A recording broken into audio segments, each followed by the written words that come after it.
some of Vrabel's inner circle that one of those guys might have pushed really hard for Khyiris Tonga. Somebody identified him that you normally wouldn't probably think would be involved in personnel, was sort of the driving force behind signing Khyiris Tonga. Okay. David Olajiga, 96, the international pathway player. Yeah, see, I like him. He was one of these guys. He's still here. But now Del Pettis. the way this year's going, Greg, it's just a matter of time before they give him the ball and he scores a touchdown or he catches a pass and we have a Tonga dance and it's like that's just going to be me in the press box. This is coming. I'm running down and I'm going to leap into his arms. By the way, there was a funny moment after the game on Sunday, and Khyiris Tonga is one of these guys who, because when I see him in the locker room, I go in there and pump his tires. Mike Reese does the same thing, and what do you mean you pump his tires? Well, we're just like, man, you're playing really well, and he doesn't want. He's very shy. He doesn't want to hear it. He just kind of smiles. It's a little shakes his head. Little Tonga fan club. Yeah, there's a big Tonga fan club. Yeah, and so they're in the. What's his name? Calebon Chason comes out of the shower in Tampa, and he just starts yelling at Khyiris Tonga, and he's like, Tonga, you're on defense. Stop playing offense. He's like, I got to look out there, and you're in the touchdown celebrations now, and now you're on field goal block and all this stuff. And Tonga just kind of smiles and shakes his head. That was a great story. It was peachy, wasn't it? Seriously. You're not nice. Jumping in on the dance, the Tonga tango. Marcus Epps. More with the the international pathway. No, but this is a lesson. We actually now got to listen to this crap in August. Oh, yeah. The people do. You don't. Del Pettis. Cam Riley, linebacker.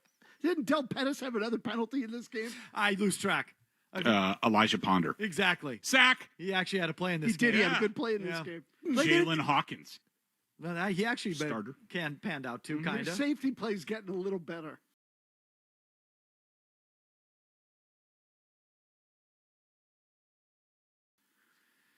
Tonga truck. Date with Big Jim Murray. Right back to your phones. Don't go anywhere. Brother.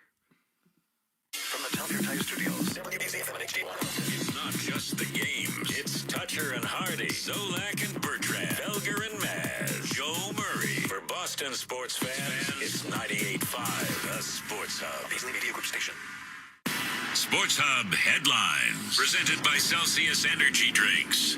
Celtics and Bruins double dip tonight. It's the second game of a home-and-home between the Bruins and Maple Leafs. They're back at TD Garden tonight with the Bruins looking to win their 7th straight game. Jeremy Swayman gets the start in net. Puck drops at 7 o'clock. Pregame at 6:30 with Ryan Johnston and Bob Beers here on 98.5 The Sports Hub. Celtics and 76ers, they're meeting already for the 3rd time this season tonight, with this one down in Philadelphia.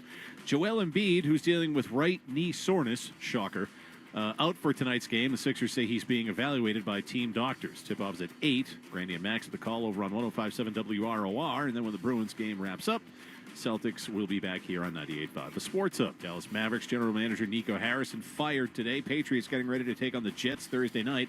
Head coach Mike Vrabel said he'll have a better idea of who's going to be available and who won't be after today's practice. The injury report will be released later this evening. And with the Patriots thin at running back, they signed Jonathan Ward to their practice squad today. And to make room for Ward, the Patriots release receiver Brendan Rice. Headlines are brought to you by Awaken 180 Weight Loss as an approved expense from both HSA and FSA accounts. You can save up to 40% on your Awaken 180 program. Awaken180weightloss.com. I'm Jim Murray for Boston's Home for Sports, 98.5 The Sports Hub. Another update at 3:30. Boston Talk Sports. Trade break May. We all know what, but we won't say what. Yeah, worst take on these airwaves in the last 24 hours. We may not take a call today. The Sports Hub. I think that feels like a nice package there. Yeah. Wow, look at those phones lined up. It's Felger and Maz on 98.5 The Sports Hub. Crowd amped up in full throw. Quarterback can be good. Diggs and Henry to the left. Westover, Hooper right. Henderson wide of May. Short motion by Diggs. Snap to May. Looks left. Throws it to the end zone for Diggs. Reaches up. Comes down with the catch. What a catch. Touchdown. Patriots. What a catch. Holy crap. What balls. What He goes gun on the confidence. 1-inch line. Merited. Validated. by Stephon Diggs from Drake May. With that shot of confidence from their head coach. With the toe tap. Big time ball player, Stephon One Diggs. of the better safeties in this league for a long time, Antoine Winfield Jr. The ball's thrown in the only spot it could be, and the catch is made the only way the catch can be made. Tuesday, Greg Bedard, as usual, brought to you by Best Ford in Nashua. Looking for great deals on a new Ford? Go to the Best First, Best Ford in Nashua, on the web at thebestford.com. Back to your calls. Andrew in Reading. Go ahead, Andrew. Hey, guys, I saw that. I heard that call earlier on the guy praising Elliott Wolf and had to chime in. I can't stand it. The guy has missed on every draft for the last few years. You know, the blind squirrel claiming that he found a nut. It's brutal. You've got Cole Strange, who's awful and out of here. Thornton, Polk, all these guys are gone. And, Greg, I'm sure his father, Ron Wolf, was fine to you in Green Bay, but you got to admit, this guy's got to go. He spent all last year undermining Mayo. The second that this team has some sort of a rough patch, whether it's this year, next year, Wolf is going to be undermining Vrabel. You got to get him out. So first of all, I never covered Ron Wolf. I knew Elliott in Green Bay. He was there along with Alonzo Highsmith were there in Green Bay when I covered the team. Look, Elliott Wolf, we've been over this before. How many more times are we going to talk about this? Where my understanding, and no one has explicitly told me this, but from talking to people, this is what I gather happened. Kraft last year signed some guys to contract extensions. Like Elliott Wolf got the executive vice president, whatever tag. I'm sure he got a 2 or 3 year contract. Vrabel came in, and I think there is some lingering, feelings about, Belichick getting too much power, too early. They didn't want Vrabel to just come in and get rid of people. This happens a lot in the NFL. When a new coach gets hired, there are often times where the owner tells the coach, like, you can do certain things, but I want you to give these guys a try. And I think that Wolf and Macro are part of these people here, along with probably Alonzo Highsmith, where the Kraft's like, I like these guys.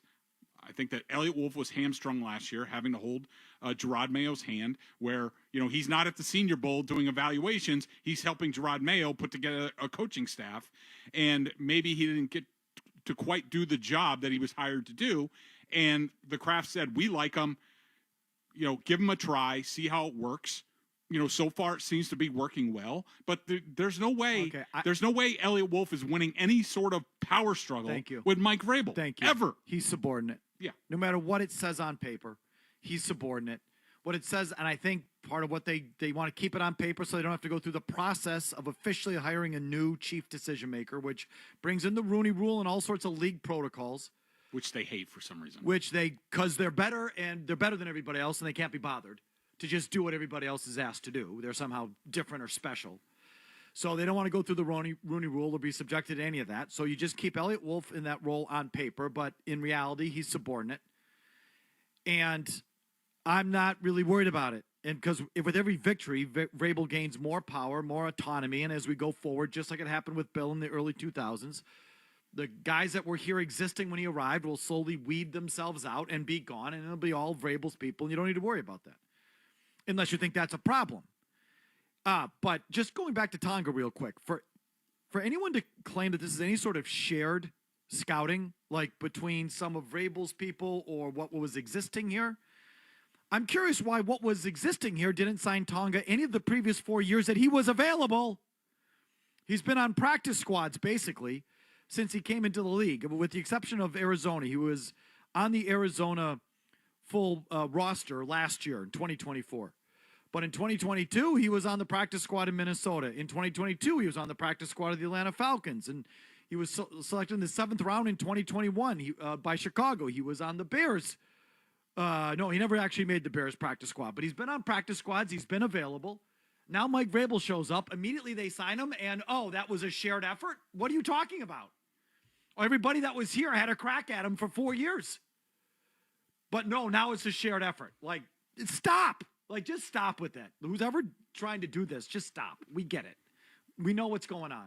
Elliott's still here. Yeah, he's got the title. He's refilling Vrabel's vapes. or getting them the flavored Zin in Rhode Island that they can't get in Massachusetts. That's what he's doing. By the way, you know what's an interesting? And what's also interesting about Tonga, real quick, he did a Mormon mission. Like he went to BYU, and after enrolling at BYU, he did the 2-year thing. So it's like, And he's been in the league. Well, he's been on rosters for 4 years. He was drafted by the Bears in the 7th round of 2001. So he's like 28. And didn't make the Bears. He is 29. 29. Yep. He's 29, and this is only his second year. Love him. His second full year. If I have this right. He's really like 26. No, he played 21, 22, 23, 24. Okay. Well, I'm just looking at his wiki page. Oh, okay. I have him on the practice, so I don't include the practice squad years. Okay. Is what I'm saying. This is only his second full NFL season, not practice squad. So if you want to include practice squads, he has been in the league since 01. But he hasn't been on NFL rosters since recently. And he's not afraid to hit people. But I bet you there's someone somewhere in, say, like North Carolina saying, yeah, we put the work in on him. Is going to, claim credit for him. Well, and I'm sure they also laid the groundwork for Drake May, just like they did with Ray Lewis. With Ray Lewis. Definitely. Yeah. Even though, well, speaking of which, a certain someone, as soon as he got drafted, said his footwork's a complete mess. He's going to take a long time to work on this. Anyway, John and Quincy, what's your thought along these lines? Gentlemen, Vrabel's success, how much of that can you attest to his time with Belichick in the past than just being buds in general? Zero. Big Jim Murray, go ahead, please. Zero. His coaching arc started at Ohio State. I'll give credit to Urban Meyer before I would give it to Bill Belichick. Oh, these people still there. You're still out there. My God. I'm with Murray on this. I expect that call from Danny from Quincy. That's Seriously. why I expect that call from. You're going to say, didn't Vrabel actually answer Yes. this question? I was going to say. I don't consider myself. we have part that? of- We have it in the system, Jimmy, Yeah. from the owners' meeting, if you want to dig it up. Yeah, he doesn't want to be part of Bill Nope. Belichick's tree. I don't blame him because that tree blows. Success as a player, give some credit to Belichick. As a coach, he has nothing to do with it. Went Ohio State, linebackers coach with the Houston Texans, head coach of the Titans. Now he's here. I'm telling you, he's not even. Murray's so right about this. He's not even here anymore, and these jackasses are still giving him credit for everything. When was the owners' meetings, Greg? Can you just give me the month? It was March. March. It would have been Stand by. Even when middle of March? even when he 24th? screws up, people say he did it on purpose and got it right. Yeah, how much credit should Bill get for May, Vrabel, Tonga, the whole thing? I say 75%, and that's probably low. Your thoughts? Jesus, he's gone. He stinks now. He ain't coming back to the NFL. He's got nothing to do with this turnaround. Trying to find the effing date here. You sure it was March? February then? It was in that window. Was it when you interviewed him? Yeah. Is that what he said? Yeah, I'm trying to Yeah, it find would it. have been March 31st. Yeah, I don't don't- consider myself part of Belichick's You got tree. it? Go ahead. Give me a talk radio topic for 1 second, Mike. Will you indulge me? What's that? Okay, so we talk a lot about coaching trees and Belichick's coaching tree, and Belichick's coaching tree has fallen on its face. No one's, Mangini, McDaniels, stop. Patricia. Get to the question. God, get to the question. No, it's a Sean oh McAdam my asking God, the it's question. painful. God, The Felger. filibuster kid. Horrible. Horrible, horrible, horrible. Ask the effing question. God. Go ahead. In the middle of it. Just Mangini, and then people wanted to defend Belichick's We people. got it. We and I got would it. always say, I don't know got if I'd put Mike Vrabel and Bill. When Do you see me can- and you see me coach or you see me interact, do you feel like I'm from that lineage? No. Me neither. So you don't consider yourself part of Belichick's coaching tree? I never worked for Bill Belichick as a coach. There was a lot of things that I learned from him as a player that I've used. But just like with Urban Meyer or just like with anybody else that I've worked for, I've tried to take those things but do it in my own personality, my own style. I think he's lying. Good exchange. Excellent. If I could just get to it. I mean, God. it took 40 seconds to get to his answer. Horrible. Horrible. Oh, I don't want to hear that again. We're going to edit that. No wonder you don't do interviews. Just to get to the He's terrible at the it. meat of the bone. My God, Fel, you're just playing with yourself for a minute before Do you you know ask how the much question. I know? Whether Oh, it was God. Mangini or Ron Earhart. I got it. I got it. All right, I got it. Charlie Weiss, on down the line, Joe Judge, defend McPherson. Belichick's coaching tree would say, well, what about Vrabel? And I would always who did say, I leave out? I don't know if I put Mike Vrabel in Bill Belichick's coaching tree. When you see me Even he cut you off. Even he said, Felger, I got it. Let me answer the question. He's like, would you shut up Then already? shut I got up. the question. Shut up. I got Belichick's it. coaching tree has fallen on its face. No one's. All right, shut up. I got it. Stop. He doesn't consider himself part of Vrabel's coaching. No, thank God. Nor should he. I remember that comment. That one stuck out to me. I loved him for it. But let's be honest. He's got a little bit of Belichick. Yeah, in there. sure. With Stryker up there, those two are up to no good. And I say that with all the love and respect in my heart. They're up there looking for angles and all that stuff in all the best ways and whatever different way. Like he's got some of that. We've seen it firsthand. We saw the stuff Vrabel put right back in Belichick's face when he got to face him as a head coach. So there's some. Let's not say he's a completely different guy. He's not. Right. He has some of Belichick's qualities in a good way. Oh, my God. Don't burn that, Jimmy. Burn the first minute of it. Charlie Weiss, down the line. Just the exchange. The exchange was good. 10 questions with Bedard right after this. And I would always say, I don't know if I put Mike Vrabel in Bill Belichick's coaching tree. When you see me coach, or Get ready for more Felger and Maz on the Sports Hub. Hey, it's Maz for Xfinity. I've been an Xfinity subscriber for a long time, decades actually. And Xfinity, not just about the internet and an entertainment platform. Xfinity also does mobile. So why not combine and bundle all of your services, specifically your internet and your mobile service? Xfinity does that for you, combining both internet and mobile so that you get lightning fast speeds at home and on the go. And with Wi-Fi Power Boost from Xfinity Mobile, you not only get those ultra-fast speeds with the most reliable internet at home and on the road, you also get a secure network. Your Wi-Fi will be booming. That'll be true no matter where you are. And Xfinity does have Wi-Fi hotspots all over the place that your phone will automatically connect to. And on the chance that it's not available, and it often is, you'll connect to 5G automatically. With Xfinity, internet and mobile is stronger when they're together. That's the point. So why not combine the booming power of internet and mobile with your friends at Xfinity? Restrictions apply. Xfinity Mobile requires Xfinity Internet.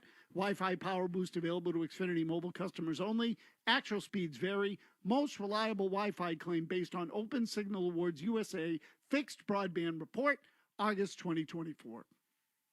Is every step a reach, or is it a reminder of what you're not able to do because of pain? Well, guys, at Zoe, a relief is closer than you think, and it doesn't have to come from a scalpel. It could come from you, and it could take place in Weymouth or Lowell. At QC Kinetics, they tap into your body's own regenerative power using natural healing factors that help restore and repair damaged tissue, reduce inflammation, and relieve pain. It's your body's own comeback story, powered by the cells that come from you. No surgery, pills, or long recovery. It's just your body remembering how to feel alive again. And you could be swinging that golf club, hiking that trail, or even dancing in the kitchen again. That's the freedom QC Kinetics helps people rediscover. This Veterans Day, QC Kinetics is giving back. Veterans will get $500 off their treatment. For every non-veteran, QC Kinetics will donate $500 to the Wounded Warrior Project. Book your free consultation today. Call QC Kinetics. Call them at 617-644-PAIN. That's 617-644-PAIN. 617-644-7246.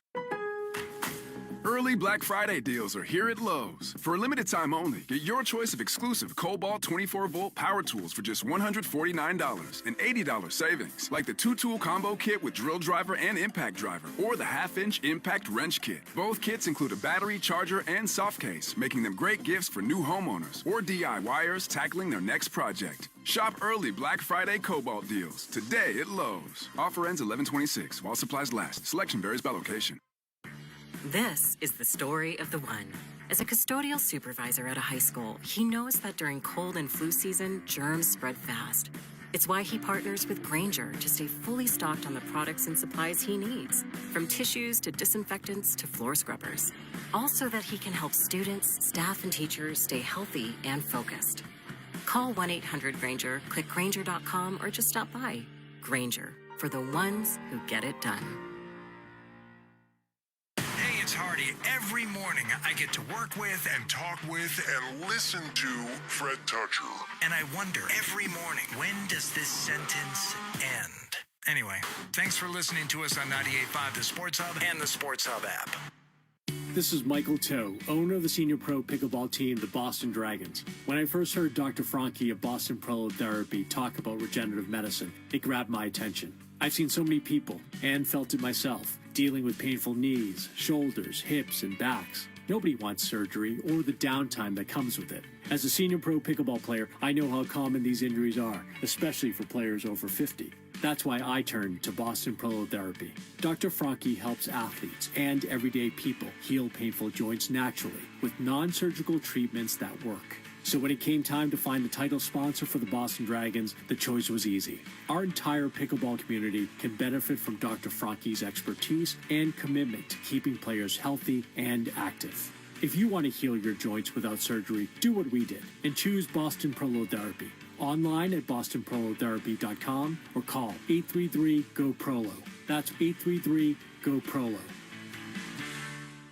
There are many maybes associated with weight loss. Safe, maybe. Effective, maybe. Long-term results, maybe. Cut the maybes. Awaken180weightloss.com. Toucher and Hardy. Mike Reese, what did you make of the way May played yesterday? Started slow, fought through the initial adversity, found his footing, and then at the end almost made the critical mistake. Got bailed out a little bit by the defense, and there's going to be days like that. Looked up at ESPN odds last night, and he's now the MVP favorite. Wasn't his best game, but I mean, some of those throws, Fred, are you kidding me? Like, he's making a handful of throws every game where you're like, who else does this? Toucher and Hardy, weekday mornings at 6 on the Sports Hub.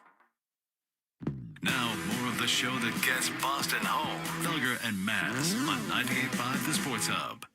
You want the answer? You've got to ask the Do question. you have an opinion based on if you had to go with your gut, which way it would go?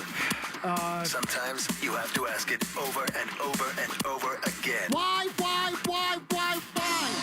This is 10 Questions with Greg Bedard and Felger and Maz on 98.5 The Sports Hub. 10 questions, 10 minutes. We got to be on time. What are our buzzer options this week, Jimmy? They beat the Chiefs, and then they laid a ghost pepper herd streamer in Miami. What was it? Ghost pepper? You know what he's saying, Mark? That'd be a spicy turd is what it would be. Okay, Ghost pepper is extremely hot. Ghost pepper spicy turd. Got it. Okay, next. Because they're the Jets. There you go. Next. Marconi's can't be far behind for Big Hog McGee. It's my alter ego. Like J.J. McCarthy has 9. Coming next to the Sports Hub. Yes, next. Last one, be patient with it, please. The absolute torrent of emails. Torrent. Who the Celtics playing tonight? The Charlotte Hornets. I just thought that was funny. Are you done? Yeah, I'm done now. It went on for like 5 minutes. Go ahead. Because they're the Jets. Who should be the next coach of the New York Giants? If he likes Jackson Dart, Nick Saban. I want him to get one more shot at the NFL. I couldn't come up with one here. I didn't have a good answer. Murray? Anyone but Bill Belichick. Lane Kiffin. Lane Kiffin turned Jackson Dart into a first-round pick at Ole Miss. I know he sucked his first time around as an NFL head coach, but usually the guys are better the second time around. Lane Kiffin. Why not? He's coached everywhere else. My answer is Matt Lafleur. Next. Oh. They beat the Chiefs, and then they laid a ghost pepper herd streamer in Miami. Streamer. Should Brian Daboll be the next coach of the Buffalo Bills? No, but he should be the next offensive coordinator of the Buffalo Bills when Sean McDermott gets fired and Bill Belichick gets hired by the Bills. Ooh. Daboll should be the head coach. Yes, good choice. Yeah, it's pairing back with Josh Allen to make all the sense of the world, and Sean McDermott just gets in the way there. He should be the next head coach. But why was he so he was a bad head coach for the Giants, and now he's going to be a good one for the Bills? Yeah, I don't think he was that bad of a head coach there. Yeah, well, sometimes that second time around there, big boy. And not only that, it's all about the quarterback-coach relationship. The problem there is that GM. It was Daboll that actually wanted Dart, not however the hell you say his name. Shane. Spell it right then. Yeah, whoever the hell you're talking about. Murray's having a stroke. Giants GM. Next. Marconi's can't be far behind for Big Hog McGee. What's wrong with the Packers? I think it's Jordan Love. There's something off about that guy. I don't know. It's just like I don't think he's tough. He's sort of like a front runner.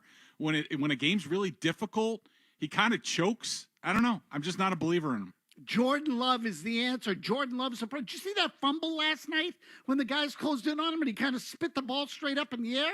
Did you see that? Absolutely. That was horrible. I will say predictable offense because there's clips circulating showing how the Eagles were calling out plays before they were even snapped, and the quarterback does look completely lost. I don't know if he's seeing the field correctly, but both those things are problems. The problem now is a disconnect between the coaching and the offensive players, and Jordan Love is obviously chief among them. There is something wrong with Jordan Love. He has regressed. He is not seeing the field. He's not seeing open receivers. He has zero pocket presence. Zero. It was always bad, but I would have thought with more football and playing a lot that would get better. He has no feel when to step up in the pocket, when to flush out. He has no clock in the pocket either. When to throw on the run, when the rush is going to come, his internal clock blows. He has horrible instincts when to run. He's a horrible runner. If you ever seen him run. You've always said this. He can't run. He runs straight up and down. He is the worst quarterback sneaker I have ever seen. And you would think if the coaching were halfway decent, someone, somewhere, would teach him a drop step. Watch the way he quarterback sneaks. If you ever just think about it, he just leans straight up and like falls over. Has anyone thought, Jordan, you got to get low. Drop step. Find a crease. Get low. Nope. So it's the disconnect between the coaching and the offensive players. Did you hear Josh Jacobs after the game? So there was a late 4th and 1 where the Packers ran up, and I wasn't watching. The Eagles call out this play. I was listening and on the radio, and as they line up, I, in my car, to the radio, said, gun run. Here comes a gun run. Constantly for years. 3rd and 1, 4th and 1, gun run. Shotgun run up the middle to Jacobs, or formerly they even did this with Aaron Jones. God, I knew it was coming. Eagles called it out. And after the game, Jacobs called it out. The running back said 4th and 1, they called out our play. We ran it like 4 times, and they called it out. The clock was going down. We kind of snapped it faster than we wanted to, and they made a play.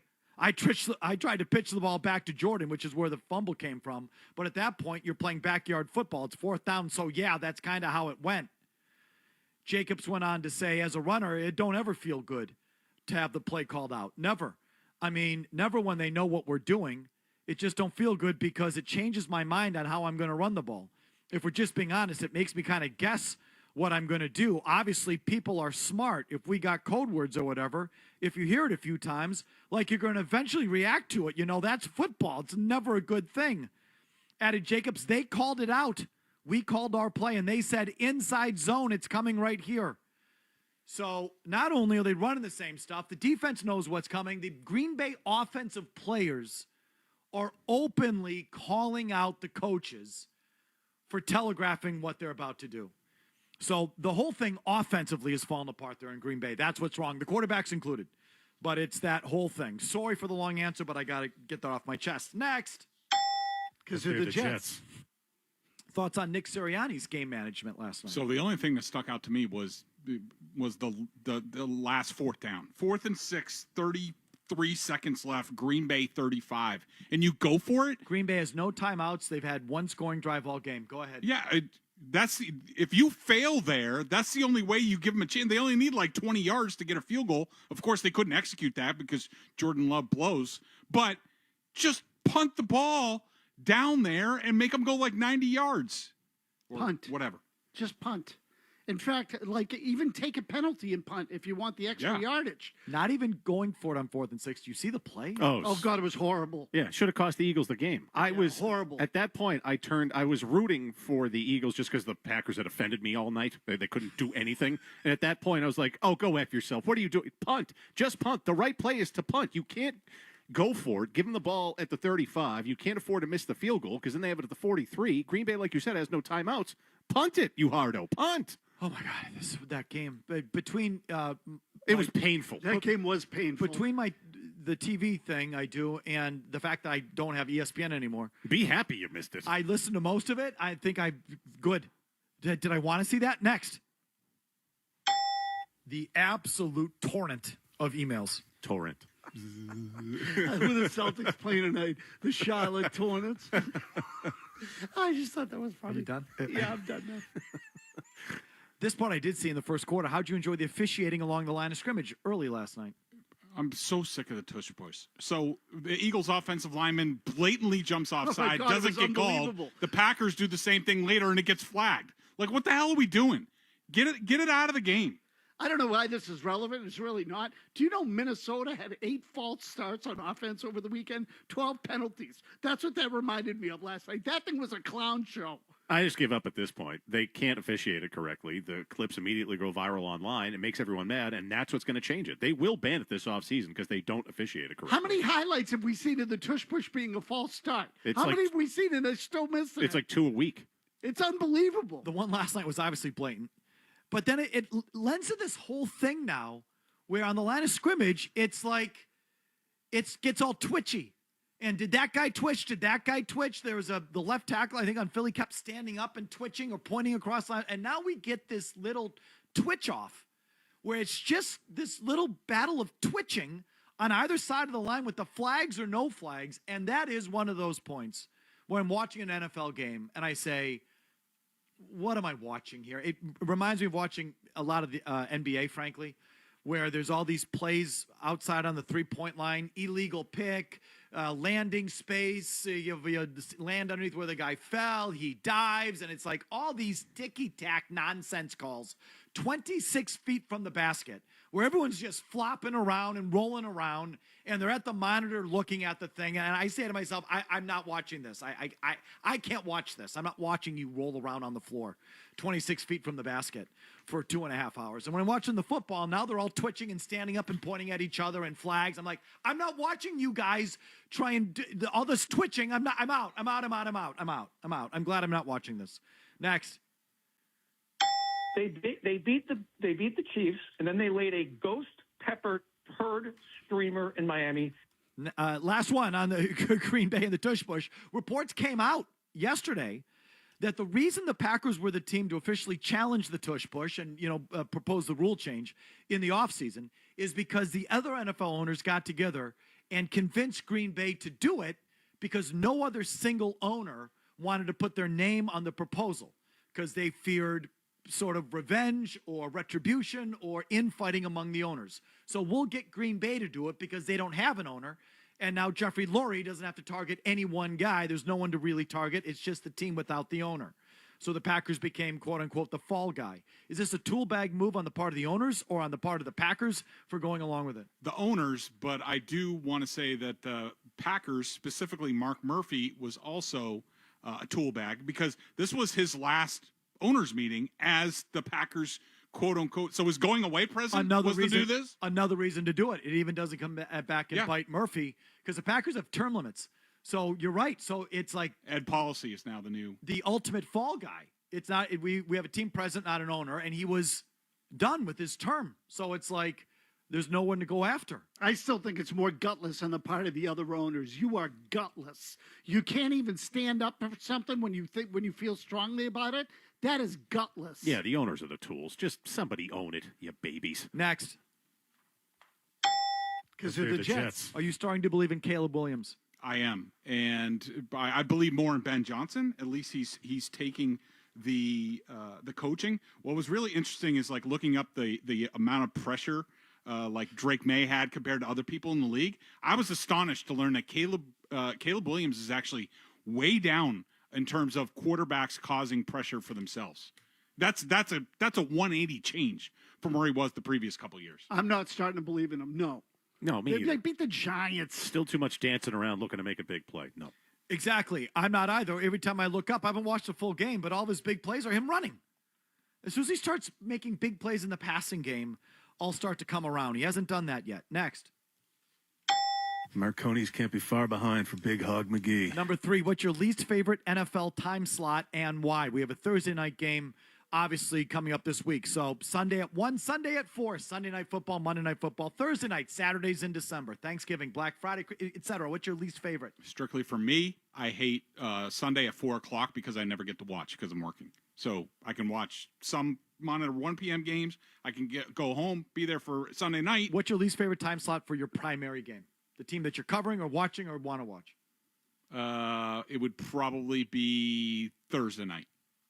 Friday in a landslide. The Black Friday game? Oh, I can't get used to it. It's like that. To me, that's like a one day I don't want football. No, it's Friday to me is the answer. Preach, man. As I said, the Black Friday game. This is the third year they're doing it. It's been an afterthought to me so far. The Black Friday's for the Bruins. I like the Bruins game on the Black Friday. Yeah, I'm okay with the Thursday night game now. I actually kind of look forward to it. And the Sunday morning game, I've really come to enjoy. I said this a couple of weeks ago when there wasn't one on a Sunday. The Pats were playing the Browns that day, and I wanted to put a football game on in the morning, and there wasn't one. For Sunday morning, Friday is the worst. Next. The absolute torrent of emails. Torrent. Who the Celtics playing tonight? The Charlotte Hornets. I just thought that was funny. Are you done? Yeah, I'm done now. Again, that went on for a good 7 minutes. The Patriots are wearing their alternate storm blue uniforms for the first time on Thursday night. Your thoughts on the jerseys? I like the color. This is not about the Patriots. I hate these alternate jerseys. Make people buy them. Preach. Just more greed from owners. Preach. I hate it in every sport. Preach. The Celtics with their different city connect. Amen. This and that. Preach. Like, stop. Preach. Stop buying it and enriching these people. Preach. God, I'm with you. The jersey's growing on me. The helmet I hate with a passion. They look like the Houston Oilers. That's what they are, the Houston Oilers uniforms. They're hideous. The color stinks. The font sucks. I said it when they unveiled them. I don't like this alternate uniform. Everything Greg said. I'm fine with the uniform. I think they're actually kind of sharp. I hate. Every time I look up in every sport now, you're wearing something different. I can't stand it. But I blame Mashori because he's the one that buys it all. Yep. Next. Because they're the Jets. Are the Jets as a franchise number one? Hopeless. Yes, as long as Woody Johnson owns the team and he has his fantasy football son suggesting trades and all that stuff, they're a disaster. Maybe the single easiest question we've ever had in the history of 10 questions. Yes. Yes, always and forever, and especially if Woody Johnson remains the owner. And hopeless is the right word. Hopeless. They have only one chance and one chance only. They get lucky. If they ever really, truly turn it around and turn into a sustained good team, it'll be nothing by design. It'll not because they made a decision. It won't be because of a good hire or their primary hire. It might be a good hire, but it was lucky.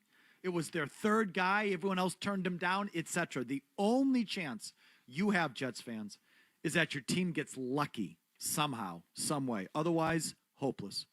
I've gone late as usual. Update, then right back with your phones. Don't go anywhere.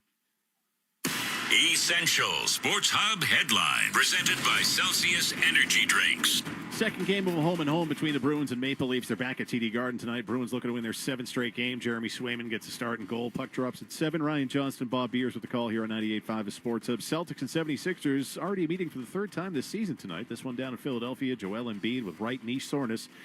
He's out for tonight's game. Sixers say he's being evaluated by team doctors. Tip-off at 8. Brandy and Max have a call on 105.7 WROR. When the Bruins wrap up, Celtics will be back here on the Sports Hub. Patriots getting ready to take on the Jets Thursday night. Head coach Mike Vrabel said he'll have a better idea of who's available and who won't be after today's practice. The injury report will be released later this evening. Headlines are brought to you by Premier Basement Waterproofing. November is Men's Health Month, so our guys at Premier remind you to prioritize your physical and mental health. Let's continue to raise awareness so one day we can say it's game over for every disease, just like it's always game over for water. I'm Jim Murray from Boston's Home for Sports, 98.5 of Sports Hub. Another update at 4. More Felger and Maz and you on the way on the Sports Hub. Is every step a reach, or is it a reminder of what you're not able to do because of pain? Well, guys, it's Zoe. And relief is closer than you think, and it doesn't have to come from a scalpel. It could come from you, and it could take place in Weymouth or Lowell. At QC Kinetics, they tap into your body's own regenerative power using natural healing factors that help restore and repair damaged tissue, reduce inflammation, and relieve pain. It's your body's own comeback story, powered by the cells that come from you. No surgery, pills, or long recovery. It's just your body remembering how to feel alive again. And you could be swinging that golf club, hiking that that trail, or even dancing in the kitchen again. That's the freedom QC Kinetics helps people rediscover. This Veterans Day, QC Kinetics is giving back. Veterans will get $500 off their treatment. For every non-veteran, QC Kinetics will donate $500 to the Wounded Warrior Project. Book your free consultation today. Call QC Kinetics. Call them at 617-644-PAIN. That's 617-644-PAIN. 617-644-7246. Nursing graduates, join Brown University Health for our new grad RN hiring event on November 13th from 11 a.m. to 4 p.m. at the Rhode Island Nursing Education Center in Providence. We're interviewing for full and part-time positions, all shifts. Tap to register. What's that sound? That's the sound of Downy Unstoppable scent beads going into your washing machine and giving your clothes freshness that lasts all day long. There it is again. It's like music to your ears, or more like music to your nose. That freshness is irresistible. Let's get a Downy Unstoppables bottle shake. And now a sniff solo. Nice. With Downy Unstoppables, you just toss, wash, wow, for all-day freshness. Your home is a reflection of you. Who you choose to do your roofing, siding, windows, and doors matters. For 25 years, Henderson Roofing has served homeowners in Connecticut and Rhode Island. Founded and run by John Henderson himself, they pair quality materials with expert work. Just ask the thousands of homeowners who've given them 5-star reviews. Henderson Roofing, the partner you and your family can trust. Henderson-roofing.com for your free estimate. That's Henderson-roofing.com. Diabetes care made easy. US Med delivers CGMs and supplies right to your door. With US Med, I'm in control, living life on my terms. Visit usmed.com/easy or call 888-713-1557 today. Fred Toucher. What makes Fred unique? I can't think of anything worse than just floating around. He's got to be heard. You're useless to everyone. To be figured Your out. job is to have an opinion. Listen to Fred and Hardy mornings on the Sports Hub and anytime on the Toucher and Hardy podcast on the Sports Hub app. Hey, it's Hardy, and Blue Chew has a couple of unique opportunities for you. Number one, you don't treat yourself well enough, so this is something that you can do for both you and your partner. So opportunity number one, go to BlueChew.com and order up some Blue Chew tablets. The Blue Chew tablets will help you go longer and be stronger in the bedroom, and at a fraction of the cost from the other stuff that you've maybe heard about or maybe even tried. You know, the stuff where you got to go to a doctor's office and then go to a pharmacy. Not the case with Blue Chew. But the other opportunity is free. Yeah, get your first month free when you use the promo code HUB. Just pay $5 for shipping and boom. Blue Chew tablets will show up at your door in a discreet package, and you'll do something for yourself, you'll do something for your partner, and you'll do it for the first month for free. Just $5 shipping when you use the promo code HUB at BlueChew.com. 1-877 Cars for Kids. KARS Cars for Kids. 1-877 Cars for Kids. Donate your car today. 1-877 Cars for Kids. KARS Cars for Kids. 1-877 Cars for Kids.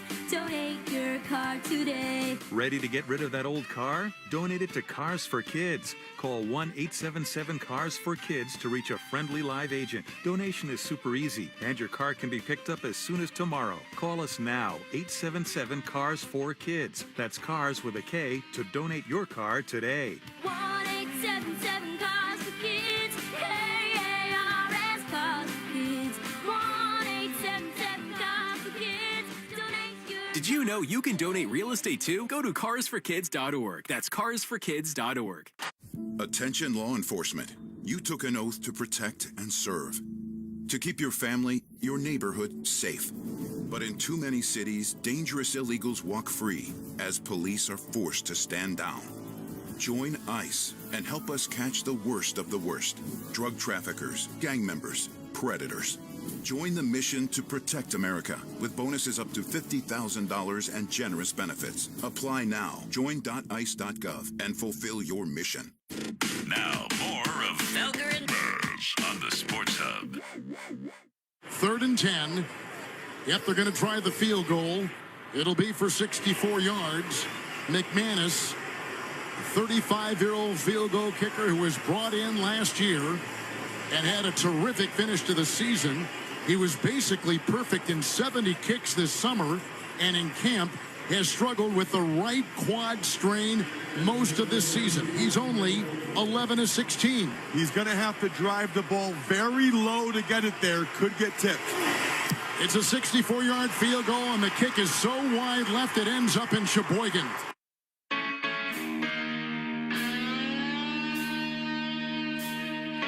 That's what it sounded like. That's how I heard that play. Incomparable Kevin Harlan. Sheboygan. Whose dad ran the Packers. Correct. For years. Correct. Back to your calls here, as promised, with the big boy. Brett in Tampa. Go ahead, Brett. Hi, Brett. All right, so I'm looking at the AFC seeding right now, and we're the 3rd seed. And you got the Colts, Broncos, and Chargers fighting for the number 1 seed. And the Chiefs right now are on the bubble and would miss the playoffs.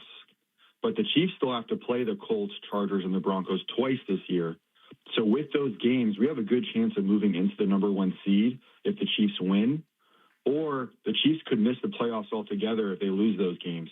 So the question is, which would you rather have, the number 1 seed and you may have to host the Chiefs to get to the Super Bowl, or not get the number 1 seed, but the Chiefs are eliminated from playoffs this year? Okay. Well, that's a good question. Number 1 seed every time. Really? Yeah. If it means you got to go through Mahomes. Yeah, I'd take the number 1 seed. Take your chances and see what happens. Let the field play out. You get the bye. You're at home in the first game. I think I want the Chiefs out of their lives.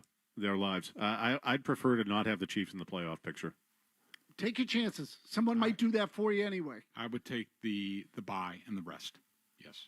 And home field advantage throughout. Classy problem right there, I would say. Danny in Waltham. Go ahead, Danny.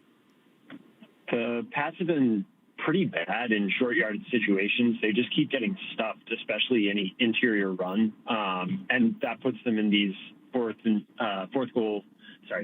situations where they're kind of, I wouldn't say lucky, but these are not high percentage plays.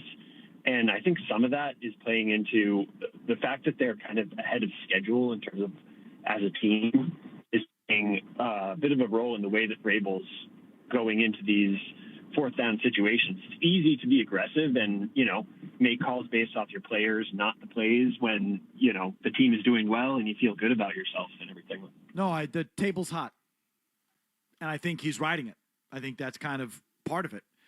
It's, if they even out over time, you're going to start missing some of these if they even out over time. And I guess they typically do. And I don't have it in front of me what their 4th down percentage is. I mean, I guess we could, Greg, do you have a way to look that up quickly? So I don't know what their technically their 4th down percentage is. They missed a big one in this last game. But just in my mind's eye, it feels like they've come through on more than they've not. could call me crazy.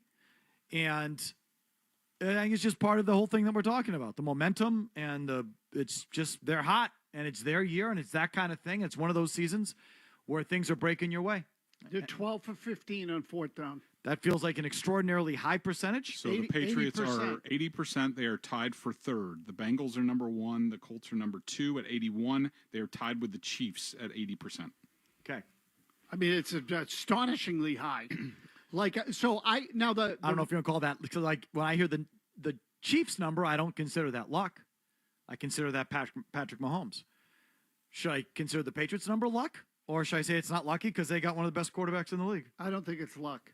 I'll tell you, what I was going to say is they might have trouble in short yardage. I would agree on that. I think that's part of the reason, if not the only reason, that Tonga is now in the backfield. But you tell me, 4th and 3, what play are you calling? I'm calling a little into Diggs. Yeah, or Hunter Henry. Yeah. And the one to Diggs, he catches it every time. I'll take my chance on that every time. A couple points on that, and he's right. Like in this game, I mean, how many times did they 1 yard, 0 yards, what have you? Those situations like on the goal line, short yardage, there's not a whole lot of scheme that you can do. It's pretty much man on man, and it shows the deficiencies with the Patriots offensive line. Josh McDaniels is able to scheme around it at other points, and it's also similar to this point because the Patriots have had the lead at halftime. I want to say during their entire 7-game winning streak.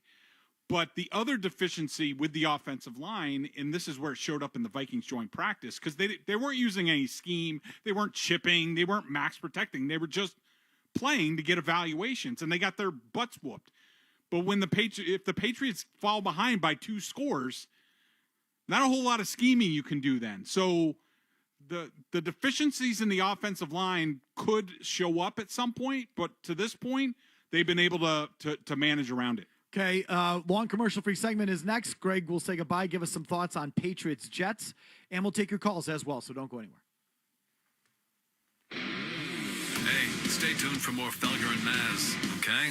Thanks. All right, folks, all your favorite NBA players are back, and DraftKings Sportsbook, an official sports betting partner of the NBA, is the place to bet on NBA stars this season. With more markets open for more of the game, DraftKings, the #1 sportsbook for live betting, is live when others aren't. New customers bet just $5 and get 3 months of NBA League Pass. Plus, score $300 if your bet wins, paid in bonus bets. It's a great special. But you have to download the DraftKings Sportsbook app and use code SPORTSHUB. That's code SPORTSHUB to bet $5 and get 3 months of League Pass plus $300 in bonus bets if your bet wins. In partnership with DraftKings, the crown is yours. Hope is here. If you feel you have a gambling problem, call 800-327-5050 or visit gamblinghelplinema.org. 21 plus. Play it smart from the start with GameSenseMA.com. Massachusetts only. Eligibility and restrictions apply. Bet must win to receive bonus bets, which expire in 7 days. Minimum odds required. NBA League Pass auto renews until canceled. Additional terms at dkng.co/audio. Limited time offer. Is every step a reach, or is it a reminder of what you're not able to do because of pain? Well, guys, it's Zoe. And relief is closer than you think, and it doesn't have to come from a scalpel. It could come from you, and it could take place in Weymouth or Lowell. At QC Kinetics, they tap into your body's own regenerative power using natural healing factors that help restore and repair damaged tissue, reduce inflammation, and relieve pain. It's your body's own comeback story, powered by the cells that come from you. No surgery, pills, or long recovery. It's just your body remembering how to feel alive again. And you could be swinging that golf club, hiking that trail, or even dancing in the kitchen again. That's the freedom QC Kinetics helps people rediscover. This Veterans Day, QC Kinetics is giving back. Veterans will get $500 off their treatment. For every non-veteran, QC Kinetics will donate $500 to the Wounded Warrior Project. Book your free consultation today. Call QC Kinetics. Call them at 617-644-PAIN. That's 617-644-PAIN. 617-644-7246. Gain Super Flings are here to take your laundry to the next level. Talking about Gain Super Flings.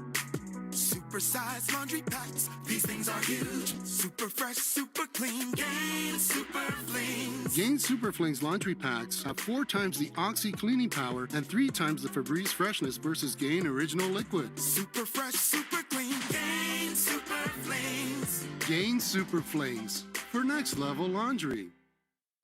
You want to talk about 6 Super Bowls, 6 Stanley Cup championships, 9 World Series wins, 18 NBA championships. You want to talk Boston sports? You're in the right place. Boston's home for sports. 98.5, the Sports Hub. This is the story of the one. As a custodial supervisor at a high school, he knows that during cold and flu season, germs spread fast.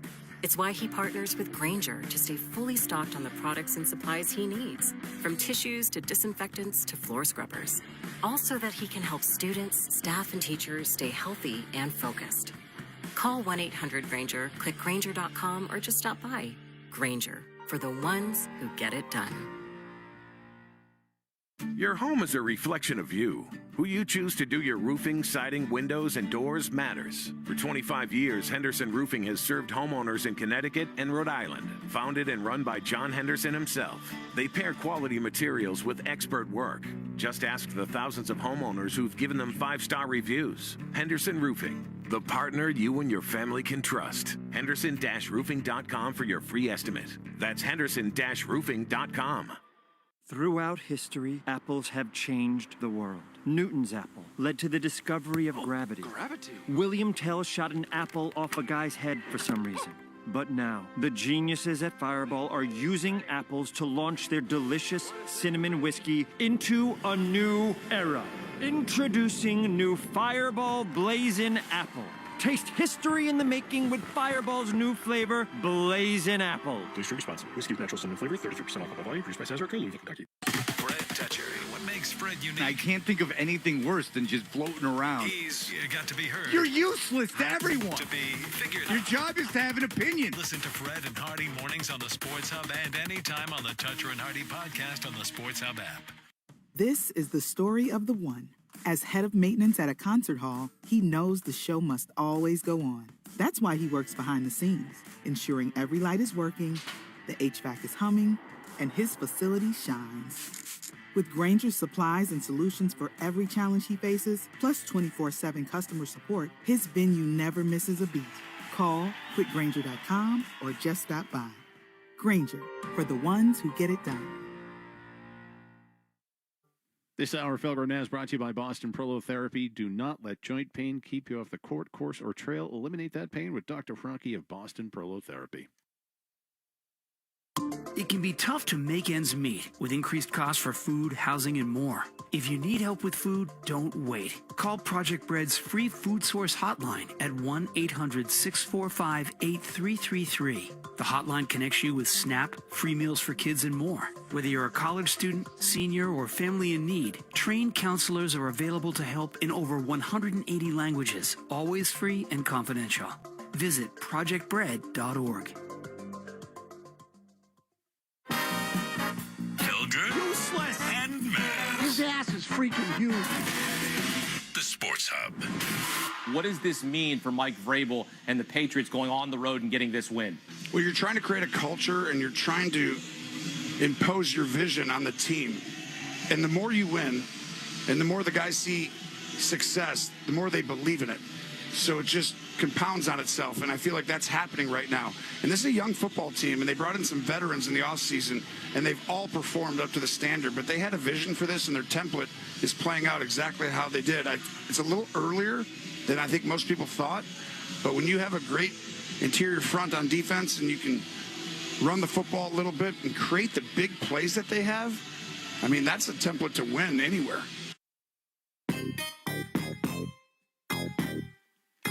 Tony Romo postgame. Maz pulled that cut. What stands out to you about that, Maz? Well, the buy-in factor is obvious. You can see it more and more every week. So a couple things. One, the winning validates everything.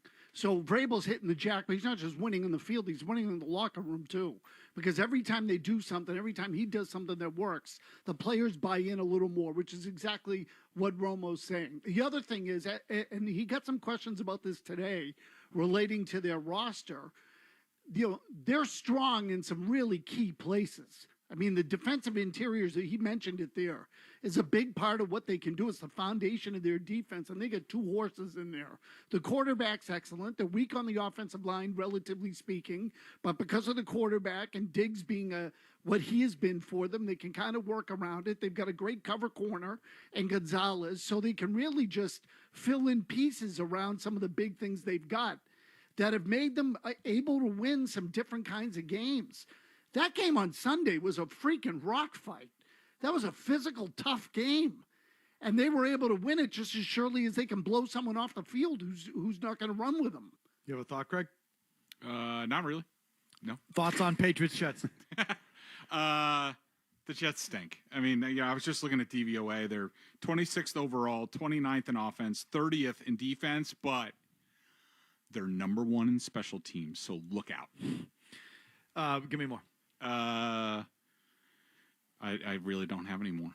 Can I give you that quick Jared Wilson story? Okay, we got a Jared Wilson story to end the day here with the big boy. Yeah, so just a little insight into how involved Mike Vrabel is with this team. So I was watching the film last week of the Patriots game, and I'm watching Jared Wilson, and I notice everybody on the offensive line is in a three-point stance.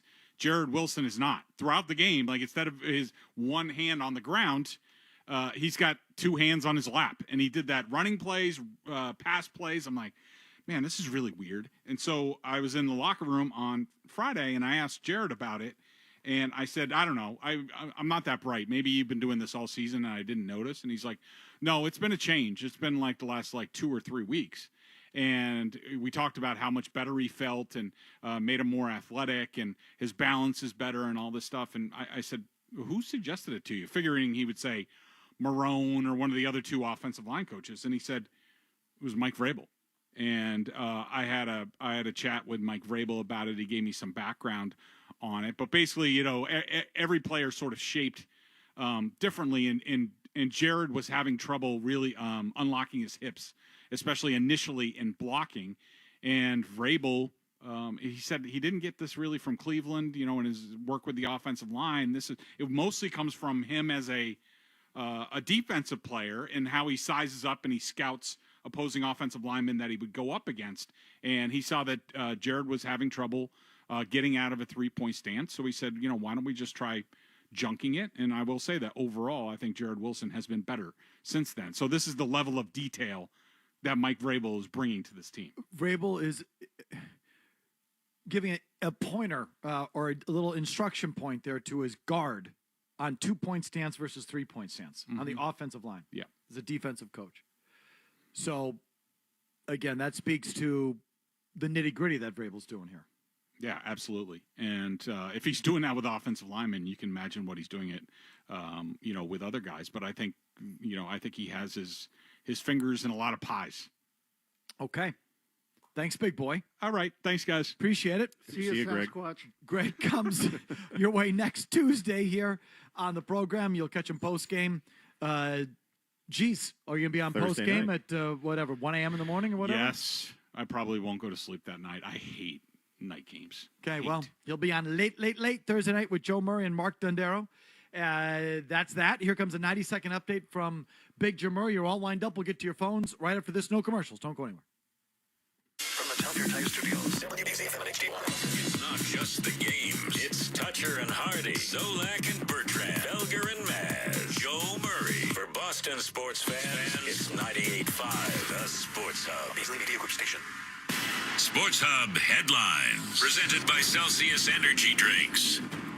Patriots getting ready to take on the New York Jets Thursday night at Gillette Stadium. Head coach Mike Vrabel said he is going to have a better idea who's going to be available and who will not be available for that game after today's practice. The injury report will be released later this evening. And with the Patriots thin at running back, they signed Jonathan Ward to their practice squad today to make room for Ward, the Patriots release receiver Brendan Rice. The Jacksonville Jaguars announced that rookie two-way player Travis Hunter is going to miss the remainder of the season after he underwent surgery on his right knee today. Second game of a home-and-home between the Bruins and Maple Leafs. They're back at TD Garden tonight with the Bruins looking to win their 7th straight game with Jeremy Swayman in goal. Puck drops at 7. Ryan Johnston, Bob Beers with the call here on 98.5 The Sports Hub. Celtics and 76ers meet for the third time this season tonight.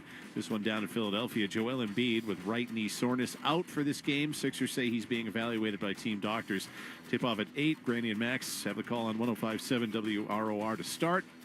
When the Bruins wrap up, the Celtics will be back here on the Sports Hub. The Dallas Mavericks have fired general manager Nico Harrison. Headlines are brought to you by John Sewer and Drain Cleaning, keeping drains flowing for homes and businesses in the greater Boston area since 1976. Go to johnsewer.com. I'm Jim Murray for Boston Tone for Sports.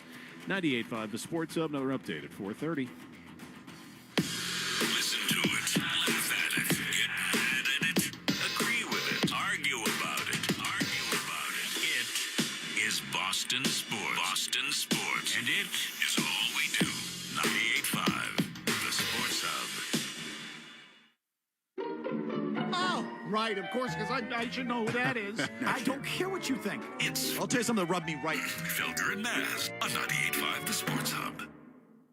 New England, to me, the way they're built, their versatility with their roster, they can play almost any game. I think they're going to be able to play a defensive game, a low scoring. We got to manage the game and the clock.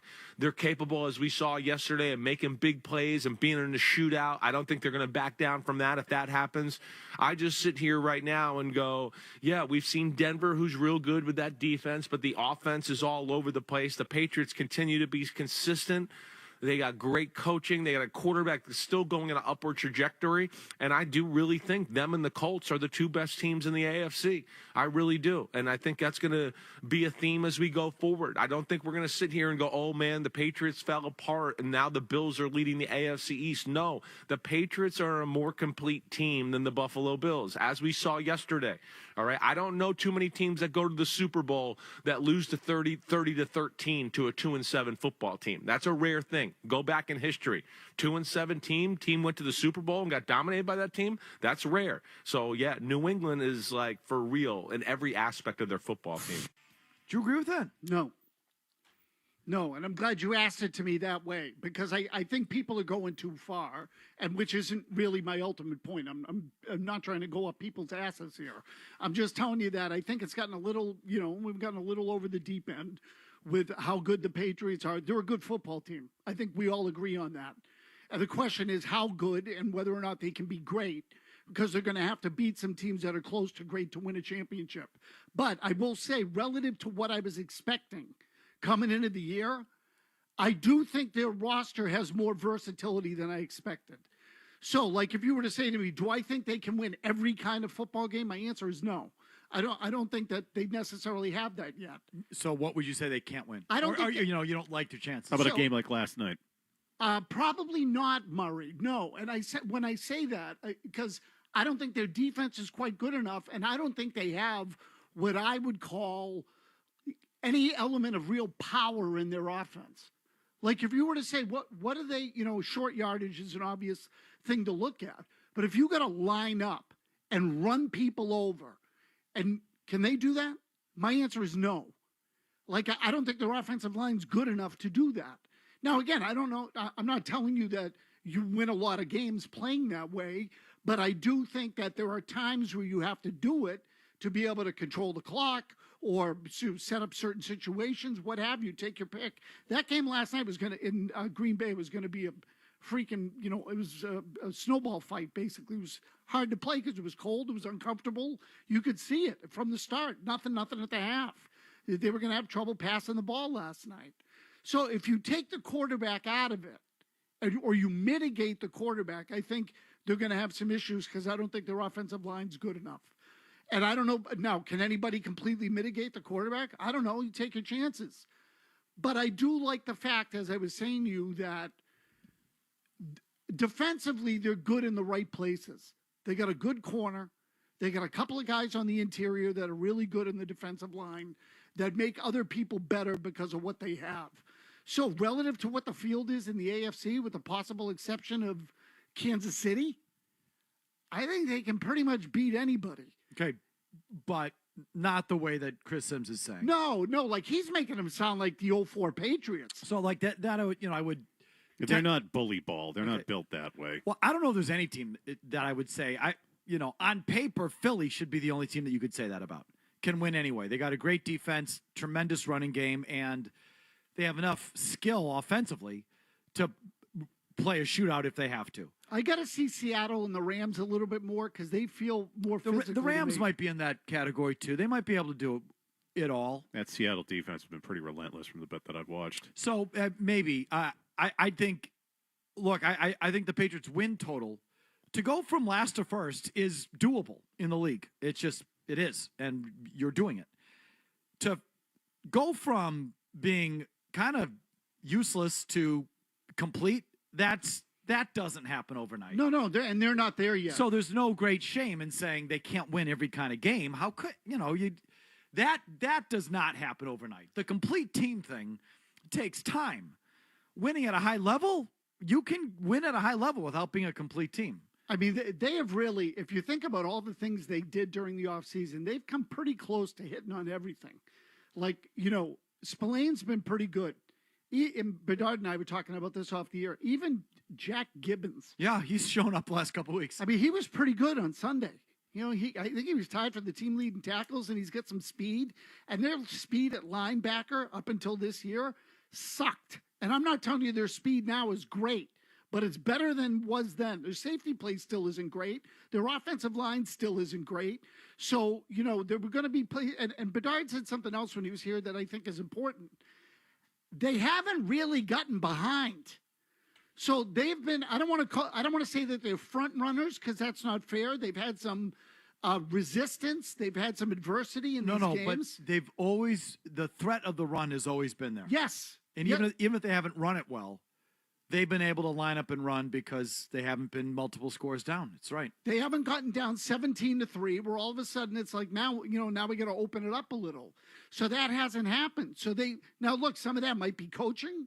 Some of that might be luck. Some combination of the two, whatever. Schedule. Yeah, all of that. So they've been in good spots, and I think that they're going to have to win that way because they need things to be right to keep them in the game. And we still don't know really, with the possible exception of Miami, whether or not they can execute when the game's on the line at the end. Oh, come on. They've done that enough. Have they? Yes. Yeah.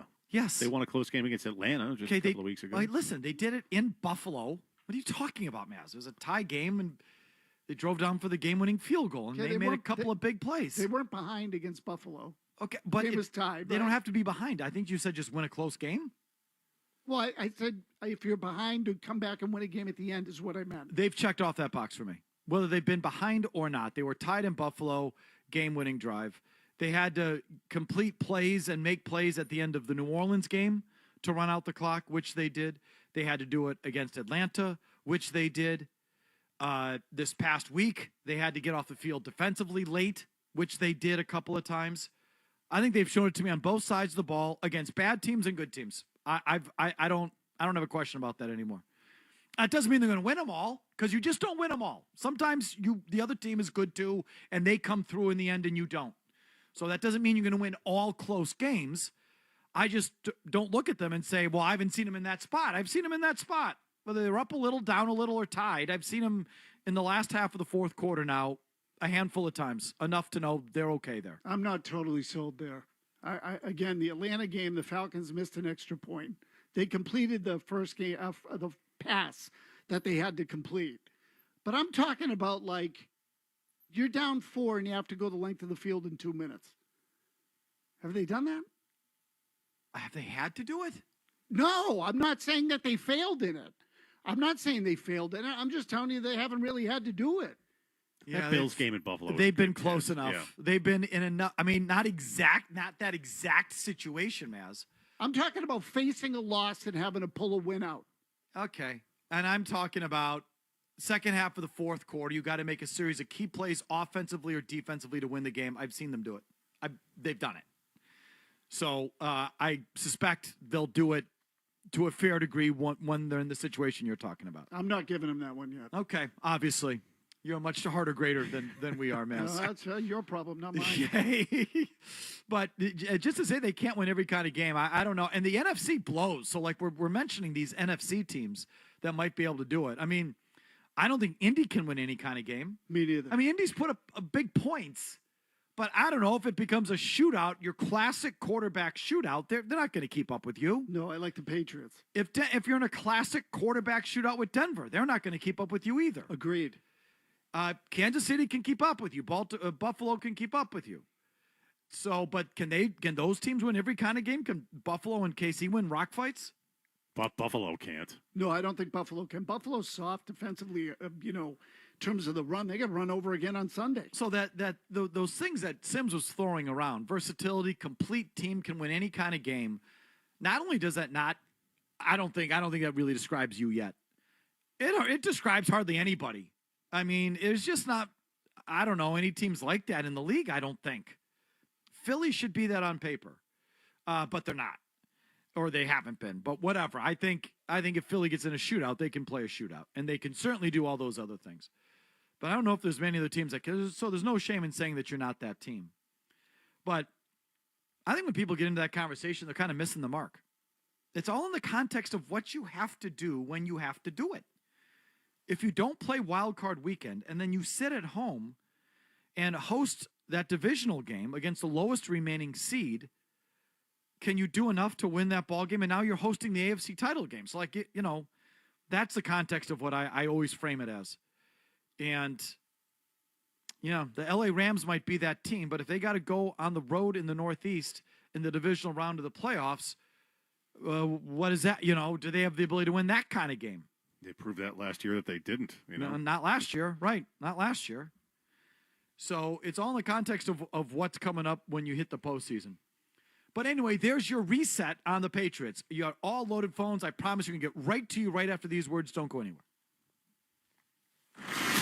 More Felger and Maz on the way next on the Sports Hub. All right, many men remember their first time, but it's not the first time you're probably thinking about, or it's probably the last time you're thinking about that erectile dysfunction ruined the moment.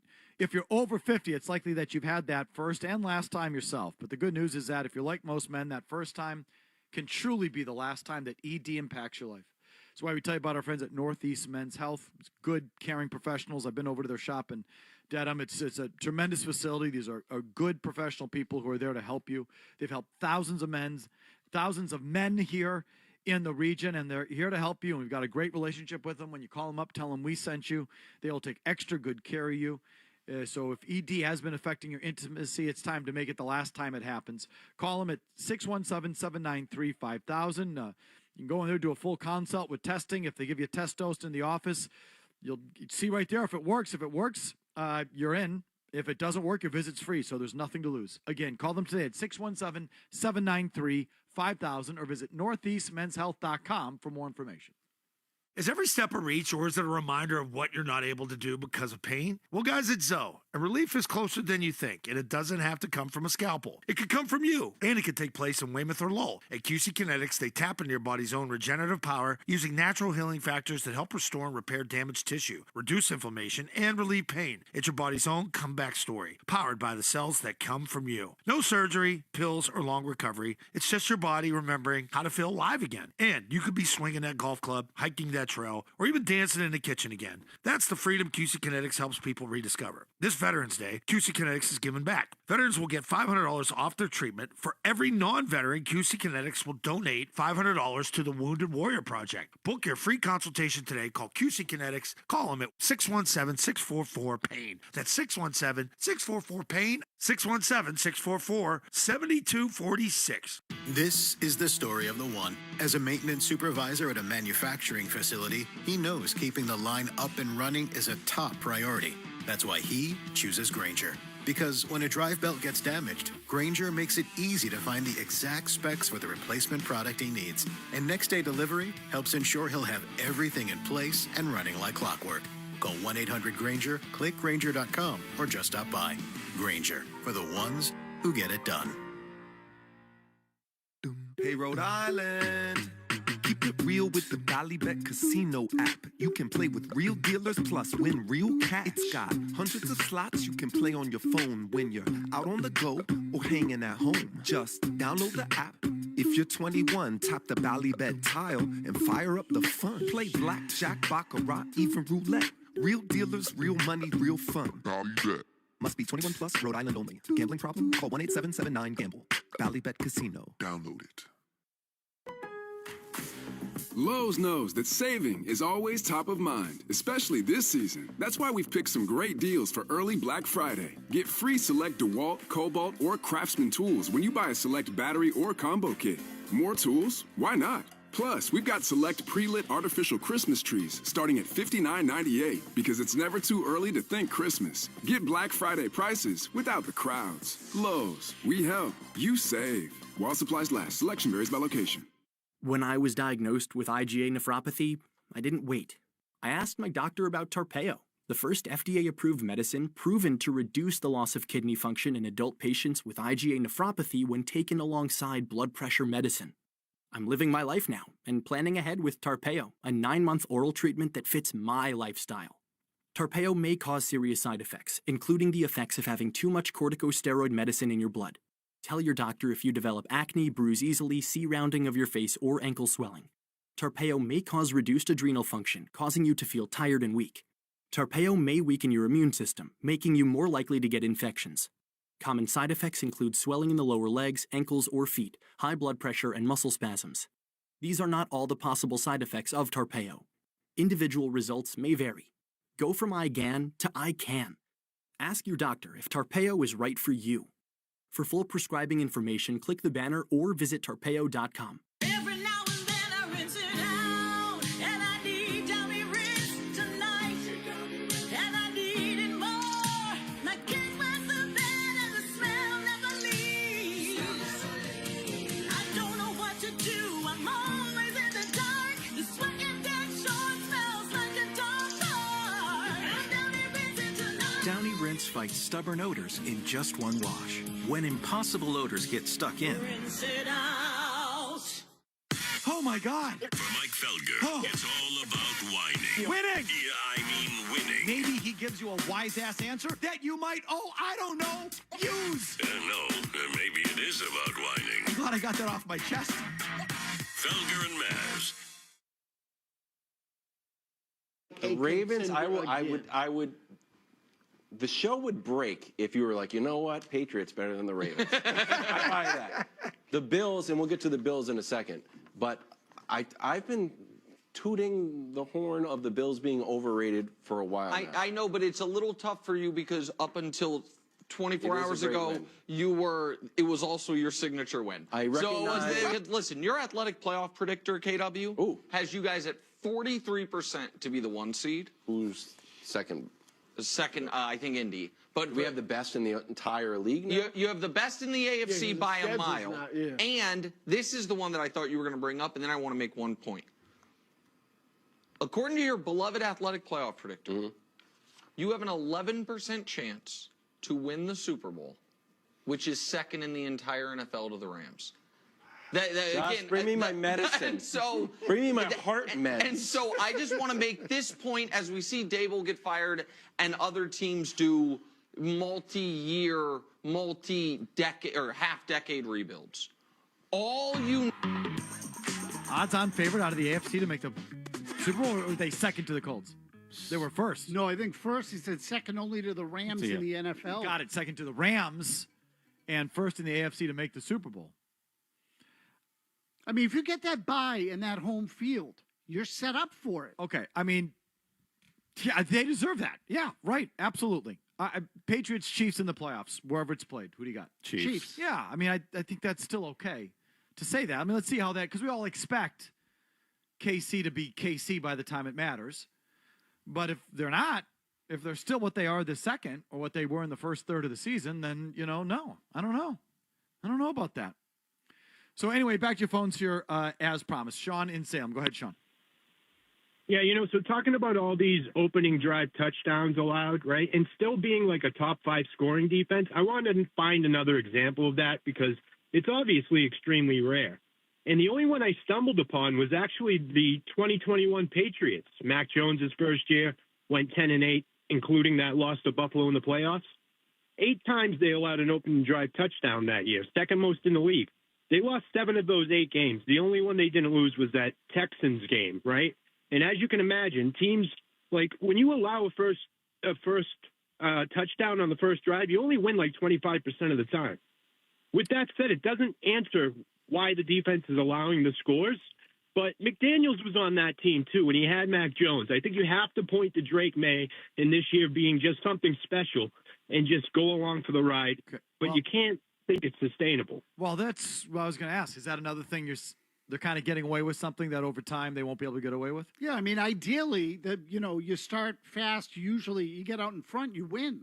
I mean, that's what the odds are. So I just don't think a lot of these teams are good enough to hold the lead. So, to me, it's one of the few things that you can really pick at that has consistently happened, where you could say, "What the hell's going on there?" I mean, and not only are other teams scoring, they're not. It's easy. They're walk-ins. Really, it's easy. So that thing the other day, that was the Ibuka touchdown, right? So, that was a coverage blown. Sean says, when you give up the first score, you lose 75% of the time.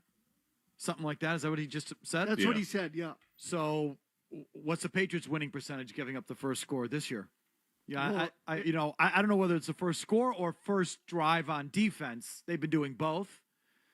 They've given up points on 7 out of the 10 games on that first drive. Right, but the opposition. Did they go ahead on their drive? Like, you know what I mean? Like, right. I want to know how many times, like this one where they were down 7-0. How many times have they been down 3-0 or 7-0, giving up that first drive score? And if that's the stat, I'm curious what their record is versus what the overall record is. And then that's one where you would say, is that one you can get away with, going forward? Or is that just a function of this is their year? They can give up all these first drive scores and still win because it's all coming up Patriots. Well, it feels like it's one of those years. They've defied logic to this point. How many of those things are we dealing with? Howard and Randolph. Yes, Howard. Hi, guys. How you doing today? Good. Question about the schedule. The Pats have an easy schedule. The 7 games left, the 2 tough ones would be Baltimore, Buffalo. A lot of teams this year are covering big spreads and not only covering but winning the games outright. Of the other 5 games the Pats have, do you think any of those teams are likely to upset the Patriots? I mean, yeah, but I wouldn't predict it. I mean, are they going to go undefeated the rest of the way and finish the year 15-2?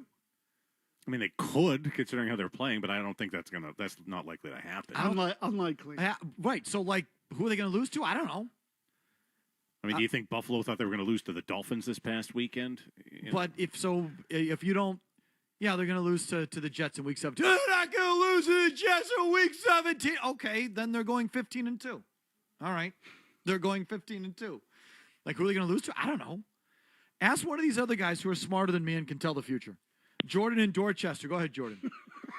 Hey, guys. 2 points and a question. So, number one, back to your earlier point, take the Chiefs out of the playoffs. If they have to go on the road in the playoffs, I'm okay with it. They're 5-0 on the road. That's number one. Number two, how aesthetically pleasing was that game on grass on Sunday? It was just a beautiful thing to watch.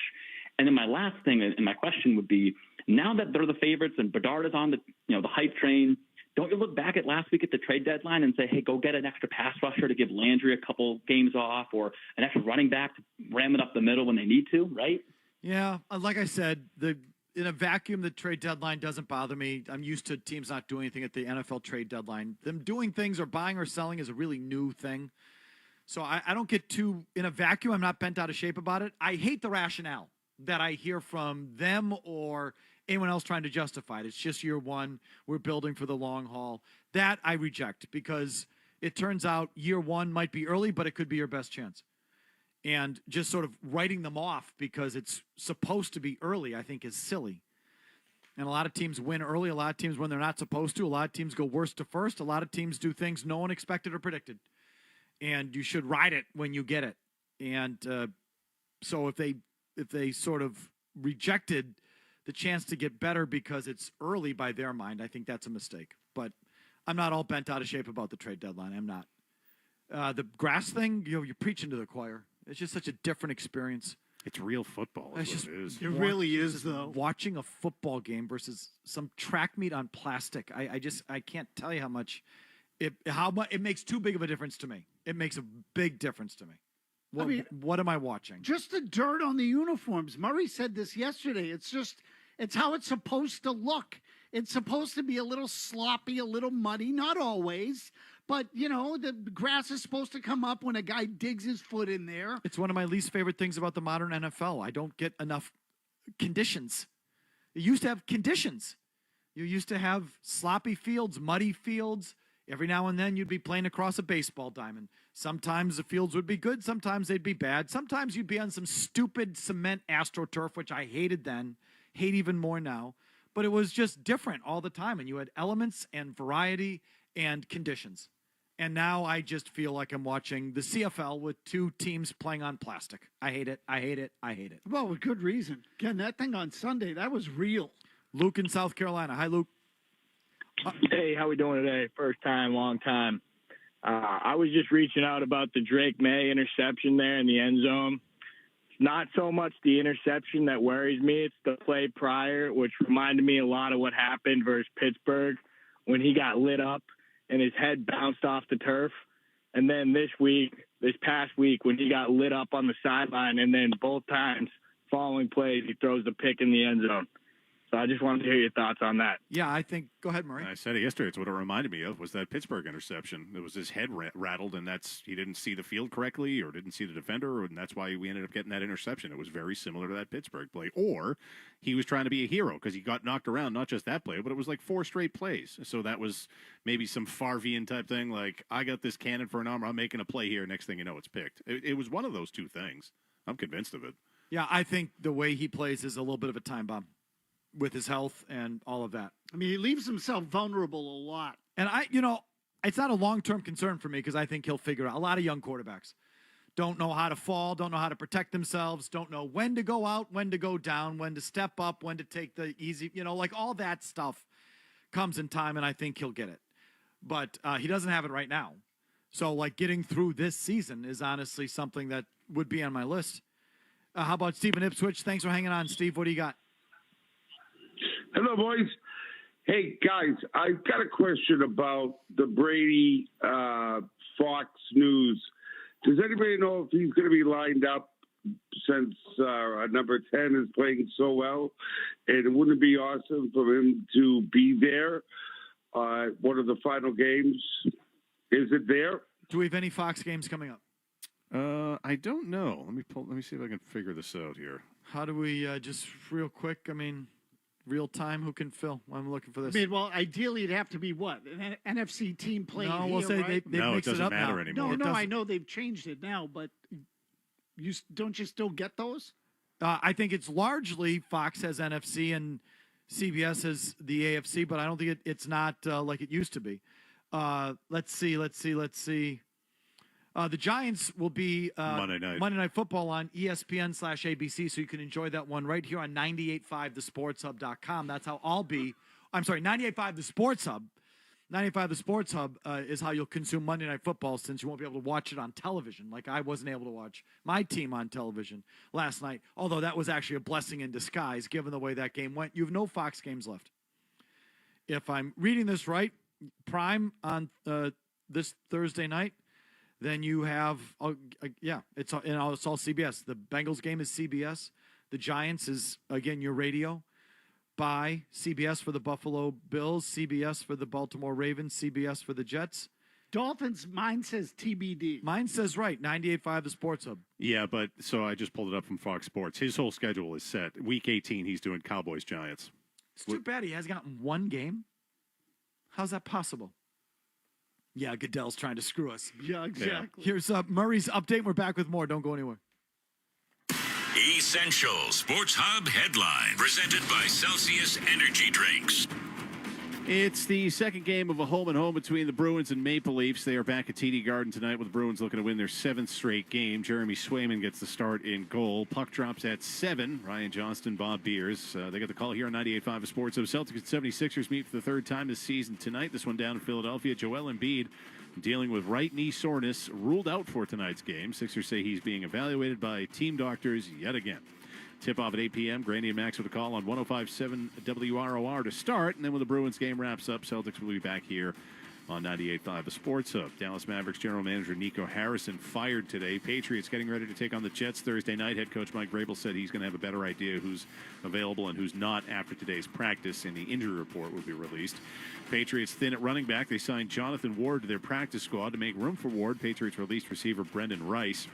And the Jacksonville Jaguars announced that rookie two-way player Travis Hunter going to miss the remainder of the season after undergoing surgery on his right knee today. Headlines are brought to you by Jackson Lumber and Millwork, supplying contractors and homeowners with residential and commercial building materials since 1946.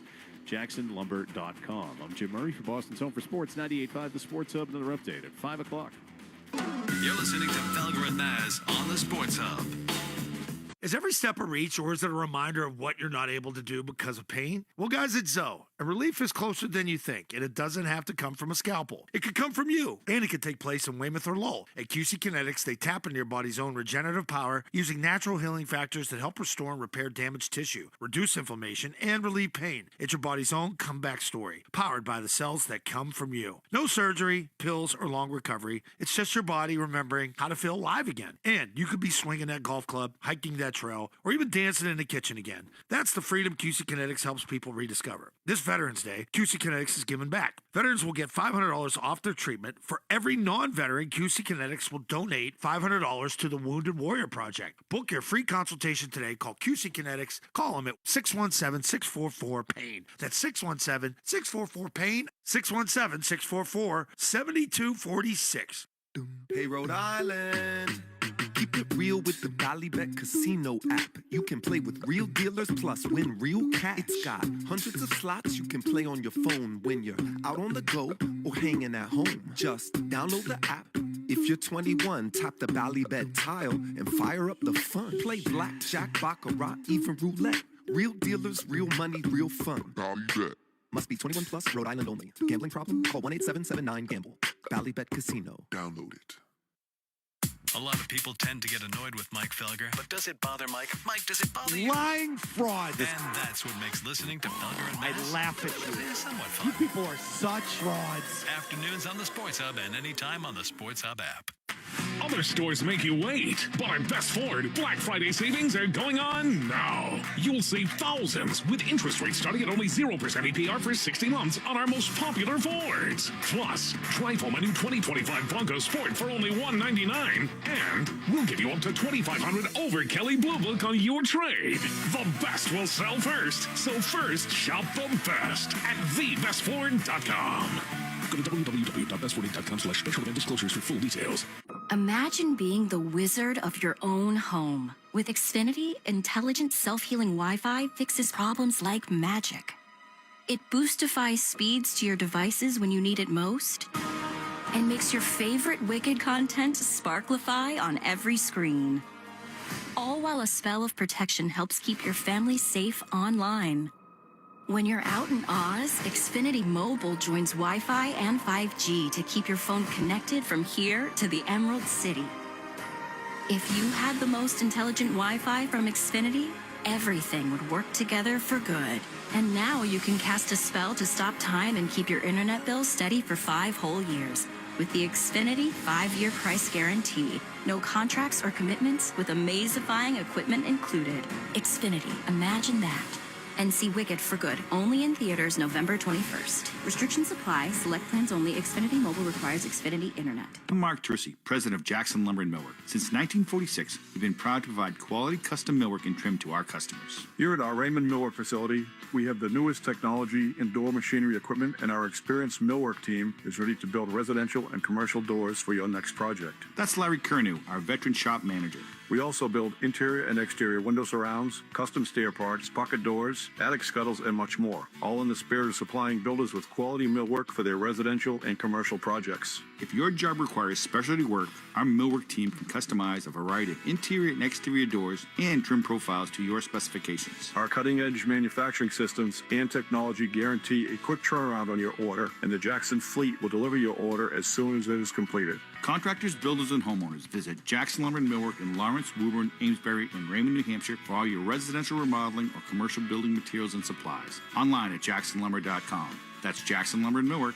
providing solutions and delivering results since 1946. What would you do if your online store converted 36% more shoppers? You could take 36% more vacation. Another pina colada? Yes, please. Open a new retail location with 36% more square feet. Fantastic. Hire 36% more help. You're hired and you're hired. Shopify has the world's best converting checkout, up to 36% better than other e-commerce platforms. What you do with those extra sales is up to you. Switch to Shopify today at shopify.com/listen and get a $1 trial. Shopify.com/listen. You're listening. I listen to you every day. To Felger and Matt. I think this is a moral law. On the Sports Hub. Hey, what's going on, guys? Happy Veterans Day. Thank you. Hey, so I don't know if you guys knew, the ESPN power rankings came out today. The Patriots moved up from number 4 from number 8. I wanted to get your take on that to see if you thought it was a little generous. You know, when you look at the AFC wild card potential matchups, it's kind of scary, you know, with the Chiefs, the Chargers, the Jags. You know, I just want to get your take on that.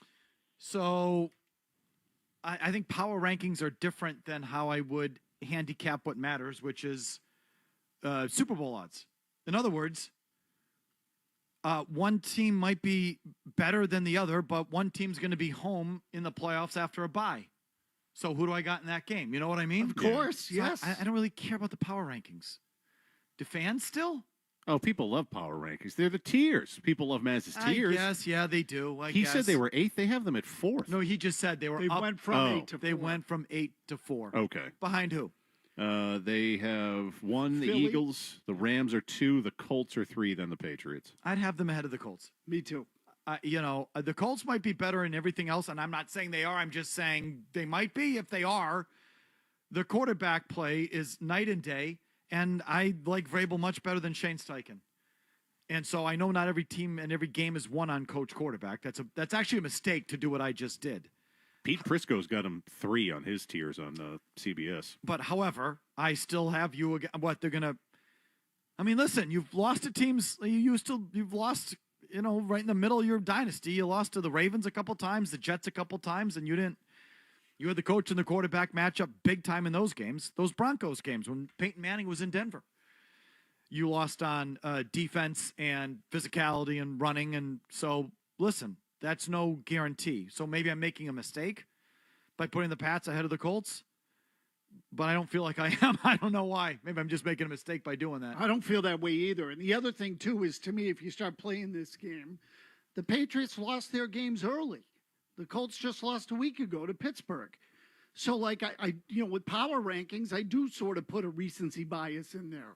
I put the Patriots won 7 straight, and they just beat a good team. That counts for something. Chuck in D.C. on Monday Night Football last night. Go ahead, Chuck. Hey, guys. So, Felger, on Matt Lafleur, there's something I observed last night in the game that I think maybe encapsulates the biggest problem with today's head coaches in the NFL. It was early in the second quarter. Green Bay had just punted, and then the broadcast coming out of commercial pans to Lafleur for like an extended period of time, and he was like sitting almost behind like the water coolers, and his back was facing the field as the Eagles line up to snap, and he's just scribbling all over his offensive play sheet, not paying any attention to what's going on to the Packers defense. And I just think he's a glorified coordinator who coaches one side of the ball and then has his head buried in his play sheet when they're not on the field. Big time. I know Andy Reid kind of does the same thing, but in general, how can the head coach be that oblivious to one side of the ball entirely? Brutal. It's a brutal shot. I saw it up here on one of our monitors today. Someone had it. Someone mentioned it to me last night, and I've seen the picture. Did we have it, Vinny, in your little scroll there, or did I see it on one of our monitors? But the defense is on the field, and Matt Lafleur is over on he's put his laminated play sheet or his notebook on a equipment box. Yeah. And it would be like me doing the show with you guys over here, with me with my notes, doing notes, with my back to you, writing down notes and scribbling stuff while the show is going on over here. And I'm just I kind of like it. Don't get any ideas. But it was the classic example of I got one side of the ball and you all take care of the rest. And a classic example.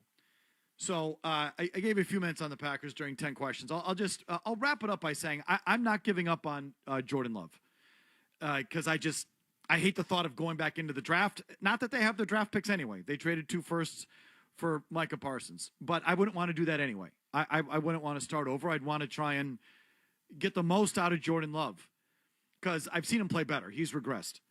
So I'm giving up on the coach, though, and I'm giving him Jordan Love a new cast, a new coach, a new approach.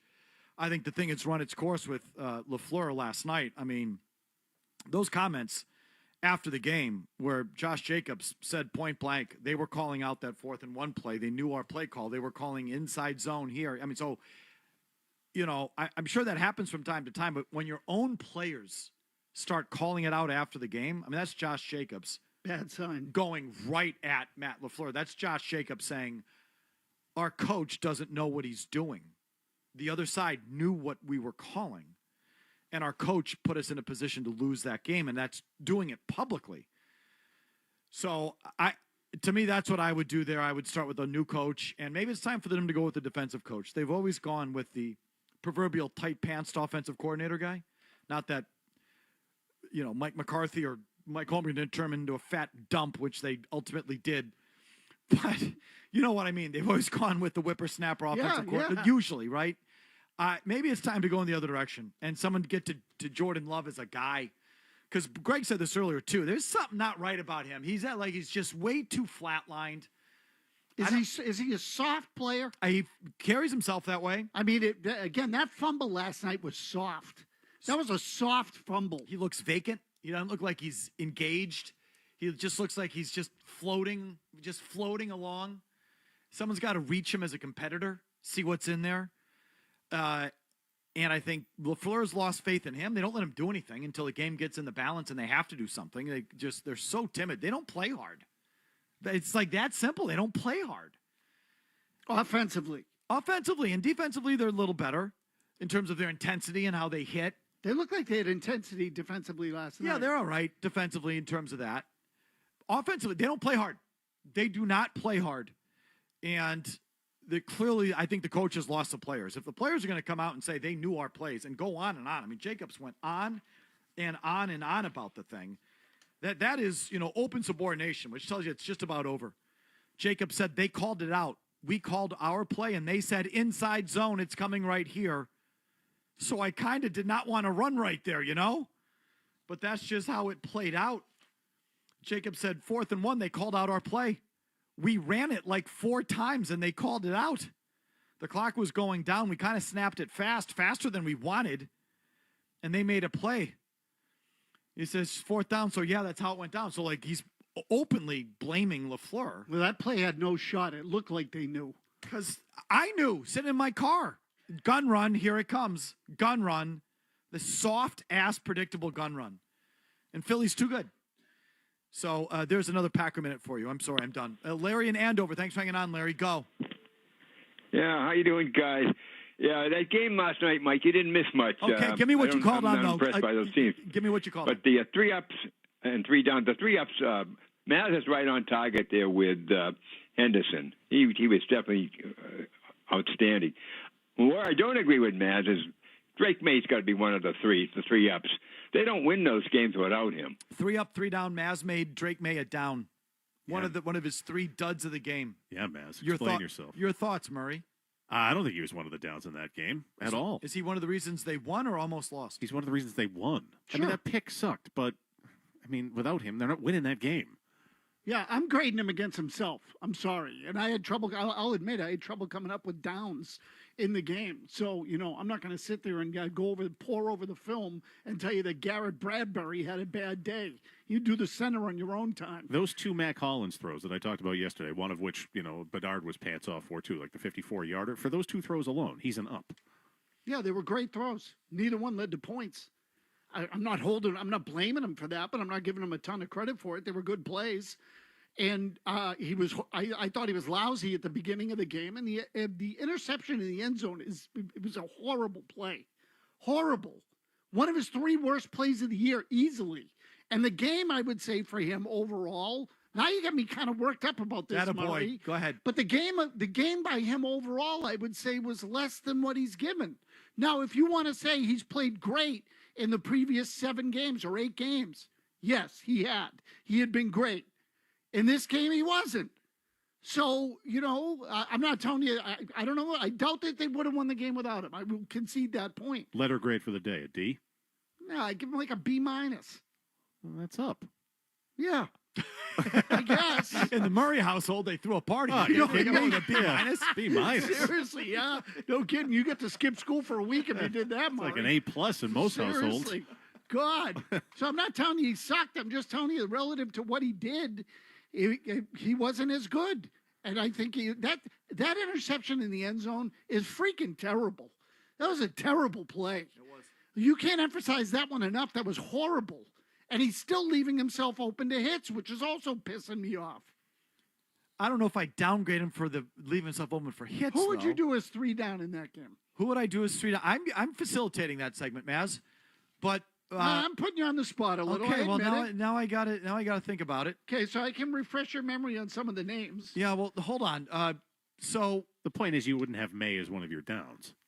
I wouldn't have May as one of my downs. That is for sure. It is. I had Landry. It's a hard game. I had Henry. So listen, I'm with Greg. The left side of the offensive line. I don't think the offensive line had a great day.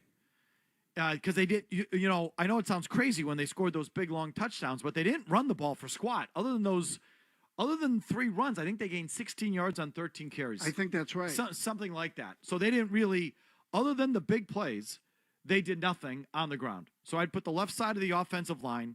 I said yesterday that I like Gonzalez, Christian Gonzalez. He's locking up on the number 1 receivers. He's having some good one-on-one battles. I like it. He's competitive. But I'll tell you what, if he blew the coverage on that first touchdown, I think Christian Gonzalez deserved consideration as a down. Definitely. He had a late defensive pass interference. He gave up a couple completions to Ibuka, one that he got away with because Ibuka dropped, another one on top of it. And if he was responsible, if everyone else was playing zone and he was playing man on that touchdown and he was responsible for leaving that whole side of the field open, then I'd have to give Gonzalez one there as well. And then good one. Thank you. And then the third one. See, I'm trying to be fair. Yeah, no. The third one, how about the tight ends? Invisible. Yeah, I had the tight ends. I had Henry in there. Yeah, they didn't do squat. No, I think Hooper got hurt because he showed up on the injury report yesterday with a concussion. I didn't check his snap count from the game. That's why it's much better to facilitate. and let you be the bad guy, and I just sit there and say next. That's all I want to do. I don't know. You're pretty good at being the bad guy. I just wanted, sometimes I just want to set it up. You know what? Gonzalez didn't play great last week either. I got news for you. Here we go. Seriously. I thought Drake London was better than he was in that game. So the point is, if I'm Atlanta and I go into that game and it's Drake London against Christian Gonzalez, do I take that?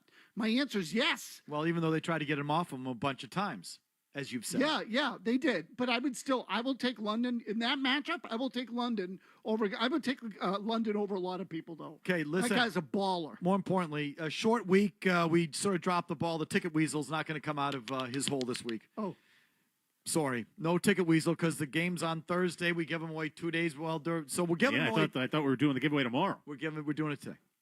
So we're going to give away these Patriots tickets at 5:35. No special incentive. Just be the right caller at the right time, which is 5:35, and you can win tickets to Thursday night Patriots versus the Jets, courtesy of us, your friends here at 98.5, the Sports Hub. Long commercial-free segment comes your way next. Brace yourself. More Felger and Maz is on the way on the Sports Hub. This time of year, nobody likes an ad that mentions winter, but Right Window can't avoid it because if you have old, cold, drafty windows and you want to solve the problem, now's the time to call Right Window and be prepared for winter. The reason you want to call now is their windows are not off the shelf. It's not some product that's just sitting there at a home improvement store. No. Every Right Window is custom built to the exact measurements of your home. This means it takes longer to build them, so schedule an estimate now to guarantee your house is buttoned up before the cold weather arrives. Right Window will come out. They'll place them all in one day, just like they did in my home. 15 years ago, they were one of our first sponsors. They replaced every window in my old home in Wellesley. They did such a good job. I remember them to this day. I remember the job they did to this day. I've done several jobs since, and I've endorsed them ever since. I'm happy to endorse them to you. All their products are Energy Star certified, great insulation ratings. You'll get 0% financing for 18 months, a limited warranty on both the window and the install, and most importantly, $60 off the install of their best, most energy-efficient triple pane window. Call them at 800-649-3600. Quality windows professionally installed for the right price. That's Right Window by Renuity. Is every step a reach, or is it a reminder of what you're not able to do because of pain? Well, guys, it's Zoe. And relief is closer than you think, and it doesn't have to come from a scalpel. It could come from you, and it could take place in Weymouth or Lowell. At QC Kinetics, they tap into your body's own regenerative power using natural healing factors that help restore and repair damaged tissue, reduce inflammation, and relieve pain. It's your body's own comeback story, powered by the cells that come from you. No surgery, pills, or long recovery. It's just your body remembering how to feel alive again. And you could be swinging that golf club, hiking that trail, or even dancing in the kitchen again. That's the freedom QC Kinetics helps people rediscover. This Veterans Day, QC Kinetics is giving back. Veterans will get $500 off their treatment. For every non-veteran, QC Kinetics will donate $500 to the Wounded Warrior Project. Book your free consultation today. Call QC Kinetics. Call them at 617-644-PAIN. That's 617-644-PAIN. 617-644-7246. Hey, Rhode Island. Keep it real with the Ballybet Casino app. You can play with real dealers plus win real cash. It's got hundreds of slots you can play on your phone when you're out on the go or hanging at home. Just download the app. If you're 21, tap the Ballybet tile and fire up the fun. Play blackjack, baccarat, even roulette. Real dealers, real money, real fun. Ballybet. Must be 21 plus, Rhode Island only. Gambling problem? Call 1-877-9-GAMBLE. Ballybet Casino. Download it. Toucher and Hardy in the middle of the night. When has that been necessary? Yeah, and they're right here, online and in the palm of your hand, along with podcasts of every show and covering all the breaking news on the Sports Hub app. So listen when you want to what you want. At Lowe's, this Veterans Day and every day, verified military members, veterans, and their spouses get automatic silver status in My Lowe's Rewards with free standard shipping, plus 10% off eligible purchases with no annual limit. It's one way we honor and give back to those who have served and still do. Learn more now at lowes.com/military. 10% discount can't be combined with another offer. Exclusions, terms, and conditions apply. Loyalty program subject to terms and conditions. Details at lowes.com/terms. Subject to change.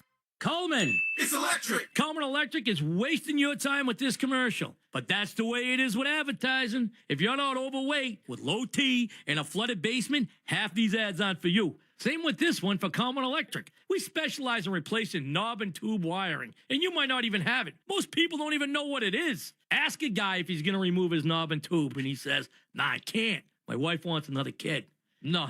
Let me explain. Many houses around here were built 100 years ago and still have the original wiring. The wires would heat up, so they ran them around little knobs and through tiny tubes and called it knob and tube. But insurance companies call it a stinking fire hazard, and insulation companies won't even call back because they ain't touching it. If you've got knob and tube, join this century and book a free estimate with Coleman Electric to have it replaced. And if you don't have it, sorry we wasted your time. But thanks to your sacrifice, you've helped your knob and tube neighbor.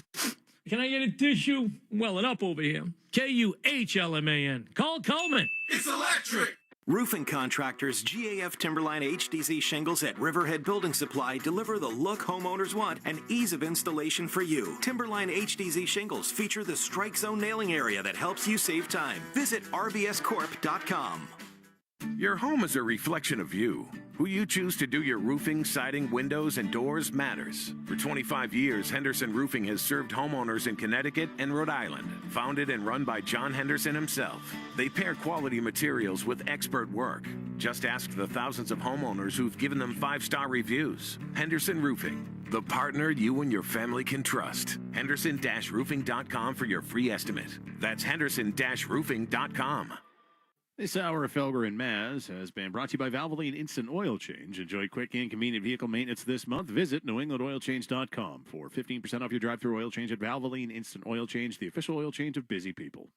You didn't start a business just to keep the lights on. You're here to sell more today than yesterday. You're here to win.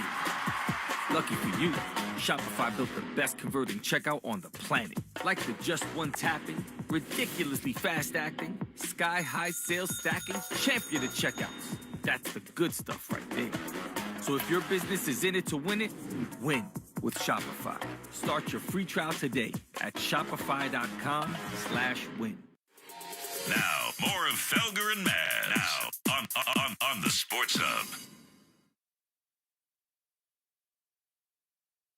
Mike, Nick Saban used to want his team, he talked about not wanting them to drink the rat poison when they were getting hyped for being good. You guys have kind of avoided that, flown under the radar, but I think now there's probably kegs of rat poison nationally in the media. As a player and or coach, have you been able to sense when a team might be up for maybe a letdown, and then what can you do to avoid that? I mean, I think those are always hard. That's human nature. I mean, you know, we just have to stay consistent through our actions, and quick turnaround. These guys were locked in, prepared. You know, and it's like there's times where I want to, you know, pull the head coaching card out and, you know, stray away and kind of, you know, run around here slamming everything, yelling, and really haven't had to. You know, where you try to make up, you know, fabricate some conflict. And yesterday they responded. They did everything we asked them to do. Recovery, preparation, the walkthrough practices, being able to run and get some of the soreness out of them. They bought into that. So those are all really positive things. You know, we never want to, you know, take the cheese and get into all that. And certainly there's a human element to it, you know. But, you know, when things are going good, you have to be able to prepare for things when they're not. And I think that we try to do that. We try to stay focused so that we're not in any sort of like panic mode. Mike Vrabel being asked about the team keeping its focus, especially with all the success, referencing an old line from Nick Saban about the rat poison that comes out when you have success and all of that. You'd say, Maz, for sure the team's done a good job of keeping their focus through all this. Great. Great. I think it was the thing we were most worried about early on. You know, they had the Carolina win, and we all said, what? Well, if you go out and you lose the next one, it doesn't do you any good. I think the next one was New Orleans after that, right? Yeah. So, like, that was one that was emphasized, and they came out and, you know, they won the New Orleans game, and then they won the one after that. So his comment right there to me is like, they're being professional. He's had, you know, they have a lot of young players, but they have some veteran guys who've been around a little bit anyway. So he's teaching them how to be professional, reset, start over every single week. And thus far, they've done it. Honestly, it's probably been maybe the most impressive thing they've done. Because with their roster, you would think somewhere along the line they'd slip up. whether it's May or Henderson or someone who just doesn't have a lot of experience in the league, you'd say he's going to get his, start feeling his oats after a good week and come out and suck the next week because he, took his eye off the ball, and they haven't done that. All right, with the compressed schedule, Vrabel actually spoke today, not on Wednesday, so there is some sound to go through. He mentioned something. It's number 3, Jimmy. Think about team speed that Maz wanted to hit on. Let's hear that, if you could, please. How important was it for you to increase the overall team speed, especially on defense for this team? Well, man, I think you just try to improve, and part of that is youth, part of that is speed, part of that is some of that skill, size. There's a lot of things that you look at when you try to build a roster, a team, try to get the best fit of players, and so. We've been able to create some X plays offensively and, defensively. Always, that's speed and length and explosiveness. Those are good traits to have for defensive football players. So this to me just plays off of what, some of what Chris Sims was saying, what Romo was saying about how they're built. And I think there's the framework there for them to have a combination of those elements. That's all. And I emphasize framework because they don't have it all yet. But defensively, I would say on their defensive line, they have power. Milton Williams, Barmore, Tonga, there's power on their defensive line. Their offensive line doesn't really have it. And there's no real power element to their. True. It's no power element to their offense. And again, the runs were speed based, and the Kyle Williams touchdown was speed based. Get a guy into space and let him run. So and it's good. They need some of that, but they need to fill out around the framework that they have overall is pretty good. I mean, again, quarterback, they got a possession receiver, corner, a couple of good defensive tackles, some speed at wide receiver, some speed at running back, but it's not built all the way out yet. It's not even close. Okay. Meanwhile, Greg Bedard did his stint today, 2-4, and he has surrendered. He has surrendered to it. He's surrendered to the thing, which is, this Patriots team, he says, for real, no more constraints. I mean, he's going to continue to do his job, analyze, criticize where necessary, scrutinize as he should. Tonga truck. Except when it comes to Kairos Tonga. Then he's all in. There's that guy, that man gets a free run. But the rest of the team is going to continue to do his job. But in terms of their ceiling and what they're capable of, he surrenders to you. We'll reset that with your calls after Murray's 90-second update. No commercials. From the Top Tier Tire Studios, WBZ-FM and HD1. It's not just the games. It's Toucher and Hardy, Zolak and Bertrand, Felger and Maz, Joe Murray. For Boston sports fans, it's 98.5, the Sports Hub. Paisley Media Group Station. Sports Hub headlines, presented by Celsius Energy Drinks. All right, Patriots, of course, getting ready to take on the New York Jets on Thursday night. Head coach Mike Vrabel did say he's going to have a better idea who's going to be available and who won't be after today's practice. The injury report should be released sometime shortly. Patriots thin at running back. They signed Jonathan Ward to their practice squad to make room for Ward. They released receiver Brendan Rice, the son of NFL Hall of Famer Jerry Rice. The Jacksonville Jaguars announced that rookie two-way player Travis Hunter going to miss the remainder of the season after undergoing surgery on his right knee today. Pittsburgh Steelers are signing corner Asante Samuel Jr. to their practice squad. Second game of a home-and-home between the Bruins and Maple Leafs. They're back at TD Garden tonight with the Bruins looking to win their 7th straight game. Jeremy Swayman will get the start in goal. Puck drops at 7. Ryan Johnston, Bob Beers with the call here on 98.5 Sports Hub. Celtics and 76ers meet for the third time this season tonight. This one down in Philly. Joel Embiid dealing with right knee soreness yet again. Out for tonight's game. Sixers say he's being evaluated by team doctors. Tip-off is at 8.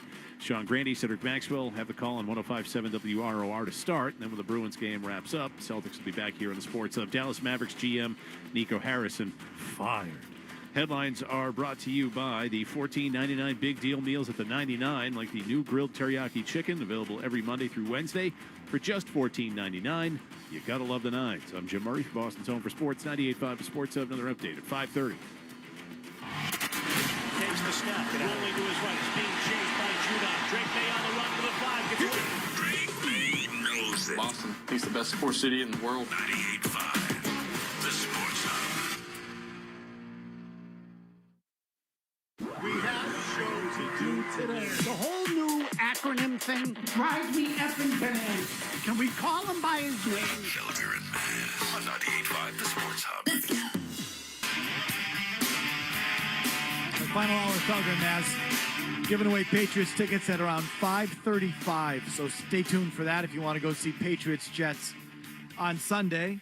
In the meantime, it being a Tuesday, we had Greg Bedard in 2 to 4. We like to replay a little bit of his stuff off the top of the 5 o'clock hour in case you missed it, just to reset sort of like the main theme. And the main theme this week is that Greg Bedard gives up. He surrenders, number one, Jimmy. According to your email, Greg, you surrender? Yes. You surrender to what?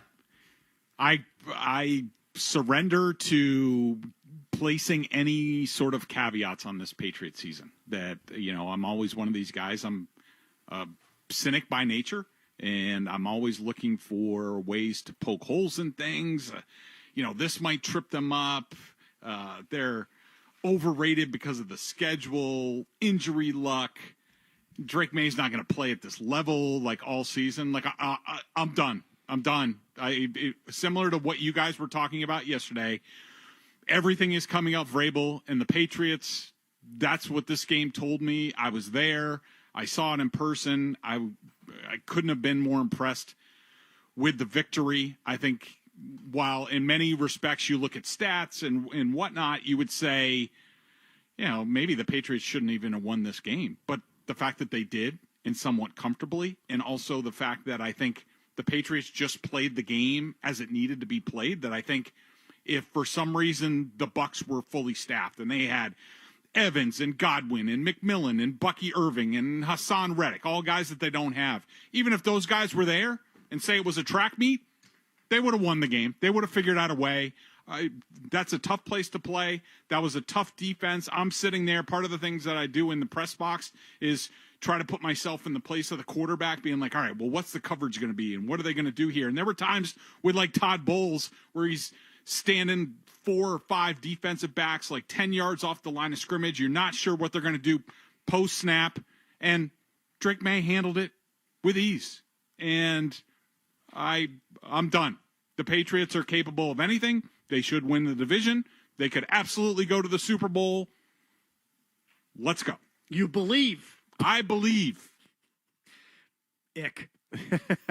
Seriously, he'll come around. Don't worry. So, and I'm saying that half teasingly.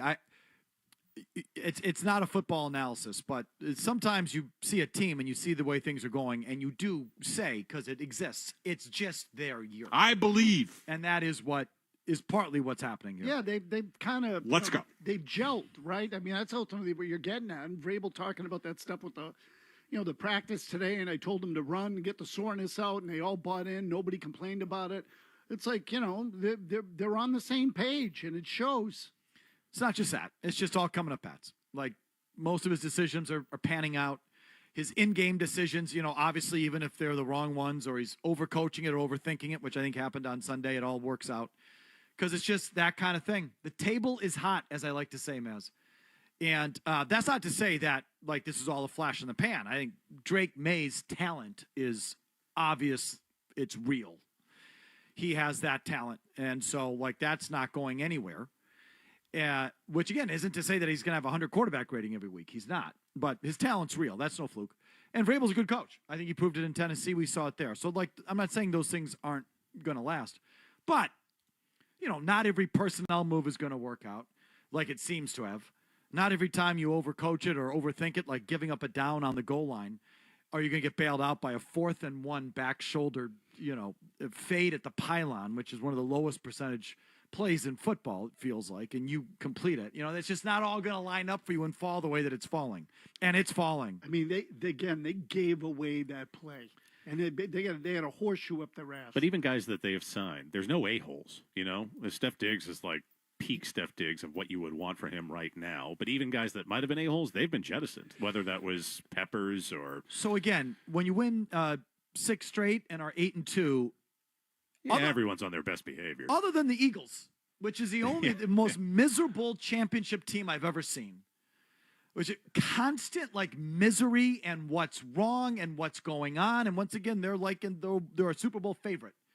And it's like, what's the problem? That's the only example. Otherwise, if you're winning at a high level, it's hard to be the a-hole, Murray. Like, it's really hard. Brady pulled it off at 8-0.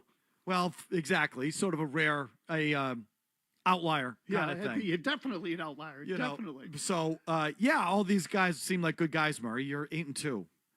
And if Diggs hadn't rounded into form and you were 2-8, I don't think you're getting the same stuff, Diggs. But, but that's just it. Like, this is the year. It's all happening. Even the injury thing. Jimmy, number 5, if you could, please, from Greg Bedard earlier. You give up. You're just done. I mean, every question that I have, they check off. And I know, I'm starting to anger Patriots fans because they don't like to hear the fact that they've had the greatest injury luck in the history of the NFL this year. They don't like hearing facts. Facts. Facts. That want facts. No. Factual that the Patriots, and of course I get some fans who are like, did you mention we didn't have Keyshawn Boutte and Ramondre Stevenson? And I'm like, Stevenson? Are we serious? Like when the Bucs are missing Evans, Godwin, McMillan, Bucky Irvin, Hassan Reddick. I'm like, let me go start a GoFundMe page for the Patriots. I mean, in terms of their injury woes. Quote unquote woes. Yeah, but I mean, this game, I'm watching it. And of course, I had the list because I went through it. So Marcus Jones goes out. Looks like he's dead. Mike Vrabel comes out. And, of course, now I'm hearing for a Patriots fan, see, you jinxed us. 2 plays later, Marcus Jones is back. Christian Barmore goes down. Vrabel has to come out and touch his hand. Like, what kind of healing powers does Mike Vrabel have? Like that of Jesus. Seriously. Is that the reason why he's going out there? Because he can heal the sick and the injured? Yes. It wasn't Jesus who brought Lazarus back. It was Vrabel. Seriously. Also walks on water, by the way. Yeah. Travion Henderson. Barmore comes back. Hawkins goes out. He comes back. Mapu goes out. Gets killed over the middle. By his own guy. Oh, no, their guy. Sorry. Yeah, their guy. Gets absolutely leveled. This is a guy who is on the injury report every week with a neck injury. And he basically gets into a car crash in the middle of the field. He's back as personal punt protector, like the next punt. It's unreal. I give up. This is their type of year, their season. I don't know who made a deal with the devil, but it happened. This could be 2001 all over again. I'm not waiting until the end. I'm not going to be Maz with the Red Sox in what year was 2013. 2013. No, Travion Henderson. I give up. Looked like he hyperextended his knee on the sideline there, and then he came back and ran faster. Yes. I'm telling you, Vrabel healed him. Yeah. No, their limbs grow back. So they have it's like stem cell treatment on the sidelines. So you get the idea there. Holds his hand, and healing proteins are transferred from the coach to the player. Bedard, as usual, had a lot of nuts and bolts football analysis, but that was more just the guttural reaction to giving up. This is what this is. Oh, they're hot. There's no question they are hot. Very hot. So that was the long and short of it. The big boy surrenders. He surrenders to the thing. Can I just get this off my chest quickly? Oh, my God, will you please? Okay, so everybody's on board now. Tony Romo is saying that, they can beat anybody.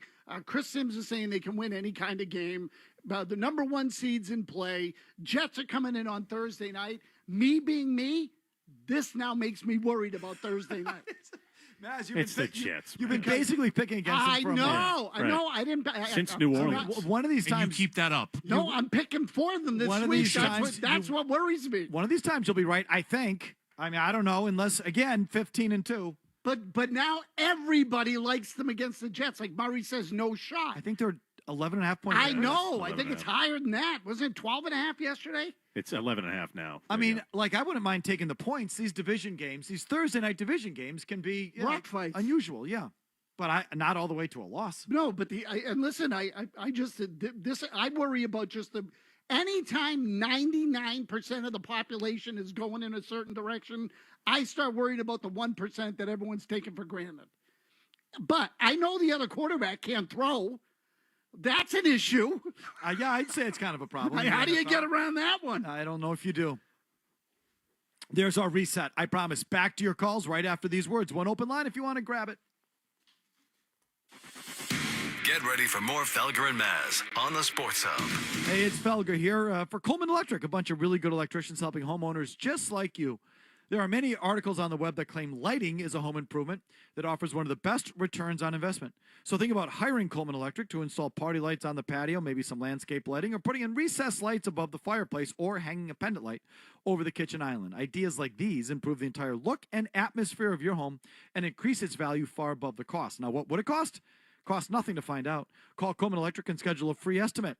Unless you're lighting the Superdome, you see installing new fixtures will be easier and cost less than a kitchen or bath remodel. It's a lower cost project with a high return. And the best part?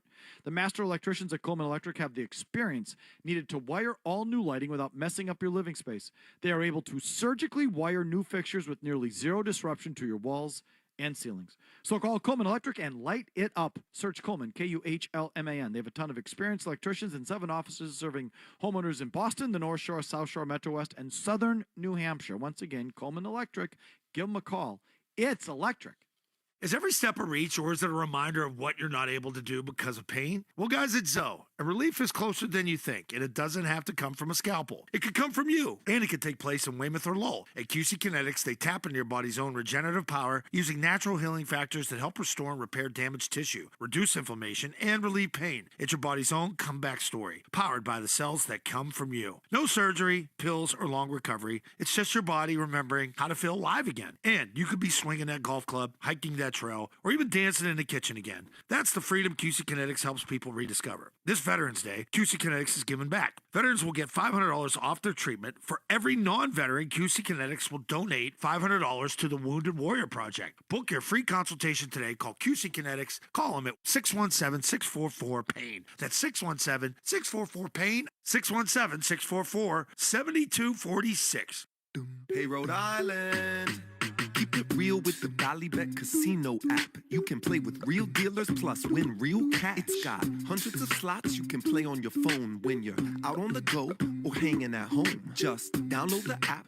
If you're 21, tap the Ballybet tile and fire up the fun. Play blackjack, baccarat, even roulette. Real dealers, real money, real fun. Ballybet. Must be 21 plus, Rhode Island only. Gambling problem? Call 1-877-9-GAMBLE.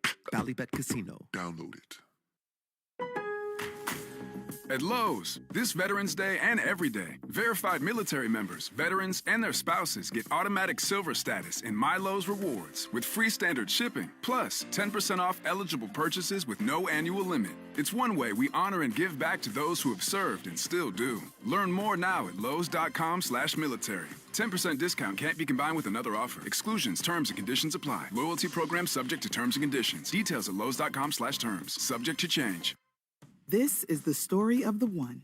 As head of maintenance at a concert hall, he knows the show must always go on. That's why he works behind the scenes, ensuring every light is working, the HVAC is humming, and his facility shines. With Grainger's supplies and solutions for every challenge he faces, plus 24/7 customer support, his venue never misses a beat. Call quickgrainger.com or just stop by. Grainger, for the ones who get it done. You want to talk about 6 Super Bowls, 6 Stanley Cup championships, 9 World Series wins, 18 NBA championships. You want to talk Boston sports? You're in the right place. Boston's home for sports. 98.5, the Sports Hub. Electrical contractors, get on board Granite City Electric's GCE Night Train. Order your materials to be delivered overnight to the job site the following morning and save time and money. Go to GCEnighttrain.com to order. Solak and Bertrand. How can you stop Drake May when he's willing to extend plays, take the beating, and can deliver the football into a window the size of this pencil cup on the desk here? No problem. I actually think he could be closer to Mahomes than Allen. He often gets compared to Josh Allen. I don't like the Allen comparison. I actually think his game is closer to Mahomes's, which is, yes, we'll hang in, take the shot, deliver the ball, put it in a window that is minuscule. And on top of that, he'll break your back on a third down run. Solak and Bertrand. Weekday mornings at 10 on the Sports Hub.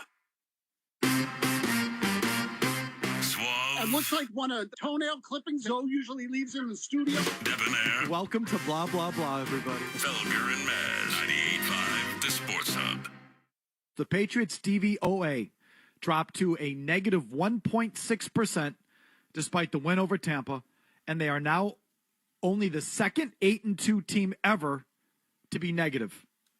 Okay, DVOA is like an overall team WAR stat. I don't know how else to describe it to you. Yes, and the important thing is it's opponent adjusted, as opposed to these EPA numbers that you hear.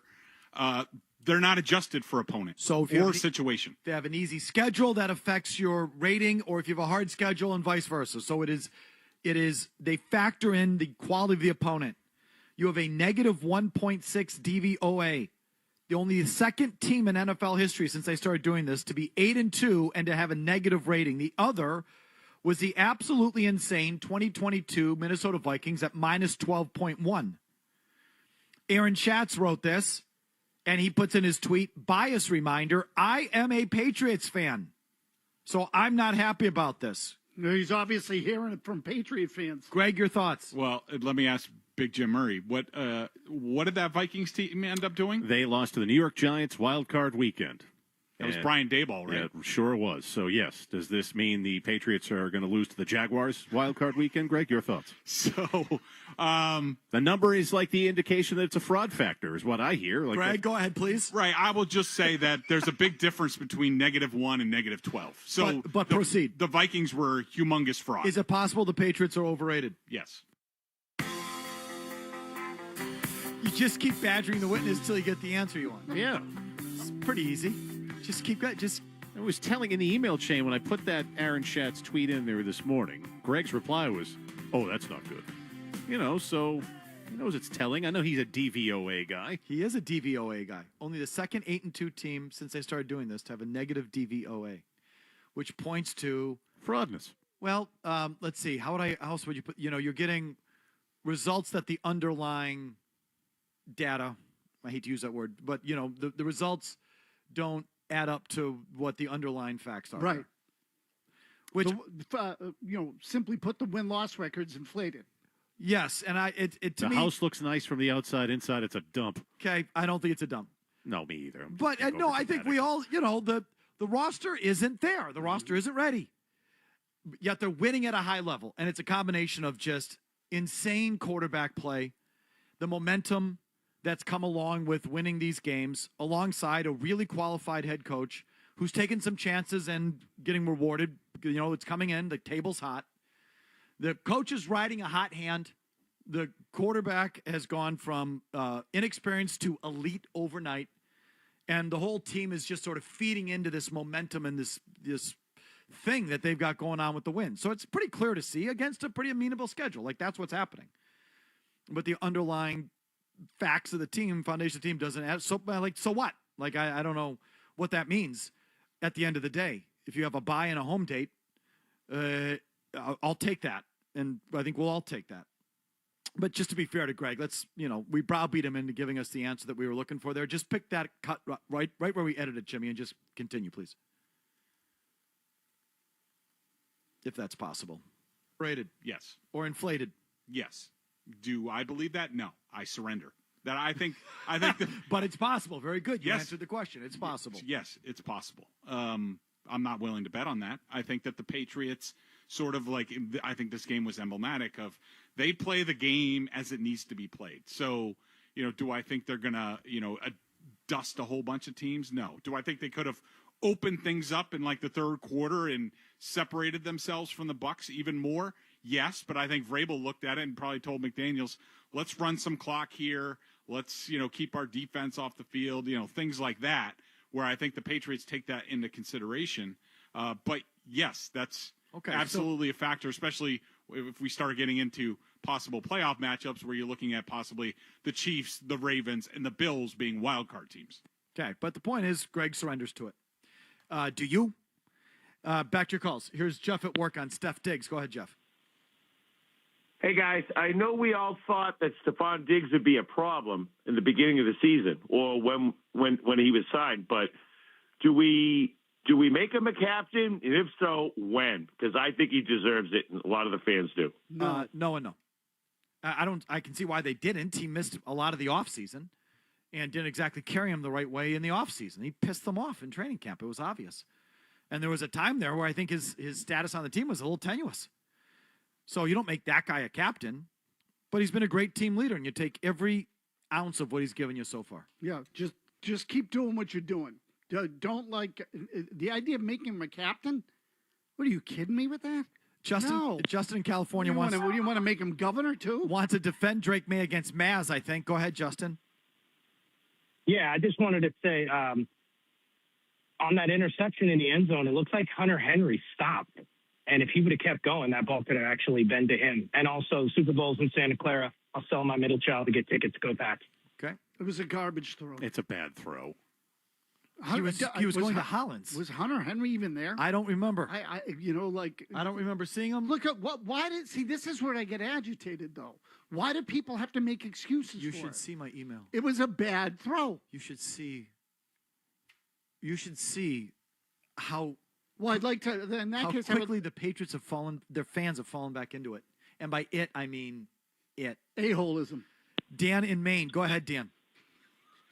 Yeah, hi. Following up on that call, I don't agree that someone could have caught that pass. I think it was a terrible throw. But I would like to say that how many times have we seen Tom Brady or Peyton Manning or any other elite quarterback throw a bad interception in the end zone?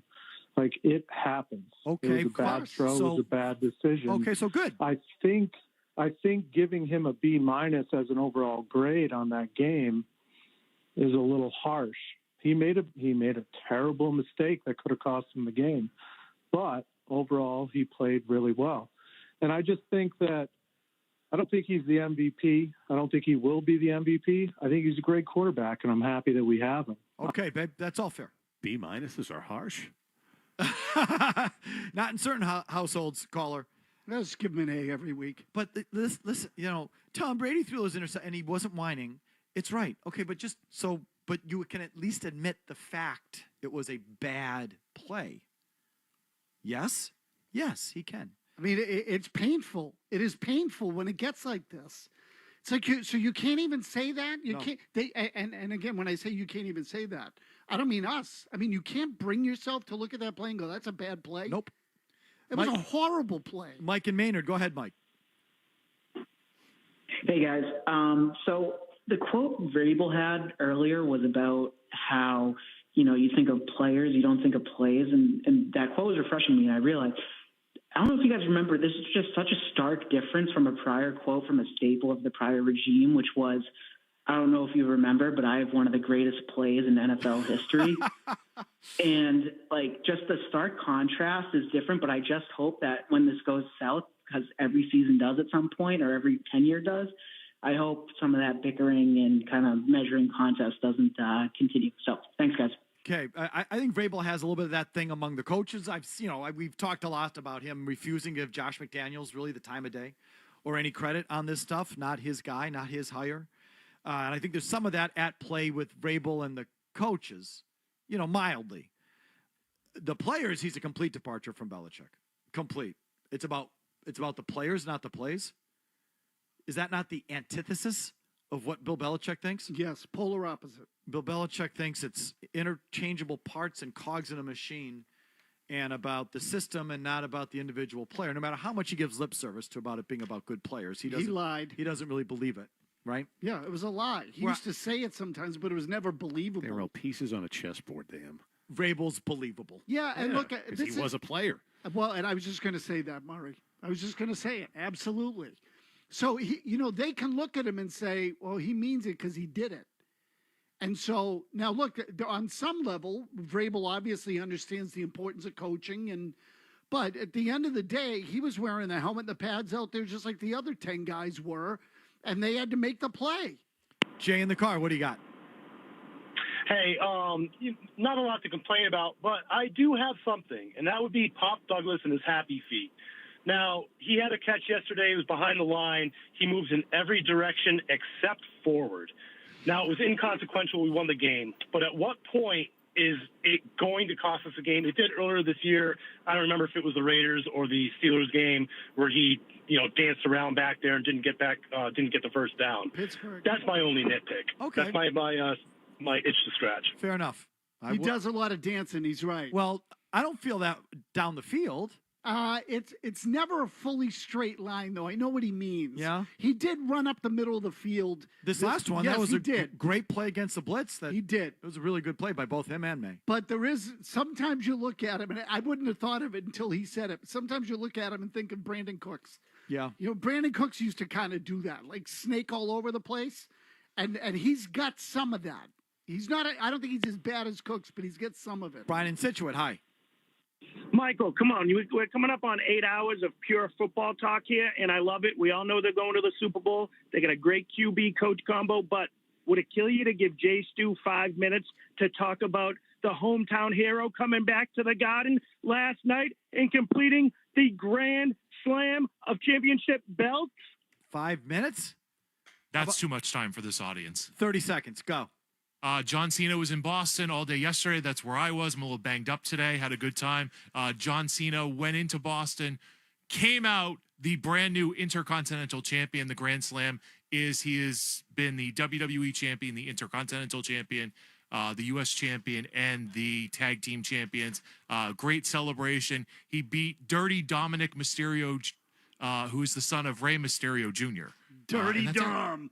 Was there not a dry eye in the house, as they say, Stu? I would say yes. I would say it was very emotional. Tears may have been flowing for certain people. It is the loudest the TD Garden has sounded in a very long time. Jimmy, has anyone else ever won the Grand Slam? Yes, there are multiple Grand Slam champions in wrestling. It's really not that special, is it? What time did you get in, Jay Stu? Oh, that's a great question. I don't know that I have an answer for that. Post game at the Kowloon? Yeah, there was a good post game. Strong post game, I would say. How was the show? Oh, the show was fabulous. John Cena won, and that's all that really mattered. How could that's the guy from Newbury, right? Yeah, West Newburyport. Okay, so jorts and all. Yeah, they weren't gonna have him lose at home in his final match, right? Well, so there was some question Well, you as think to it was whether he was decided actually. before they went out there? Yo, shame on me. I'm sorry. Yeah, well, there was some question whether he was actually going to wrestle last night or not. Why? Because they had promoted the show as an appearance by John Cena. Oh. This is like I went to a Super Bowl party where featuring Snoop Dogg. So I thought we were going to say Snoop Dogg. All he did was smoke blunts up on stage and play with the soundboard and then leave. Because he did it for like 20 minutes. He futzed with some levels on his soundboard, smoked his blunt, and then left. Easy money. So there was a fear that he was going to come out, say thank you, Boston, and then walk out. Oh. But he didn't. He got a match, and he won the Intercontinental Championship. Okay, caller, you got 2 minutes out of that. Which is probably two minutes too much for our audience. Here comes Murray's update. We're back with final thoughts, calls, emails, and Patriots tickets if you want them. Essential Sports Hub headline presented by Celsius Energy Drinks. The Patriots are getting ready to take on the Jets Thursday night. Get the second injury report of the week just released. You had two non-participants today. That would be tight end Austin Hooper dealing with a concussion and defensive lineman Joshua Farmer with an ankle injury. 5 players limited. That's wide receiver Kayshawn Boutte, linebacker Christian Ellis, linebacker Jack Gibbons, and running backs Terrell Jennings and Ramondre Stevenson. Also with the Patriots thin at running back, they signed Jonathan Ward to their practice squad today. And to make room for him, the Patriots release receiver Brendan Rice. The Jaguars announced that rookie two-way player Travis Hunter going to miss the remainder of the season after undergoing surgery on his right knee today. Steelers signing corner Asante Samuel Jr. to their practice squad. Second game of a home-and-home between the Bruins and Maple Leafs. They're back at TD Garden tonight with the Bruins looking to win their 7th straight game. Jeremy Swayman will get the start and goal. Puck drop at 7. Ryan Johnston, Bob Beers with the call starting at 6:30 here on 98.5 Sports Hub. Celtics and 76ers down in Philly tonight. Joel Embiid has been ruled out with right knee soreness. Tip-off at 8. Grandy and Max with the call. That will start on 105.7 WROR. And when the Bruins game is over, Celtics will resume here on the Sports Hub. Headlines are brought to you by Noturno Home Services, your local family-owned, family-operated home service experts. Visit noturnohome.com today to get started. That's noturnohome.com. I'm Jim Murray for Boston's Home for Sports, 98.5 The Sports Hub. Another update at 6 o'clock. More Belger and Maz and you on the way on the Sports Hub. Hey, Big Jim here for Wendy's in a world of tenders. Wendy's has decided to make something more juicy, more crispy, and even more dippable. The new Wendy's chicken tenders are here. Yep, you heard right, chicken tenders. They're giving you their new chicken tendies with a brand new 3-piece combo with fries, a Diet Dr. Pepper, and a new sauce lineup. Their new chicken tenders at Wendy's. So juicy, so crispy and dippable. You will remember them forever. Gotta have tendies? It's gotta be Wendy's. A participating U.S. Wendy's, Dr. Pepper is a registered trademark of Dr. Pepper, 7-Up Inc. Is every step a reach, or is it a reminder of what you're not able to do because of pain? Well, guys, it's Zoe. And relief is closer than you think, and it doesn't have to come from a scalpel. It could come from you, and it could take place in Weymouth or Lowell. At QC Kinetics, they tap into your body's own regenerative power using natural healing factors that help restore and repair damaged tissue, reduce inflammation, and relieve pain. It's your body's own comeback story, powered by the cells that come from you. No surgery, pills, or long recovery. It's just your body remembering how to feel alive again. And you could be swinging that golf club, hiking that trail, or even dancing in the kitchen again. That's the freedom QC Kinetics helps people rediscover. This Veterans Day, QC Kinetics is giving back. Veterans will get $500 off their treatment. For every non-veteran, QC Kinetics will donate $500 to the Wounded Warrior Project. Book your free consultation today. Call QC Kinetics. Call them at 617-644-PAIN. That's 617-644-PAIN. 617-644-7246.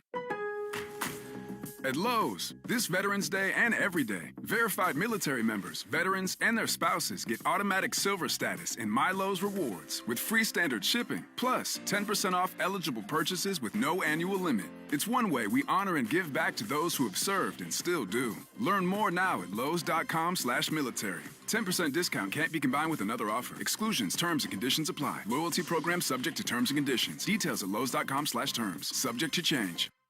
Toucher and Hardy in the middle of the night. When has that been necessary? Yeah, and they're right here, online and in the palm of your hand, along with podcasts of every show and covering all the breaking news on the Sports Hub app. So listen when you want to what you want. And what a hit. That's what checking used to mean to me. I'm Patrice Bergeron, and since I partnered with Avidia Bank, checking means so much more. Avidia Bank offers a variety of checking accounts with something for everyone, from free checking to premier checking with added benefits. Not only does Avidia Bank provide the services you need, they also give back to their community. Learn more about them today at avidiabank.com/Team Bergeron. Avidia Bank, honest to goodness. Member FDIC, member DIF. Too many veterans in Massachusetts are living without the dental care they deserve, jeopardizing their oral health and overall health. Hi, I'm Boston forward Sam Hauser, and that's why I've joined the Delta Dental of Massachusetts for Veterans Assist. This season, with every assist on the court, Delta Dental donates $25 up to $50,000 to the Tufts School of Dental Medicine's Cares for Veterans program. Together, we're opening doors to critical oral health care for veterans experiencing housing challenges. They've served us, now it's our turn to serve them. Learn more at 985thesportshub.com/veterans. From the studios of the Sports Hub, it's Moving Day, presented by DN Van Lines, the official movers of champions. And now for your Move Like a Pro Sports Hub lineup. Fred Toucher, Zeitgeist Tech, Scat Bag. Nick Gemelli, Big Booty State, Waterboy. Mark the Beetle Bertrand, Mass School of Entomology, Center. Mike Felger, Contrarian University, Diva quarterback. Tony Maz, Squeaky College, slot receiver. Jim Murray, The Dry Humor University, tight end. Kendra Middleton, Duval Influencer Institute, return specialist. Ty Anderson, Penalty Box Polytechnic, special teams gunner. Mary Mena, Executive State, team owner. Every team needs stars. Every move needs DN Van Lines. Whether you're going across town or across the country, DN Van Lines does the heavy lifting so you don't have to. Trusted, reliable, built to win. DN Van Lines. When it's moving time, it's game time. This is the story of the one. As a custodial supervisor at a high school, he knows that during cold and flu season, germs spread fast. It's why he partners with Grainger to stay fully stocked on the products and supplies he needs, from tissues to disinfectants to floor scrubbers. All so that he can help students, staff, and teachers stay healthy and focused. Call 1-800-GRAINGER, click Grainger.com, or just stop by. Grainger, for the ones who get it done. Maz continue on the Sports Hub. But also, I promised Patriots tickets, so here you go. Caller number 10 to the contest line, and those you who have been calling, you've been cheating. Boy, they're back. New England just can't help itself, can it? There's just something like... Once a masshole, always a masshole. Or just something to do the Patriots? Like, what is that? Just looking for an edge. It's their nature. So if you've been calling, I told you not to call before 5:30. Caller number 10, starting right now. 617-931-0985 will score a pair of tickets to see the Patriots take on the Jets Thursday night at Gillette Stadium. Courtesy of us. Thank you, Felger. Thank you, Maz. Thank you, Sports Hub. Mary Mena, all the way on down. Murray. Thank you, Murray and Stu and Kevin. Thank you. Thank you, says the Patriots fan, to Felger and Maz in the Sports Hub for giving us a chance to win free Patriots tickets. Yeah, you're welcome. Let's go back to the email, shall we, please? Let's do some emails. It's the Coleman Electric email of the day. These emails ought to be good. Dear Felga, I really hate you. And I think Maz is a boob. It's electric. The Coleman Electric email of the day. It's electric. Send yours to Felger at 985thesportshub.com. Email it is brought to you by our friends at Coleman Electric, a bunch of really good electricians helping homeowners just like you. When you need an electrician, call Coleman. It's electric. It's electric. It's electric. Okay, panel replacements, old wiring in your home. You got an old home, all that stuff's got to come out. And so call Coleman, Kuhlman. Also what's come out is the a-holery of Patriots fans. Mass holery. Didn't take long. Nope. Well, I'd say on my scale, I'll take a generic mass hole over an a-hole Patriot fan any day of the week. What about both?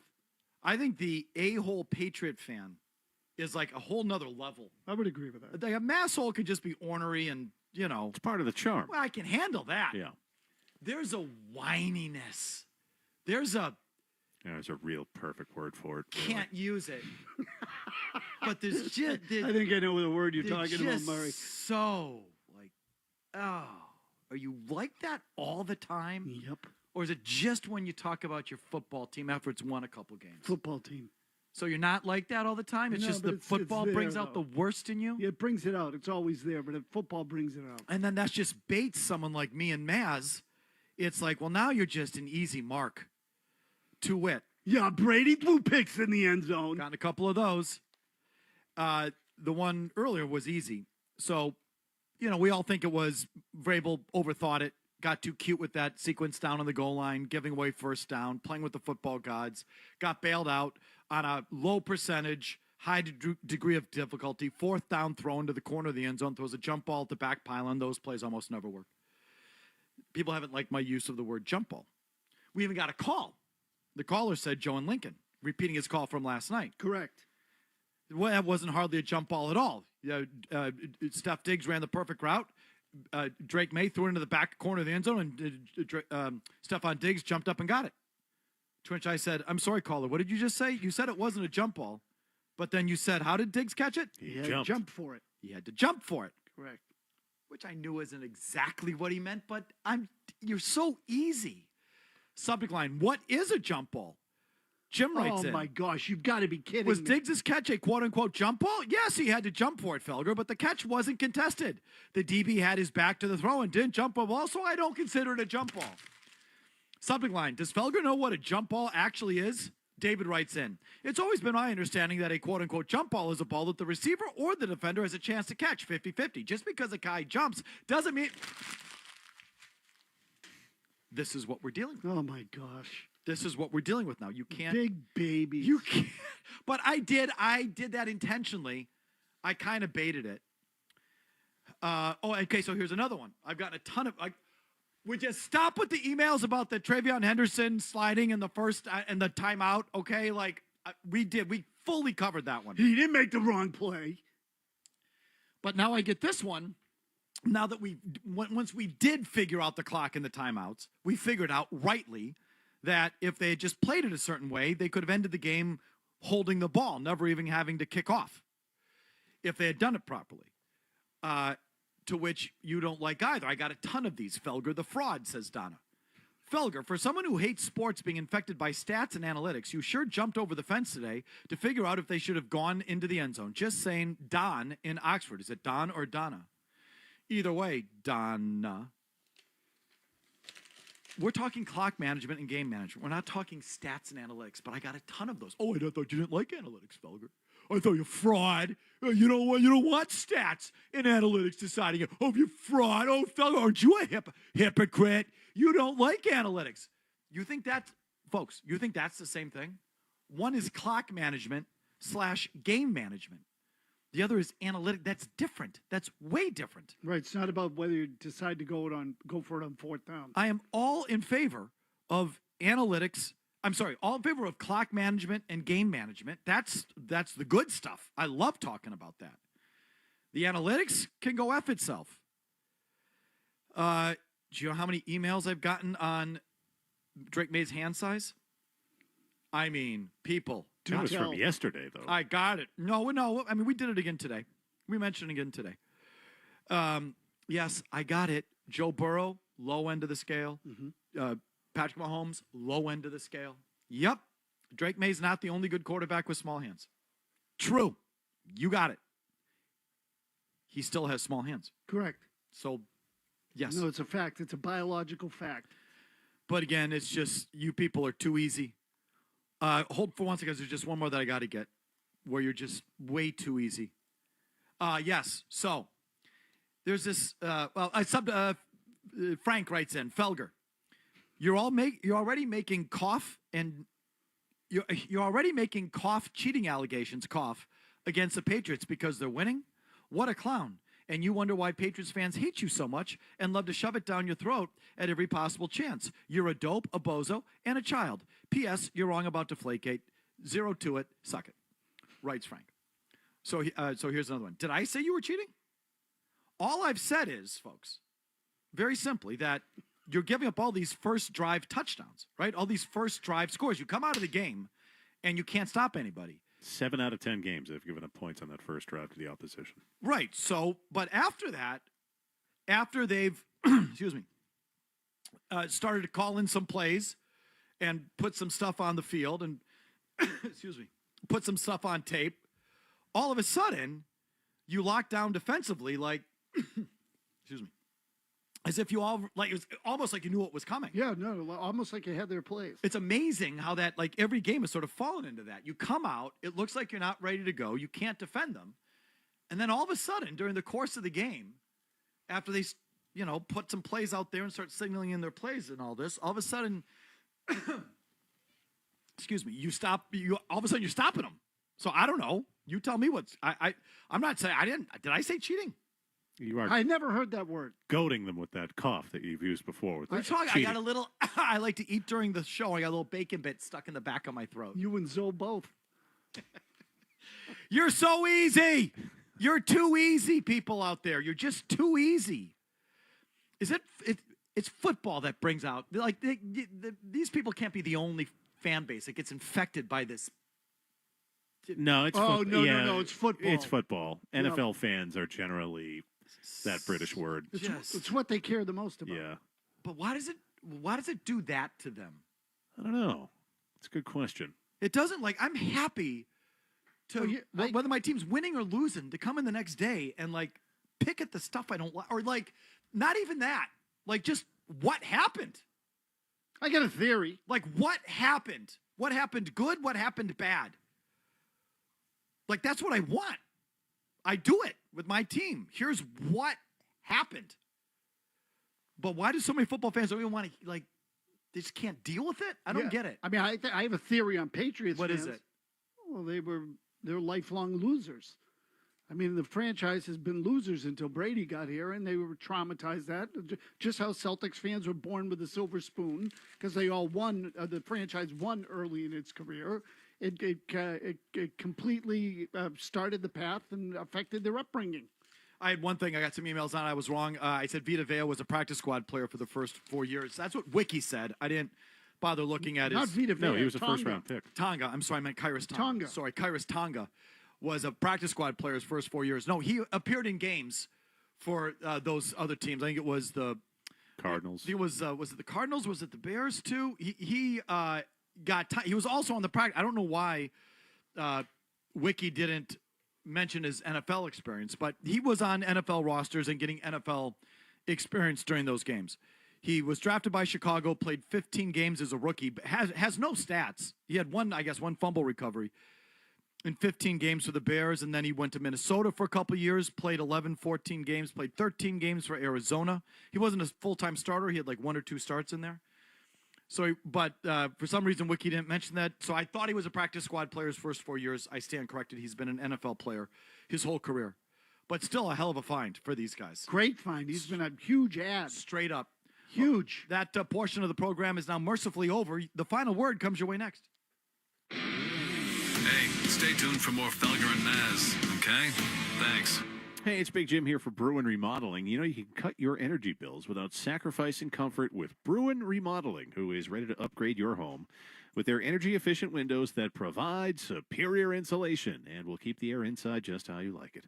Join the thousands of homeowners who have been trusting the Bruin team for quality craftsmanship and customer service since 1981. They offer free estimates with no obligation. When you tell them Big Jim from the Sports Hub sent you, they will give you up to 20% off your project as well. The number to call is 508-881-8200, 508-881-8200, or visit BruinRemodeling.com. Schedule your in-home estimate today, and don't forget to tell them Big Jim sent you. Is every step a reach, or is it a reminder of what you're not able to do because of pain? Well, guys, it's Zoe. And relief is closer than you think, and it doesn't have to come from a scalpel. It could come from you, and it could take place in Weymouth or Lowell. At QC Kinetics, they tap into your body's own regenerative power using natural healing factors that help restore and repair damaged tissue, reduce inflammation, and relieve pain. It's your body's own comeback story, powered by the cells that come from you. No surgery, pills, or long recovery. It's just your body remembering how to feel alive again. And you could be swinging that golf club, hiking that trail, or even dancing in the kitchen again. That's the freedom QC Kinetics helps people rediscover. This Veterans Day, QC Kinetics is giving back. Veterans will get $500 off their treatment. For every non-veteran, QC Kinetics will donate $500 to the Wounded Warrior Project. Book your free consultation today. Call QC Kinetics. Call them at 617-644-PAIN. That's 617-644-PAIN, 617-644-7246. It's time to start a healthy relationship with your money. With Navigant Credit Union, there are no hidden fees, great interest rates, and support that puts you first. Make the switch today. Navigant Credit Union, federally insured by NCUA. A lot of people tend to get annoyed with Mike Felger, but does it bother Mike? Mike, does it bother you? Lying fraud. And that's what makes listening to Felger and Maz I laugh at you.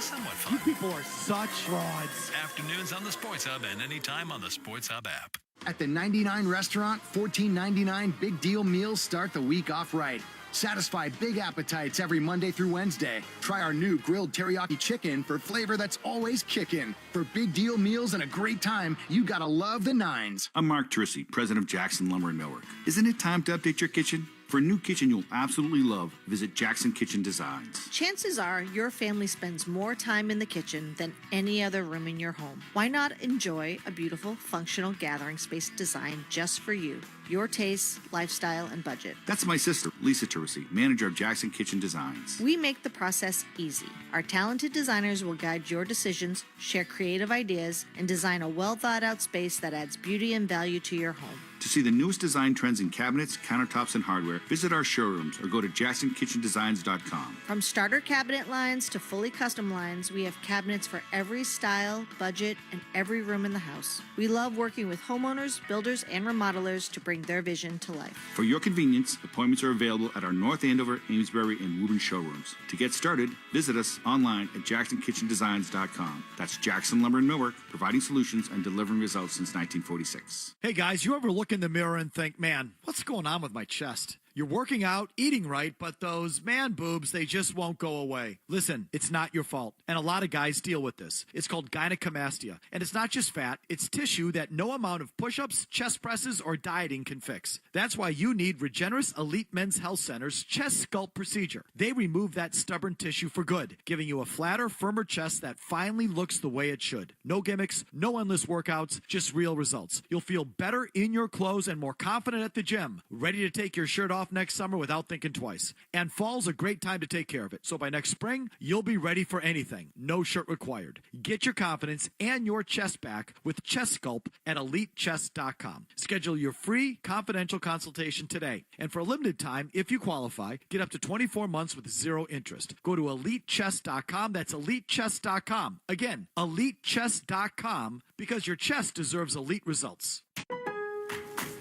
At Lowe's, this Veterans Day and every day, verified military members, veterans, and their spouses get automatic silver status in My Lowe's Rewards with free standard shipping, plus 10% off eligible purchases with no annual limit. It's one way we honor and give back to those who have served and still do. Learn more now at lowes.com/military. 10% discount can't be combined with another offer. Exclusions, terms, and conditions apply. Loyalty program subject to terms and conditions. Details at lowes.com/terms. Subject to change.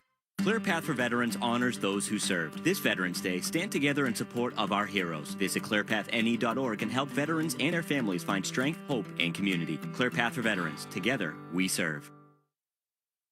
This hour of Felger and Maz has been brought to you today by Awaken 180 Weight Loss. As an approved expense for both HSA and FSA accounts, you can save up to 40% on your Awaken 180 program, awaken180weightloss.com. Hunger is real. It's everywhere. No zip code, no school, no community is immune. The fact is, in a country that each year wastes more than 30% of its food supply, 47 million of us face food insecurity. 1 in 5 kids isn't getting enough to eat, and they're our future. This station is part of the Beasley Best community of caring. For more information and ways you can help, visit 985thesportshub.com/caring. Hey, it's Felger here. Now on Felger and Maz. It's the final.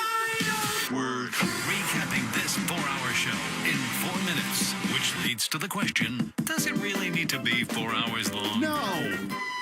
Final word brought to you by Town Fair Tire. If you're looking for the best deal on tires, there is only one place to go, and that is Town Fair Tire. The best prices and great free services. Nobody beats Town Fair Tire. Nobody. All right, I guess Jimmy, give me 1 second. Oh, sure. Before you go ahead, I want to get this on the air. Make sure it makes a simulcast as well. 98.5 The Sports Hub has teamed with Delta Dental of Massachusetts to honor our veterans with the most valuable veteran of the game contest. Head on over to our contest page at 985thesportshub.com and nominate your veteran. They'll have a chance at 2 tickets to an upcoming Celtics game and be recognized on the air for their service. So, again, Delta Dental of Massachusetts is sponsoring the most valuable veteran of the game contest. Our contest page at 985thesportshub.com will give you all the details you need to nominate your veterans. And again, thank you to all of our veterans, both past, obviously those who served and lost their lives, or those who are serving currently. We thank you for your service, of course. Very much so. Yeah, happy Veterans Day, obviously. What do we have, Jay Stu? Is it 10 questions recap? 10 questions recap it is. Okay. Who should be the next coach of the New York Giants? I couldn't come up with one here. I didn't have a good answer. Should Brian Daboll be the next coach of the Buffalo Bills? No. The problem there is that GM. It was Daboll that actually wanted Dart, not however the hell you say his name. Shane. Spell it right then. Yeah, whoever the hell you're talking about. Buddy's having a stroke. Giants GM. Next. What's wrong with the Packers? Jordan Love is the answer. Jordan Love's surprised. Did you see that fumble last night when the guys closed in on him and he kind of spit the ball straight up in the air? Did you see that? Absolutely. That was horrible. The problem now is a disconnect between the coaching and the offensive players. And Jordan Love is obviously chief among them. There is something wrong with Jordan Love. He has regressed. He is not seeing the field. He's not seeing open receivers. He has zero pocket presence. Zero. It was always bad. So the whole thing offensively is falling apart in Green Bay. That's what's wrong. The quarterback's included. But it's that whole thing. Sorry for the long answer, but I got to get that off my chest. Next. Thoughts on Nick Sirianni's game management last? Just punt the ball. Punt. Whatever. Just punt. Oh, go F yourself. What are you doing? Punt. Just punt. The right play is to punt. Punt it, you hardo. Punt. The Patriots are wearing their alternate storm blue uniforms for the first time on Thursday night. Your thoughts on the jerseys? I like the color. This is not about the Patriots. I hate these alternate jerseys. Make people buy them. Preach. Just more greed from owners. Preach. I hate it in every sport. Preach. The Celtics with their different city connect. Amen. This and that. Preach. Like, stop. Preach. Stop buying it and enriching these people. Preach. God, I'm with you. But I blame Mashori because he's the one that buys it all. Yep. It's Mashori's fault. It is his fault. All these alternate jerseys. He's like the perfect mark. Oh, my God. You don't even care if the team's good or bad. Just give me more merch. No, right. It doesn't matter. Does it look good? Speaking of looking good, here comes Joe Murray. It's not how you play, it's how you look. I learned that a long time ago in sports. We have 2 games tonight, Bruins and Celtics, but leadoff take on the Patriots offensive line. Did you know They've given up the second most sacks in the league. Yes, Yes, we did. It's just not them. Sorry, it's all on. A lot of those are on Drake, man. Really? And I think it's the biggest change in the team this year. He's got to get rid of the ball. He holds on to the ball too long. So you think their offensive line is actually good? It's the most improved. I think it's one of. It's probably. My take is it's the biggest reason why they've had an improvement this year, besides the quarterback. It's average. It's all they needed, though. Yeah, maybe true. Okay, well, this is what Joe's going to lead the show with, Maz. Yeah. We'll be back at it tomorrow at 2 around? o'clock. There is a Bruins, and the Bruins and the Celtics have a little meat on the bone. Maybe we'll touch on them tomorrow. Sounds good to me. Given tonight's events, that's tomorrow. Here comes Joe. Everyone have a good night. See you. Bye. From the Telfair Type Studios, WBC FM and HD1. It's not just the games. It's Toucher and Hardy, Zolak and Bertrand, Felger and Maz, Joe Murray. For Boston sports fans, it's 98.5, the Sports Hub. Beasley Media Group Station. Sports Hub headlines. Presented by Celsius Energy Drinks. Yeah, you got the Bruins and Celtics in action tonight. Second game of a home-and-home between the Bruins and Maple Leafs. They're back at TD Garden tonight with the Bruins looking to win their seventh straight game. Jeremy Swayman gets the start in goal. Puck drop at 7. Ryan Johnston, Bob Beers have the call starting in just 30 minutes here on 98.5 The Sports Hub. Celtics and 76ers meeting for already the third time this season tonight. This one down in Philadelphia. Joel Embiid dealing with right knee soreness. Shocker. Out for this game. The Sixers say he's being evaluated by team doctors. Tip-off is at 8. Grandy and Max at the call over on 105.7 WROR. When the Bruins game wraps up, Celtics will be back here on 98.5. Dallas Mavericks general manager Nico Harrison fired today. Patriots getting ready to take on the Jets Thursday night. Second injury report of the week has been released. 2 DNPs. That's tight end Austin Hooper with a concussion and defensive lineman Joshua Farmer with an ankle injury. 5 players limited. That's wide receiver Kayshawn Boutte, linebackers Christian Ellis and Jack Gibbons, and running backs Terrell Jennings and Ramondre Stevenson. Headlines are brought to you by AZEK Exteriors. For over 25 years, AZEK has delivered low-maintenance, enduring beauty that outperforms wood. AZEK won't rot, keeping your home better protected. Don't cut corners. Use AZEK trim made in America. Visit AZEKexteriors.com. I'm Jim Murray from Boston Tone for Sports, 98.5 The Sports Hub. Another update during the Bruins pregame. As Aka got knocked down, here's McAvoy bringing back out toward the blue line. 10 seconds to go. McAvoy down the right circle, trying to get it in front. Hubble, they score! Pavel Zacha with the game winner, and the Bruins win it in overtime, 3-2. Every Bruins game on 98.5 The Sports Hub and the Sports Hub app. Well, it's some Joe show. We've seen it. Nobody wants to be there. It's some big bad show tonight. Just can't take this damn parade. Who cares? Yeah, it's the Joe show. There's a 2-mile wait to get past the damn green line.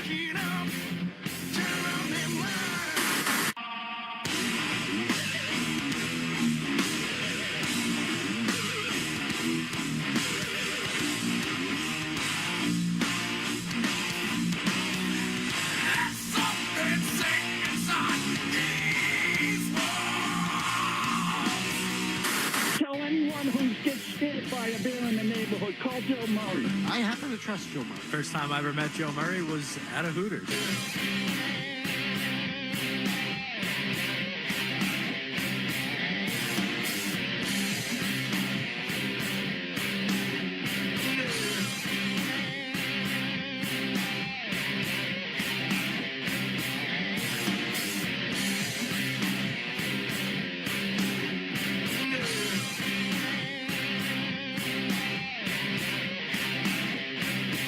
All right, everybody, welcome into 98.5 The Sports Hub. I'm Joe Murray, here with you guys just for the next 30 minutes, and then we got ourselves a double dip. Doubleheader, both teams in action tonight. We'll have the Bruins on 98.5 The Sports Hub. I'll have you guys during intermissions. And then the Celtics will be heard just after 7:30 on WROR. And I'll have your halftime on that station. So I'm going to be all over the Beasley cluster tonight. But we're with you now until 6:30 at 617-779-0985. So we got Bruins and Celtics. I'll have some stuff on them coming up in just a little bit. But I'm only going to get a couple of days to talk about the Patriots. So why don't we do it leadoff take, again, presented by our good friends over at Super Service today. Winter's coming, everybody. It was cold today. Don't get caught in the cold. Super Service today delivers New England's most complete home heating system, health and safety check, catching problems before they catch you. Stay safe, stay warm. Book now at superservicetoday.com. So it's the Patriots and Jets. The nor'easter is coming. They're going to wear the nor'easter new shirt. I just saw Skaz give the hoo-hoo-hoo. But I actually did an event this weekend, last weekend, with Matthew Slater, former New England Patriot captain, and they were unveiling the new jerseys and the new helmets and whatever. It was great. It's beautiful. They really are nice. So I posted a photo if you want to go check it out at Joey Murray. I did the whole 360 video this week.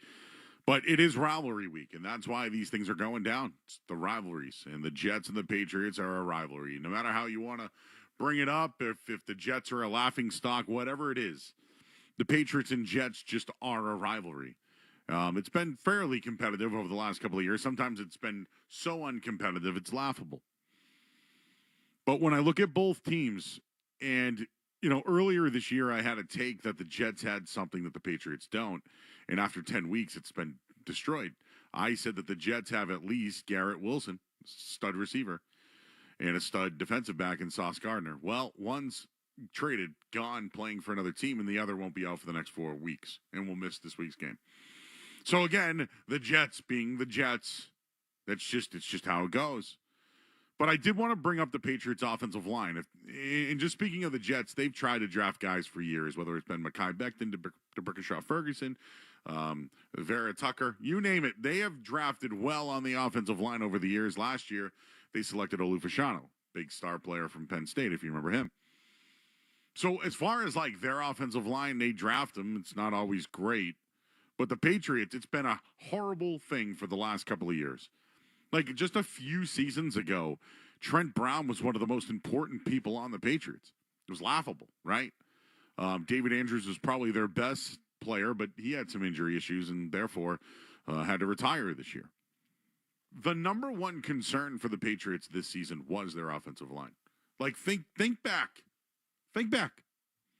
Oh, they need a star receiver. Yeah, who can block? Oh, they need to get their quarterback, Drake May, is going to get crushed. Great. Who's going to block for him?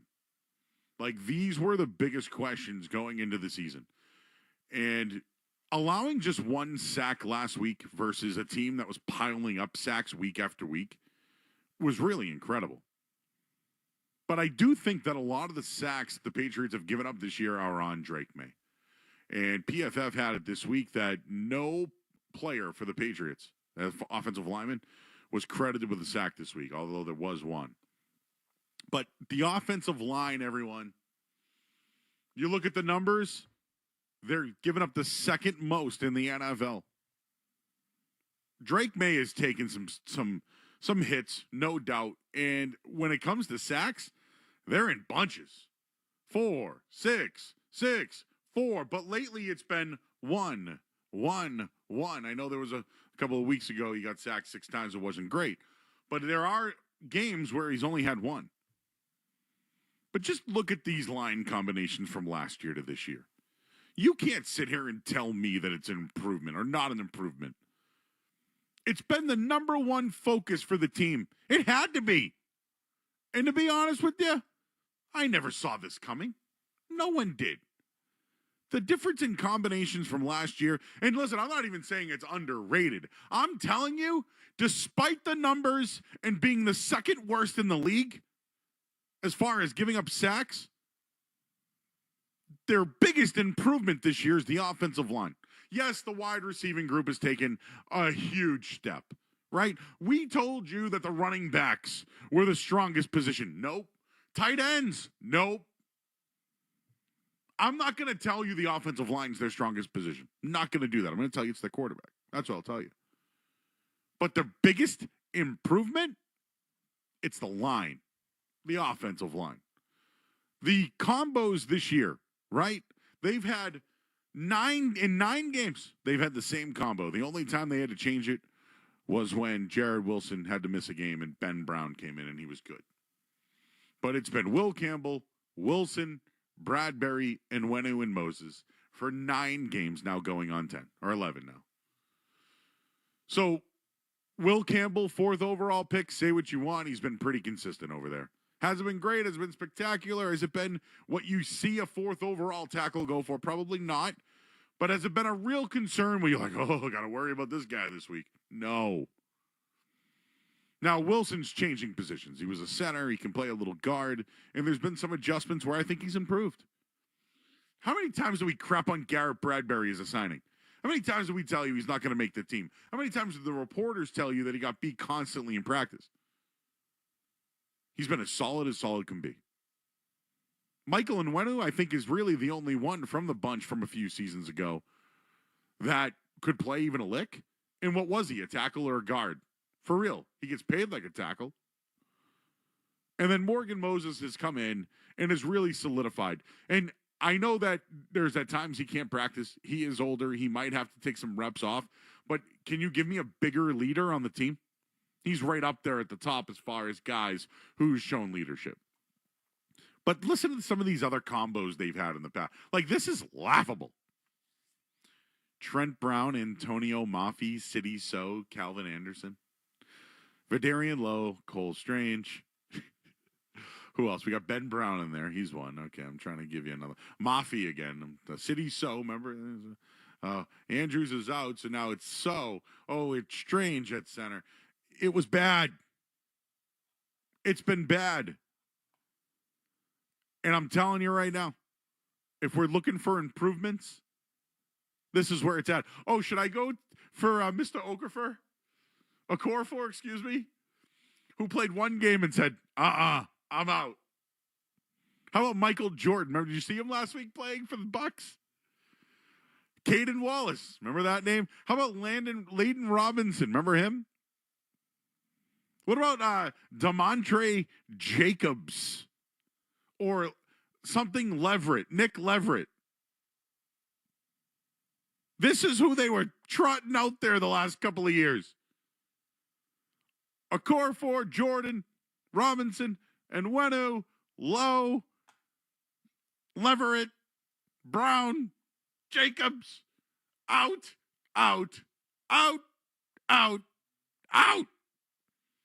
The biggest improvement for the New England Patriots this year is their offensive line, despite giving up the 2nd most sacks in the NFL. Call me crazy, but whatever combinations they were throwing out in the past, it wasn't working. And how many times did you hear best 5 guys from last year's crew? Well, I'll tell you, they got 6 guys, and it's working. The line's been horrible the last couple of years. Horrible. Anyways, moving on. Should we give Doug Marrone some credit there? Yes. And now they play on a short week against the Jets. You need your offensive line in big games like this one. Short weeks. You're going to have to run the ball. It's going to be ugly. Have you seen what the primetime games have looked like over the last couple of nights? Last night, horrific. Poor people with all those anytime touchdowns when there's only 1 touchdown in a game. Oh, did you watch the Raiders-Broncos game? Oh, that one was a doozy, let me tell you. The primetime games have been horrible and horrific to watch. They get sloppy. I don't know if we'll see that this week. Maybe we will. There are rankings for the New England Patriots that are out. ESPN ranked the Patriots the 4th best team in the NFL. Mentioned that their non-QB MVP, Stephon Diggs, 50 receptions, 550 yards, and 3 touchdowns. There's the leadership. There's the force multiplier that he brings to others. Travion Henderson credited Diggs with an inspirational halftime talk that sparked his 55 and 69-yard rushing touchdowns. He also recovered the game-sealing onside kick, reflecting how he has mostly come through in critical situations. NFL.com has the Patriots ranked 6th in the NFL behind the Seahawks, number 1, Rams, Colts, Eagles, and Lions. Now, I'm sure that might upset some Patriots fans, right? They did have that shaky win against the Falcons. Let's call it what it is. And they stepped up in weight class, no doubt, to defeat the Bucs last week. Drake May's had big plays, but he's also had some struggles as well. But the fourth down stuff and the coaching, that's all real. So I think, and again, do I agree? Fourth, sixth, whatever. To me, they're a Super Bowl contender. A win over the Jets puts them at 9 wins on the season and hits your win total, everybody. With the Bengals and potentially Joe Burrow, and then Week 13 on Monday Night Football against a fired coach team of the Giants. Then they have their bye week. This will set up back-to-back games with the Bills at home and on the road at Baltimore. They finish off the season with the Jets and the Dolphins. I wanted to just bring this up regarding the Jets game this week. The Jets may be a mess. They're not a pushover. They've been competitive. They've won 2 in a row. They play hard despite it being a lost season. And on defense, they match up better than I think a lot of people would think. I think it gives them enough fight to keep it at least respectable against the Patriots on Thursday night. They're scrappy. They've avoided blowouts this year. 5 of their 7 losses this year have been within 1 score. I mentioned their 2-game winning streak that they're on. Maybe they're playing inspiring football, yet granted it was against the Bengals and the Browns. But that's who the Patriots will play. They don't have much to play for. Maybe they have waved the white flag this year at the trade deadline. The effort's still there. And despite maybe some lack of talent and a dead-end season, Thursday should be a blowout for the Patriots. But the Jets have absolutely been scrappy. And I hope they don't look past that. We'll leave it there at 617-779-0985. I did want to get into the Bruins. A couple of former Bruins entered into the NHL Hall of Fame last night. I'll give you some quotes on that. A look ahead to the Toronto game. And the Celtics are back in action tonight after their 2 games against Orlando. We'll get into all that coming up here on the other side. I'm Joe Murray. You're listening to 98.5 The Sports Hub. You're listening to Joe. You're listening to Joe Murray on 98.5. You're listening to Joe Murray on 98.5 The Sports Hub.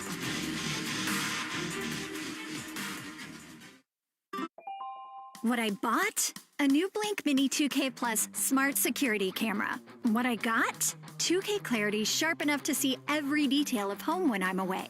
Plus audio clear enough to tell my dog he's such a good boy, like I'm actually there. Plus color night vision to check on those bumps in the night. Spoiler, it's always the wind. Blink Mini 2K Plus. Mini camera, max performance. Shop Blink Mini 2K Plus at Amazon.com/Blink. All right, guys, listen up. Route 1 Grill House in Saugus, it's my spot. You got to go. The menu, it's so good. I got to bring Jake with me. We'll get ribs. We'll get steak tips. We'll get rice, pilaf, and fries. We'll order the shrimp as well. We'll get those steak and cheese calzones. You like the little dip, the Chipotle mayo dip? You like that? Yeah. Also, they have great pizza. I like the garlic with the pizza. Garlic and maroni is actually what I like. Maybe get a little hot honey on the side about that. Maybe they get great desserts, too. Anyways, go check them out. They're on Route 1 South, just before the Sullivan Tire. And they have great function room, seats up to 70 people. You can host your next event there. Again, Route 1 South, just before the Sullivan Tire. It's a family-owned spot. Make it your next dining destination. Tell the Floramo brothers that Joe Murray sent you. Is every step a reach, or is it a reminder of what you're not able to do because of pain? Well, guys, it's Zoe. And relief is closer than you think, and it doesn't have to come from a scalpel. It could come from you, and it could take place in Weymouth or Lowell. At QC Kinetics, they tap into your body's own regenerative power using natural healing factors that help restore and repair damaged tissue, reduce inflammation, and relieve pain. It's your body's own comeback story, powered by the cells that come from you. No surgery, pills, or long recovery. It's just your body remembering how to feel alive again. And you could be swinging that golf club, hiking that trail, or even dancing in the kitchen again. That's the freedom QC Kinetics helps people rediscover. This Veterans Day, QC Kinetics is giving back. Veterans will get $500 off their treatment. For every non-veteran, QC Kinetics will donate $500 to the Wounded Warrior Project. Book your free consultation today. Call QC Kinetics. Call them at 617-644-PAIN. That's 617-644-PAIN. 617-644-7246.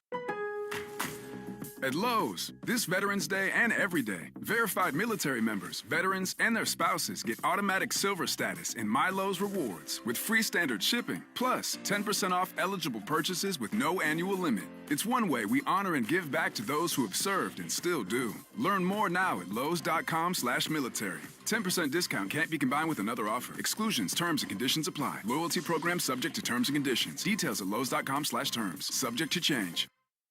Here at the Zebra, research shows the average person would rather endure a root canal than search for auto and home insurance. Just try to relax. Okay. Or be trapped in a car for 8 hours with toddlers on a sugar high. Or remove a nest of irate hornets. That's why the Zebra searches for you, comparing over 100 insurance companies to find savings no one else can. Compare today at thezebra.com. We do the searching, you do the saving. I think I'll wait inside. It's the season to come together over your holiday favorites at Starbucks. Warm up with a creamy caramel brulee latte, get festive with an iced gingerbread chai, or share a velvety peppermint mocha. Together is the best place to be at Starbucks. Scott Solak, quarterback, TV personality, radio host, father. But did you know he's also fluent in multiple languages? Scott Solak, along with Mark Bertrand. 10 years of middays on the Sports Hub and anytime on the Sports Hub app. I'm falling in love with you. Fall in love with driving a brand new 2025 Subaru Outback featuring symmetrical all-wheel drive. Buy with 0% financing for up to 36 months or lease for just $255 per month for 36 months with $42.54 due at signing. The 2025 Outback is ready for bold new ventures, from weekend getaways to off-road escapes. With symmetrical all-wheel drive, rugged capability, and trusted Subaru safety, the 2025 Outback is built to take your fall adventures on any road and keep you safe on every mile. Fall in love with the 2025 Subaru Outback. Buy with 0% financing for up to 36 months or lease for just $255 per month for 36 months with $42.54 due at signing. For complete details, visit SubaruofNewEngland.com. Steps up, lobs the throw to the right. It's caught on by Kyle Williams. Wheeling away to the 40. Wilkie 35-30, 25-20. Speeding to the right sideline to the end zone. Touchdown, Patriots! After a huge win is a quick turnaround for the Patriots as they host the New York Jets in a primetime matchup at Gillette on Thursday Night Football. Reaches shot, touchdown! Pregame with Bertrand and Gasper starts at 5:30. Live from Splitsville. Head to the 5, he dives to the end zone. Touchdown, Patriots! Kickoff with Bob and Zoe is at 8:15. To the house! On the Safety Insurance 98.5, the Sports Hub Patriots Radio Network. Longtime rivals, the Patriots and the Jets, under the lights in Foxborough. On your home for the Pats, 98.5, the Sports Hub.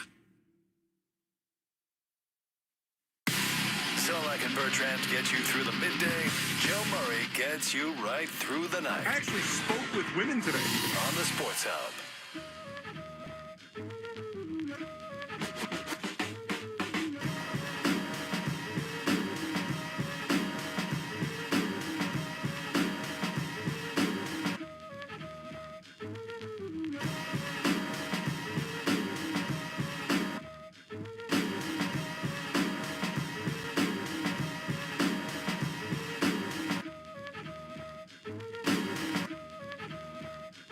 All right, back here on 98.5 The Sports Hub, I'm Joe Murray.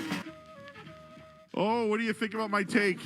Despite being given up the second most sacks in the NFL, the most improved position on the Patriots roster is the line.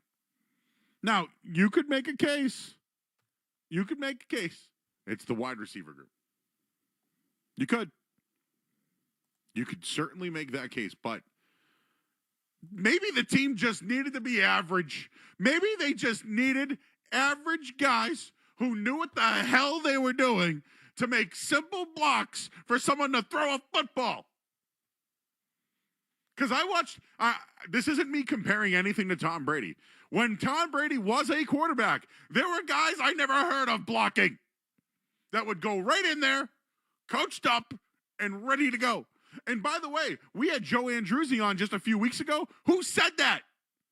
Literally said that back in his time, Dante could just find a guy. He could throw me out there. Maybe we could get Skaz to play left guard if we really needed to. I don't know if I have the size for that. You're scrappy, though. You're scrappy and you'll stay low, damn it. The offensive line has given up 35 sacks, Skaz. But to me, I think it's the most improved position. Can I give you one that maybe feels a little obvious, but I think it's quarterback, Joe. Like, I think the difference in Drake May this year compared to last year and the games you saw with Jacoby Brissett and stuff, like, it's night and day. Drake May is playing at an elite level of quarterback. And I don't think anyone saw quite this level of turnaround coming. We all thought it would be better this year, but the level he's elevating, not only himself, but the rest of the team and the offense, like, I think he deserves to be right in that conversation as well. Oh, he's taken a leap that he's taken the biggest leap of anybody. But Skaz, would you at least agree that that 35 sack number that the Patriots line that I'm defending, it's got a lot to do with Drake May? I would, 100% agree with that as well. He's got to take care of himself a little bit better. He might run in the sacks. He might hold the ball too long. At least 6 sacks in a game. Like, you got to get rid of the ball, bro. The line hasn't been excellent, but the line hasn't been the Cowboys of the 90s or anything like that. But when I give you a Corafor, Leverett, Jordan, remember I can't. Chucks literally was there one day. We couldn't use that. I really wanted to. One game, and he goes, "I'm out." One game, and he said, "Out." Big turnaround, no doubt about it. But yeah, the number one thing, Skaz, is the quarterback. Let's not. Yeah, quarterback's pretty good. It's hard to overlook that one. All right, I wanted to get into some Bruin stuff real quick before we hand things over to Ryan Johnson and Bob Beers tonight. Toronto Bruins win the other night. Solid outing by Jeremy Swayman. We were trying to hype up who the goaltender would be that night. It was Swayman, and he'll be back in there tonight. Bruins Leafs. So Bruins go for their 7th straight win. They are making some tweaks to their back end. They played Mason Lowry the other night. Charlie McAvoy missed the game for a personal matter. He's back. But Lowry missed 5 straight games. He posted 2 assists, had a 1 hit, 1 block, and a shot on goal. They outshot Toronto by an 8-2 mark with Lowry on the ice in 5-on-5. So he's back out there. This is Marco Sturm sticking with him. McAvoy again is back tonight. Just a couple other notes regarding the Leafs. They've given up 10 goals over their last 2 games. I saw the betting total tonight was 6.5. I think that's high. In a rematch of teams who just saw each other, I just feel like that's really high. One other thing I wanted to mention about the Leafs and Bruins. The Leafs are 3rd in the NHL in the faceoff circle. The Bruins won the faceoff battle the other night, and I think it was significant. So if that's something to look at tonight, I don't know why. I know that this is a chance for the Bees to go 7 in a row. They've already seen teams twice now, right? They lost to Ottawa. They followed up with a win. Now, can they go back-to-back with Toronto? They're underdogs tonight probably for that reason. Another thing I wanted to mention, Hampus Lindholm in the lineup. The team's 8-1-0. That's really good. He really does make a difference on that back end. And I did get a chance to watch the Hockey Hall of Fame. Last night I talked about Zdeno Chara in his speech, and he really shouted out Patrice Bergeron, which I thought was good. But I ended up watching Joe Thornton's, and Joe Thornton came here as a young kid. He lived with the Hines family. Really talked about him and Wayne Cashman's relationship. And my biggest takeaway from the Hall of Fame is the way that the Bruins appreciate their legends and their Hall of Famers. And see Joe Thornton go in with Chara. It was humbling to know that Bergeron's probably next. And last night, Brad Marchand, continuing to climb up the ranks, is definitely going to be a Hall of Famer. playing for another team. Just watching what Thornton did, and even Char, for that matter, I guess, playing for other teams after the Bruins. But if you get a chance, you should definitely check that out. And then one final thing, the Celtics play the 76ers again. No Joel Embiid. Shocker. All those games have come down to the wire. So we got Bruins, we got Leafs, and it's all coming up next. And be sure to check out WROR tonight. I'll have your halftime on that station as well for the Celtics. So we got it all. Skaz is working the bees. I'm doing both. We're here all night long. We'll talk to you guys tomorrow night at 6 o'clock, but stay tuned. Boston Bruins hockey next here on 98.5 The Sports Hub.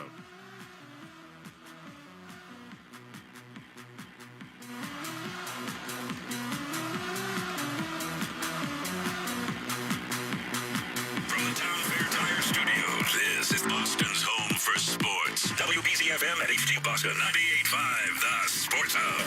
The media group station. This is Boston Bruins hockey.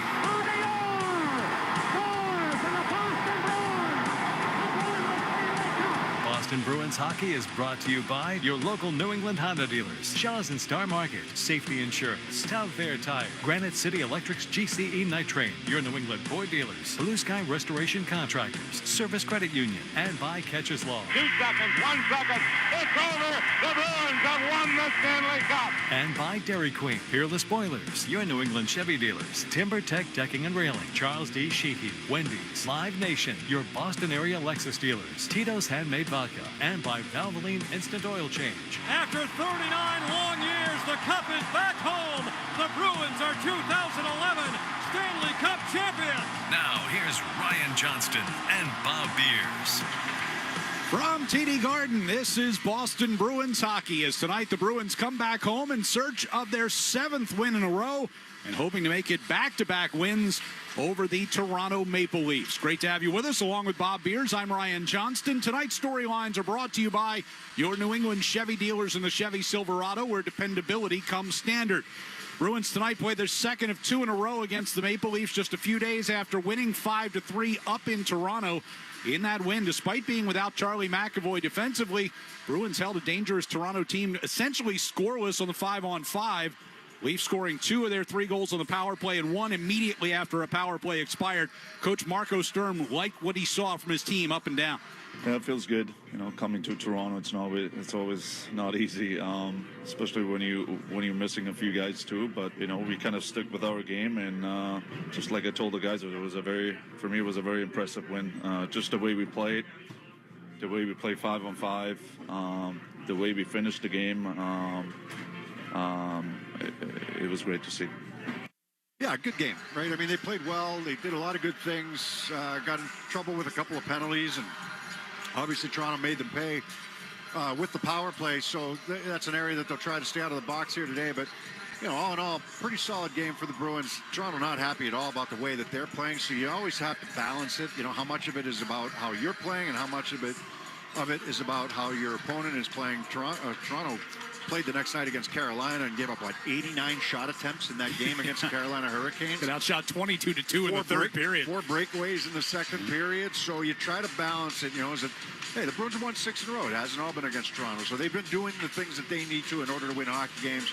Toronto trying to get back to that here today. I'm very curious what kind of game Toronto comes out with based on what they've done here over the last couple.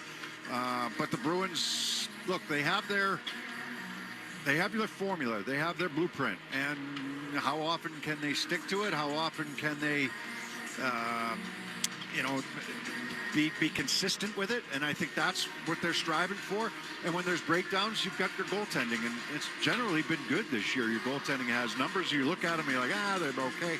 No, they've been good this year. And as the Bruins try to find their game and continue to find their game, you know, when there are those breakdowns, that's what they're paid to do. Make sure that they make those big saves when they need to. And by and large, they've done that for the most part. And, you know, hey, look, 6 in a row for them. You know, they've been playing some good hockey, and they're confident right now. It's a confident group. And, you know, now you're at home. You've had good success at home. You've got a lot of road games coming up. This is another one of those divisional games that we talked about a couple days ago.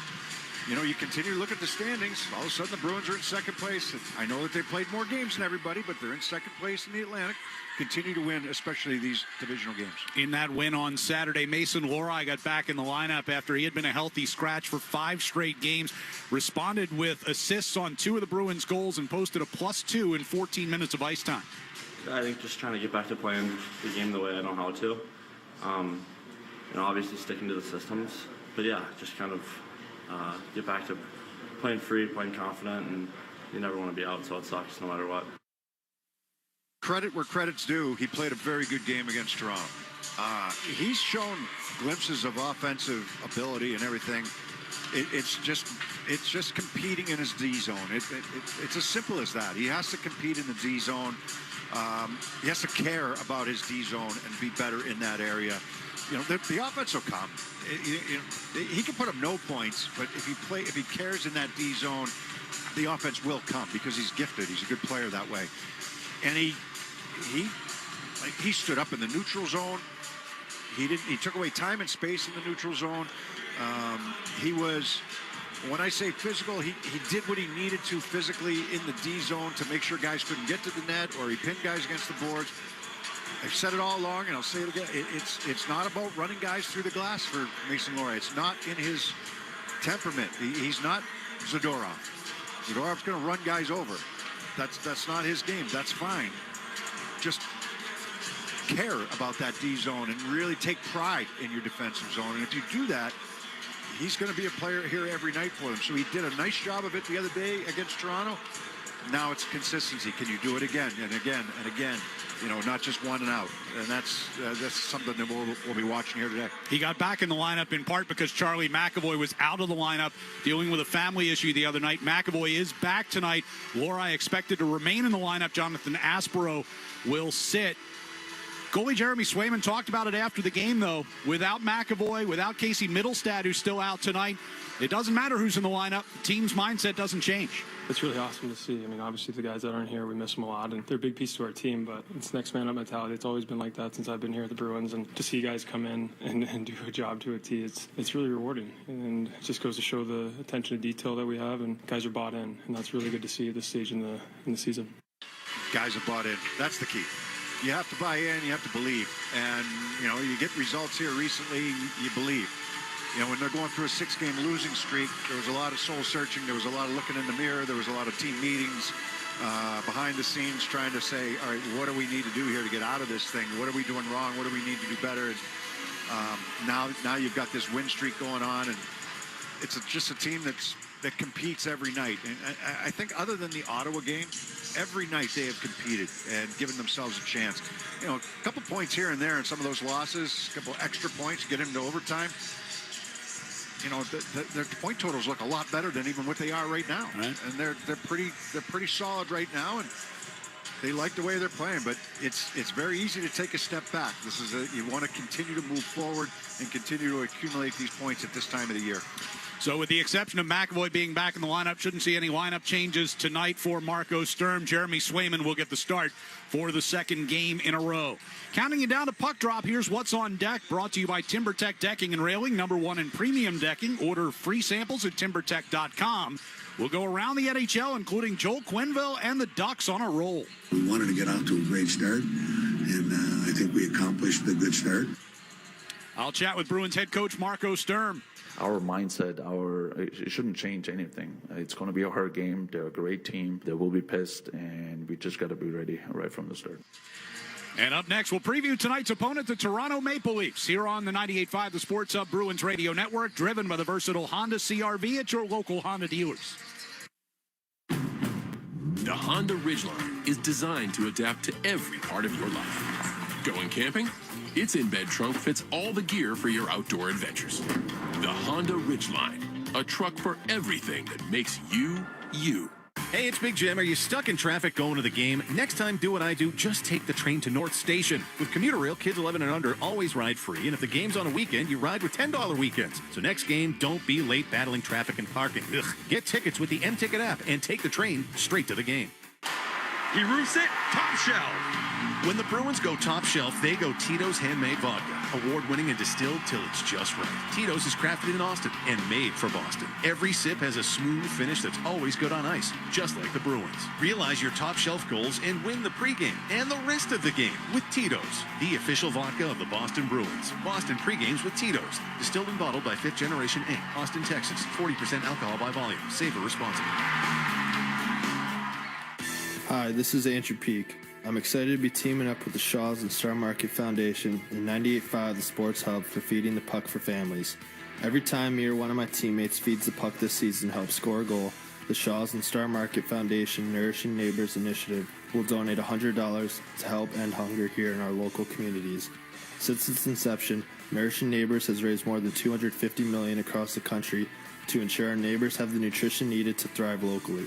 Every time we feed the puck for a goal, the Shaws and Star Market Foundation will make a donation of $100 to the Greater Boston Food Bank to help end hunger up to $50,000. To learn more about feeding the puck for families, visit 985thesportshub.com/feedthepuck. The Honda Ridgeline is designed to adapt to every part of your life. Going camping? Its in-bed trunk fits all the gear for your outdoor adventures. The Honda Ridgeline. A truck for everything that makes you, you. Your hot takes on the Sports Hub. But they're going to get it out into the center ice area, and the horn will go before an empty netter can be deposited. Bruins and the Toronto Maple Leafs coming up here at TD Garden. The Maple Leafs' first of 2 visits to Boston this year. They're coming off a pair of losses at home over the weekend. The 5-3 loss to the Bruins on Saturday, followed up by blowing a 4-2 lead to lose to Carolina 5-4 on Sunday. In that game, Craig Berube's team allowed 47 shots on goal. Could be immaturity, not a willingness to make the easy play. Turnover after turnover cost us the game tonight. You know, we didn't check anybody tonight. We didn't win any battles tonight. This is a good loss. 2 games in a row. Yeah, well, that was certainly the truth against the Bruins. And if you allow 89 shot attempts against you, that was against Carolina, and 4 breakaways in the second period, it gives you a pretty good indication of what Craig Berube's feeling right now. So I'm very curious to see what kind of team shows up here today. Like, they're not a team that's going to run you through the boards. It's just they're not built that way. They're missing Tanev certainly on the back end, but you know, does he mean that much? Where we saw some of the turnovers the other day. We saw guys getting beat one-on-one badly the other day. Pasternak's goal was a good example. Lorai made a nice move on a good scoring attempt. You know, you had turnovers by the Leafs. We've seen turnovers by the Bruins at different times this year, and especially when they were struggling with some of those losses that they had. They're trying to clean that area of their game up, but Toronto was very leaky in that department. And you know, I don't know if they're built to be that stingy defensively, right? Stolarz hasn't been nearly as good as he was last year. He's been okay. He got pulled the other night, but last year he was really good. And Joseph Woll was good as well. He's on his way back. He played this past weekend down in for their American Hockey League team. He'll be back here shortly, but we're not going to see him today. We'll see Stolarz and see where his game is at, and see where the Leafs game defensively is at if the Bruins can try to exploit them. It doesn't take much for a team that's fragile defensively. Make a couple mistakes, all of a sudden it starts to snowball the wrong way. Well, tonight will mark the return of Brandon Carlo to TD Garden for the first time since he was traded to Toronto at the deadline in March. He spoke about the emotions of being back in Boston. The city means a lot to me. I feel like I grew up here in a way. I was young when I came in.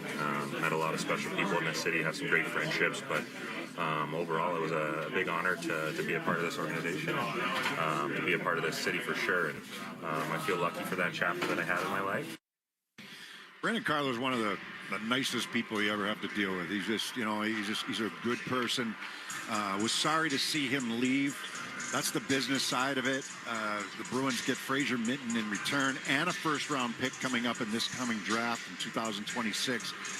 Looking like a pretty good trade right now for the Bruins. Brandon Carlo's a good shutdown right defenseman. Off to a so-so start with Toronto this season, but I wish him nothing but the best because he was always great to deal with and a really good teammate. And guys were sad to see him leave, and now you got to turn the page, move on, and they get a good guy in return in Fraser Minten. Well, we got the Bruins and the Maple Leafs coming up from TD Garden. We'll get a check of the Sports Hub headlines next, and then we'll be back to go around the NHL here on the 98.5, the Sports Hub Bruins Radio Network, driven by the versatile Honda CR-V at your local Honda dealers. Chevy trucks have you covered when the road takes you from smooth sailing to Chevy Colorado will eat up some of the toughest terrains with 5 available drive modes. And Silverado and Silverado HD have the muscle to take you out for some serious with multiple engine options and impressive towing. While Silverado EV is the perfect combo of performance and capability, making it a snap to hitch up this electric truck and hit the road. Wherever the road leads, Chevy trucks are right there with you. Visit your New England Chevy dealers. Lowe's knows pros want more. Join My Lowe's Pro Rewards for free to get $20 off your first qualifying purchase of $100 or more just for signing up. Plus, enjoy free standard shipping and more ways to save on your next job. Lowe's, we help, you save. Offer valid for new members only. Not valid with any other discount. Free standard shipping not available in Alaska and Hawaii. Exclusions and more terms apply. Loyalty program subject to terms and conditions. Visit Lowes.com/pro-loyalty for details. Subject to change. Ocean State Job Lot is honoring the brave women and men who protect us. It's our in-store military and veteran deal days, Thursday, November 6th through Wednesday, November 12th. All military personnel, veterans, and their immediate families will receive a crazy deal gift card equal to 40% of their purchase when they spend just $20 or more at any of our stores. Don't miss out on military and veteran deal days at Ocean State Job Lot. Bring your government ID with you and thank you for your service. Providence Bruins hockey is heating up. Don't miss the P. Bruins Marvel Superhero Weekend on Saturday, November 15th and Sunday, November 16th. Watch the game with Wolverine and all your favorite superheroes. Visit ProvidenceBruins.com for special ticket offers. Tired of reading glasses? Boston Vision can fix that. Their expert surgeons use cutting-edge technology to correct your vision quickly and safely. Book your free consult today at bostonvision.com because your best vision is Boston Vision. Have you tried Good Stuff Smokehouse, New England's premier #1 barbecue destination? Well, I can tell you their barbecue is the best in the state, but now they've also added a brewery. In addition to their 150 whiskey and homemade sodas, come down to Good Stuff Smokehouse and try not only the best barbecue in the state, but their unrivaled beverage list. GoodStuffSmokehouse.com. Hit 985thesportshub.com. Sports Hub headlines presented by Celsius Energy Drinks. Patriots and Jets will square off on Thursday Night Football this week. They were out on the practice field today, and the injury report is out. Austin Hooper did not practice. Keyshawn Boutte, Ramondre Stevenson, though, were listed as limited. Some other NFL news: Travis Hunter out for the season for the Jaguars. He did have successful surgery today. Celtics are back in action tonight. They play the 76ers. Joel Embiid out for this one. You can hear that game on WROR at 7:30. And the Dallas Mavericks have moved on from Nico Harrison. Headlines, they are brought to you by Valvoline. It's an oil change. Enjoy quick and convenient vehicle maintenance this month. Visit NewEnglandOilChange.com. You can save 15% off an extra drive-through oil change at Valvoline. It's an oil change, the official oil change of busy people. I'm Joe Murray. Ryan and Bob, they'll take you around the NHL next on the 98.5 The Sports Hub Bruins Radio Network, driven by the versatile Honda CR-V at your local Honda dealer. Hi, it's Jason Todd from Blue Sky Restoration. All hockey season, Blue Sky is restoring historic garden moments on the ice. Tune in to tonight's game on the Bruins Radio Network to hear this date in history restored by Blue Sky. And remember, if you have a property disaster, visit goblusky.com. Restoring your property and your life for a brighter tomorrow. Hey, it's Charlie McAvoy. I love working with Service Credit Union because I believe in their mission to support the health, safety, and financial well-being of first responders. They put people before profits, and this season, Service Credit Union is giving back in a big way through our 73 Reasons campaign, donating $200 for every block shot and $1,000 for every shutout, up to $250,000. Service Credit Union, success built on trust, banking built on service. Join the team and learn more at servicecu.org. Hurry into DQ for their sauced and tossed chicken strip baskets, layered with flavor from top to bottom and everywhere in between. Try them today. Now available in new sweet chili or honey barbecue. Only at DQ. Happy tastes good. Beware the holiday buffering. Who are you? The ghost of internet past here to slow down right when your guests arrive. Not this year. We got Verizon's 100% fiber optic home internet. Scored a limited time offer for $20 a month and locked in the price for 3 years. Fios home internet, that's scary fast. Now we can all stream, video chat, and game at the same time. So bye. Call 1-833-VERIZON to switch to Fios home internet today. Fios 300 megabits per second plan at $20 a month with autopay. Any Verizon mobile phone plan and bonus discount. Price guarantee applies to base monthly rate only for my home customers. Terms apply. And engines rev. Are you listening? It's that time of year again. Happy Honda Days, where you can drive in a Honda wonderland of your own with a great offer on a fun-to-drive new Accord, Civic, CR-V, or HR-V. Hurry into your local Honda dealer and experience the wonder of Happy Honda Days with a great deal on your favorite Honda today. Driving in a Honda wonderland. See dealer for financing details. Exclude Civic Si and Type R. Want the lowest price on name brand tires? Town Fair Tire beats all the competition. We beat the wholesale clubs. We beat online prices. We beat all local tire dealers. Nobody beats Town Fair Tire. Nobody. Town Fair Tire. Zoe and Beetle, middays on the Sports Hub. Back at TD Garden, where the Bruins get ready to take on the Toronto Maple Leafs. A very quick look around the NHL tonight includes Montreal hosting LA tonight at 7 o'clock. Canadians leading the Atlantic by 2 points ahead of the Bruins entering tonight's play. We'll see Ottawa later this week. The Senators hosting the Stars, and Ottawa GM Steve Stais saw his team get off to a slow start, but they've got just one regulation loss in their last 10. Well, I was a little surprised on our start, to be quite honest. I thought you hope with the continuation of last year, similar group coming back, same coaching staff, that we would have been on our game early. I think we've grown into it, playing to our identity more now. We'll see them on Thursday up in Ottawa. That's our look around the NHL. Marco Sturm joins us next on the 98.5 The Sports Hub Bruins Radio Network, driven by the versatile Honda CR-V at your local Honda dealers. Hey, Ryan Williams here with 128 Plumbing, Heat and Cooling and Electric, home of Finish Strong Friday. And at 128, we are proud to be local and independently owned since 1992. And this year, we're excited to announce that we are now certified Evergreen, which is a certification that speaks to long-term commitment and remaining privately held, with a focus on people over short-term profits and exits. Learn more on our website or social media at call128.com. Hey, it's Big Jim. Are you stuck in traffic going to the game? Next time, do what I do. Just take the train to North Station. With Commuter Rail, kids 11 and under always ride free. And if the game's on a weekend, you ride with $10 weekends. So next game, don't be late battling traffic and parking. Ugh. Get tickets with the M-Ticket app and take the train straight to the game. There's nothing like the sights and sounds of the holidays. The crackle of a fire, the tearing of wrapping paper, and the of new gifts. The smell of cookies, ornaments on the tree, and the of new toys, along with the sound of Christmas carols through the Lexus Premium Sound System. Get into the holiday spirit during the Lexus December to Remember sales event. Get offers on select models now through January 5th. Experience amazing at your Lexus dealer. NBA fans, the race for the Emirates NBA Cup is on. Let the games begin. 30 teams will start, but only 8 will advance. And only one champion will capture the cup. To finish first, they'll have to put the pedal to the metal. Who will capture the cup? Well, let's see what happens on the court. Basketball is back. Emirates NBA Cup Group Play continues every Friday on Prime.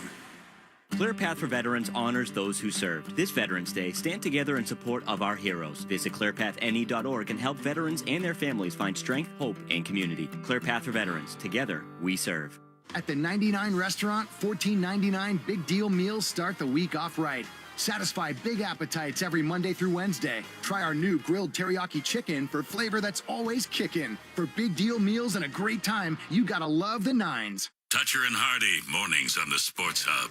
Our pregame interview with Marco Sturm is brought to you by Safety Insurance, providing comprehensive coverage for your auto, home, and business. Ask your independent agent about safety. With Bruins head coach Marco Sturm as they get set to take on the Toronto Maple Leafs again. Let's go back to Saturday's game first and foremost.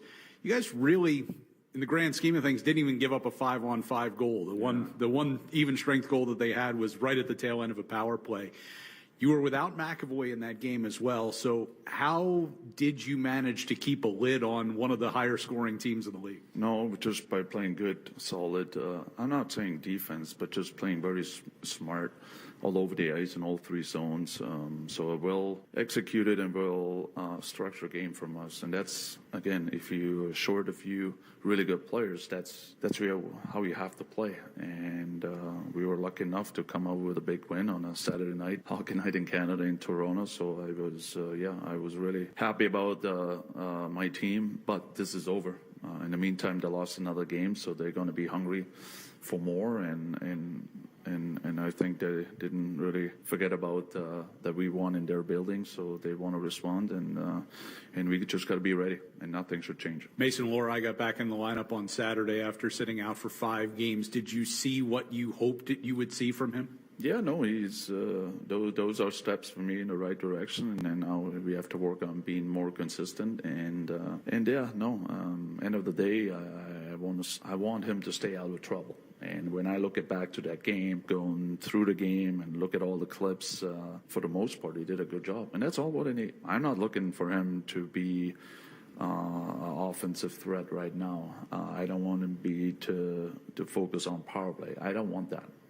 We got to go back all the way to his foundation, where I feel like something was missing in the past, and that's how I approach things with him. Sticking with the defense for a second, I want to ask you about Zadorov, who, you had him up playing with McAvoy, then McAvoy's out, so he has to maybe even play an even bigger role.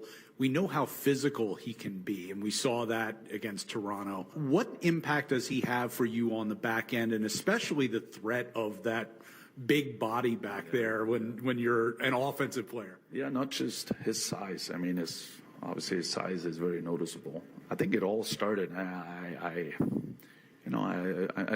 trying to learn more and more about my players. Z is one of them. About the pairs, lines, you name it, and he is one of them. And I thought he was just in the wrong spot. I don't think he's a third pair defenseman. And I think things changed as soon as we put him up with McAvoy.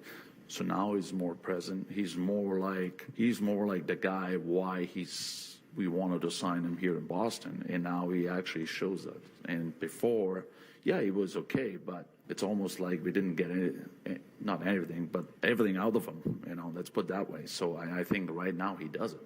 It doesn't matter who's playing with him, but he's playing against the top elite players in the league, and I think he's a pro guy, so he likes that challenge. He wants to be the guy, and now we finally put him in that position. So I think it was a little bit up to us try to figure out where his best fit is for not just for him but also for the team. Victor Arvidsson gets another goal the other night. He's got 3 in the last 4 games. Got off to a little bit of a slow start offensively. What have you liked about his game and what he brings to things like the forecheck and being able to use his speed to create chaos in that zone? He's one of those guys and never stop working. And knowing Arvi for a long time, that was just a matter of time. He's very hard on himself, and that's why he goes through stretches like that, not scoring because he wanted it too much. But I also know when things are going in, it's going the right way. But that's one of the reasons. That's why I wanted him back in Boston or to be a Bruin, because knowing him, he's an energy guy. He played my system before. He cares. He wants to win. So he brings everything, for us to have success. And and then off top of it, for me, it's nice to see that he gets rewarded because he works extremely hard and he cares. And that's what you want from a player like him. All right, last one for you. You get Toronto again tonight. Does the dynamic change at all when you play a team twice in such a close period of time? Yes and no. I would say it goes both ways. I think when we play a team, and just say if we would have lost the one in Toronto, we will be pissed off and full of energy tonight because we want to have the big response. But we won this night, so now I'm thinking, okay, this is the way they think too, right? So yes, to answer your question, yes and no, and that's for us. It's going to be a challenging night for us going in. Our mindset, it shouldn't change anything. It's going to be a hard game. They're a great team. They will be pissed, and we just got to be ready right from the start. Appreciate the time. Good luck tonight. Thank you. There's Marco Sturm. Bruins and the Maple Leafs are next. Well, let's pause 10 seconds for station ID on the 98.5 The Sports Hub Bruins Radio Network. From the Town Fair Tire Studios, this is Boston's home for sports. WBZ-FM at HD Boston, 98.5 The Sports Hub.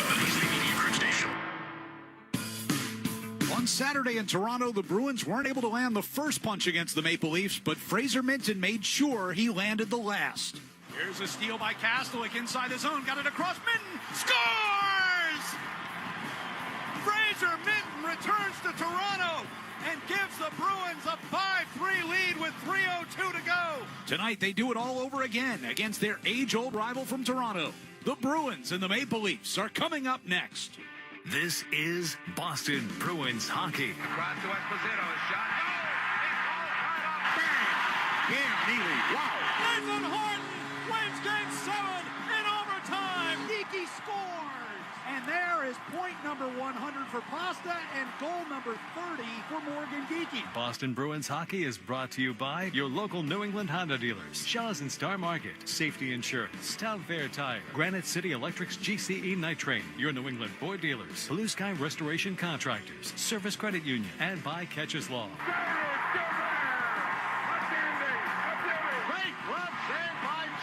Backhand, it'll save Thomas. Swayman made a great stop at the far post. And by Dairy Queen, Peerless Boilers, your New England Chevy dealers, Timber Tech Decking and Railing, Charles D. Sheehy, Wendy's, Live Nation, your Boston area Lexus dealers, Tito's Handmade Vodka, and by Valvoline Instant Oil Change. Back to Orr. Put in. Fire. His 100th point. Backhand score. A penalty shot for Raymond Gordon. David Pasternak calls game, and the Bruins win it 2-1. Bergeron, and the Bruins win the series. Now, here's Ryan Johnston and Bob Beers. And we're at TD Garden for round 2 of this 3-game season series between the Bruins and the Toronto Maple Leafs. Bruins with a 5-3 win on Saturday up in Toronto.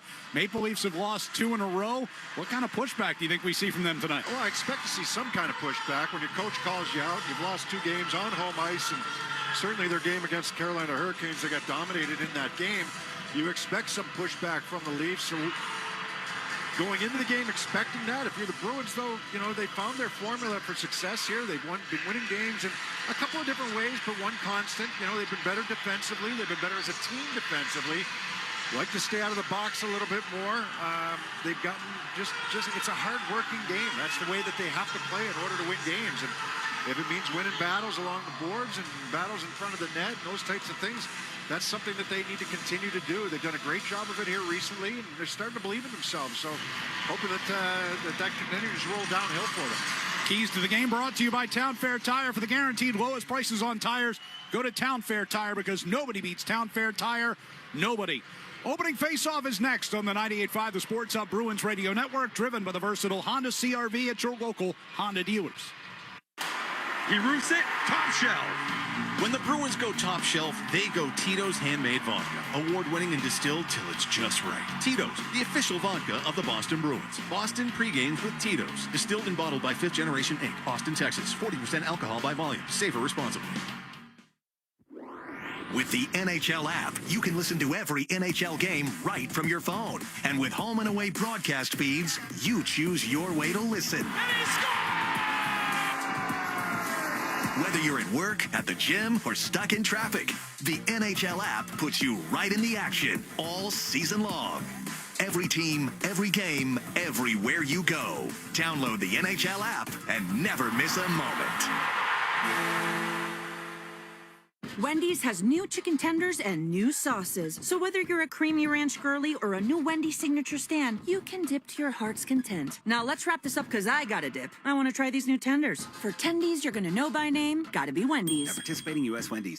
Beware the holiday buffering.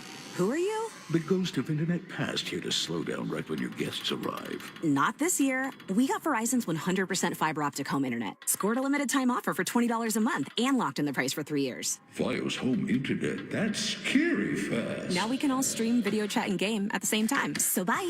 Call 1-833-VERIZON to switch to Fios home internet today. Fios 300 megabits per second plan at $20 a month with autopay. Any Verizon mobile phone plan and bonus discount. Price guarantee applies to base monthly rate only for my home customers. Terms apply. Whether you're putting together a hockey team or Ford's award-winning lineup of SUVs, a great team starts with the right players. Like the iconic Ford Bronco Sport. It not only looks great, but its 4x4 capability means it can handle just about any kind of weather. And the rugged Ford Explorer, with seating for 7 and room for all your gear. Check out the full lineup of award-winning Ford SUVs at your New England Ford dealers today. Proud partner of the Boston Bruins. Felger and Maz, afternoons on the Sports Hub. Back at TD Garden, and on this Veterans Day, Bruins celebrate Military Appreciation Night. Let's go down to ice level and join the pregame ceremonies. The brave individuals who have served or are currently serving in the armed forces, we'd like to recognize each of the 6 branches of the United States Armed Forces in attendance at tonight's game. Representing the United States Army and Army National Guard, Staff Sergeant Joseph Weiss.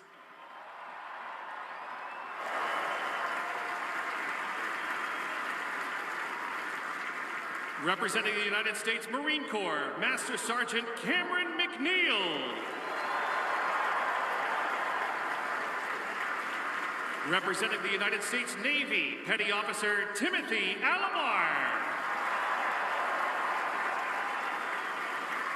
Representing the United States Air Force and Air National Guard, Master Sergeant Alexander Church. Representing the United States Coast Guard, Petty Officer Andrew Moynihan.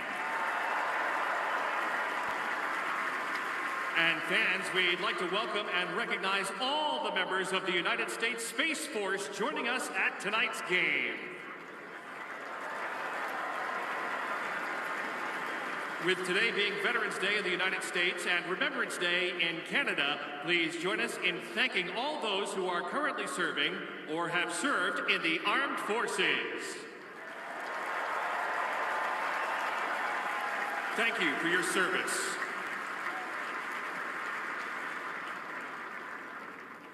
And now, ladies and gentlemen, we ask that you please rise if you're able and remove your caps for the singing of the national anthems. Accompanied by Bruins organist Ron Poster, please welcome Todd Angeli.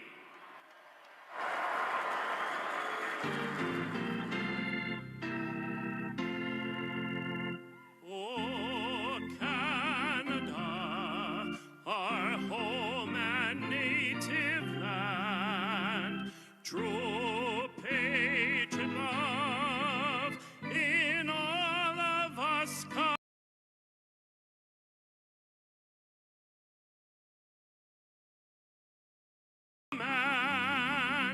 With glowing hearts we see from far and wide, oh Canada, we stand on guard for thee.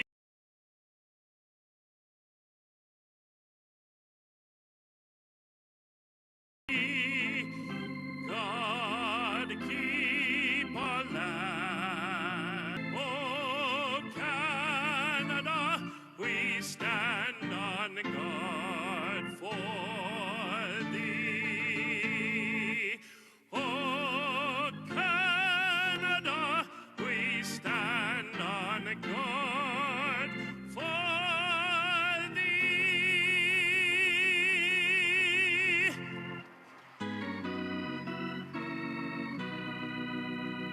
Oh, say, can you see by the dawn's early light what so proudly we hailed at the twilight's last gleaming, whose broad stripes and bright stars through the perilous fight o'er the ramparts we watched, who were so gallantly streaming, and the rocket's red glare,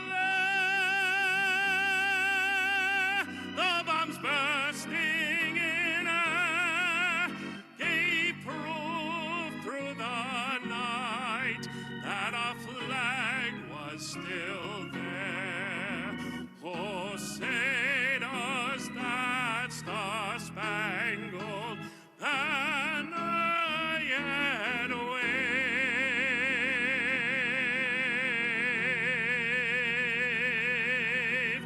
o'er the land of the free and the home of the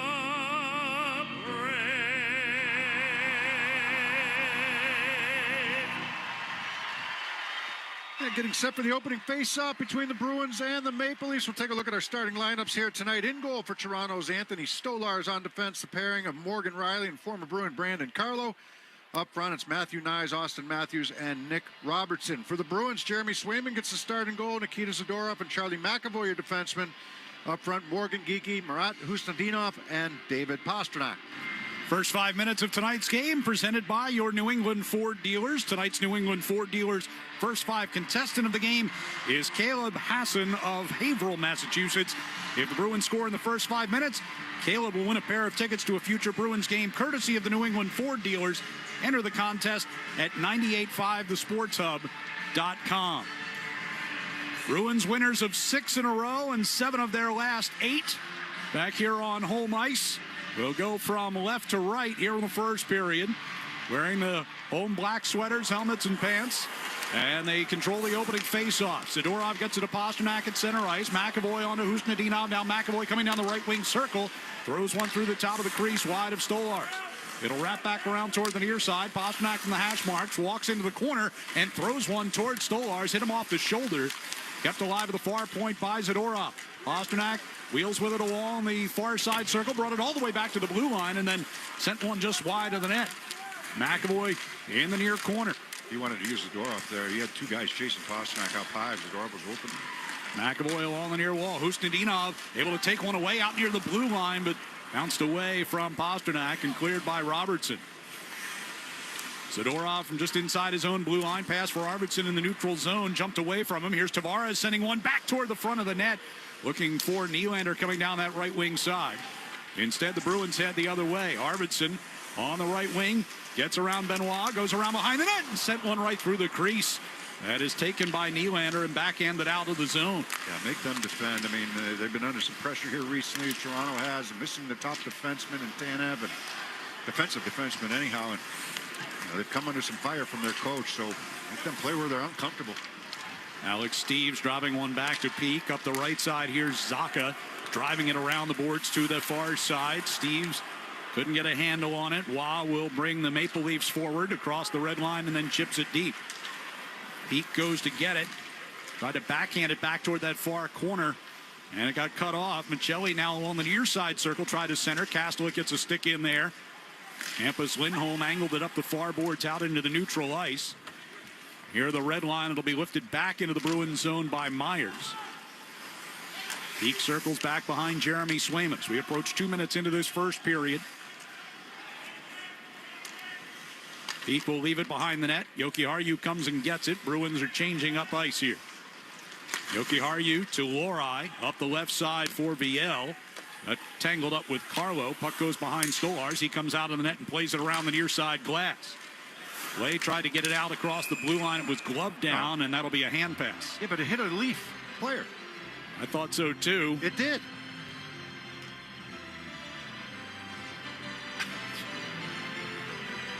Yeah, I mean, it's a hand pass, but it hit a Leaf player, right. So it's good. Should have negated the hand pass. Yep.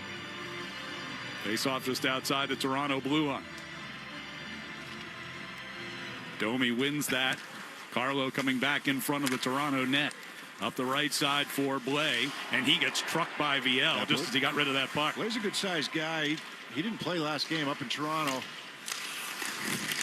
He's going to take every chance he can to hit people, so. Here's Jokiharju coming to center ice, and he'll dump it in. Around the far side wall, poked back along the end boards by Corrali. Taken and brought toward the near side corner by Morgan Riley. Lorenz played it out into neutral ice. Viel will come back and get it at the red line and drop it back, and he'll head off on a change. If Blais gets in the lineup, Lawton is missing his second straight game after he was injured on a hit by Zadorov on Saturday night. He got run over. Pastrnak on the far side circle. Clean hit by Zadorov, but just didn't see him coming until the last second. Couldn't protect himself. Pasternak's pass ricocheted off of Husnudinov. Geekie got it back to him. Marat got stopped along the near side circle by Stolarz on a good save. Did he get stopped the second time as well? I couldn't tell if the second one got there or not. He had 2 great chances. Stolarz comes across, moving from right to left to get a glove on the first one. And the puck came right back to Husnudinov. McCabe Chipped one into the Bruins bench here with 3:40 gone in the first period. No score.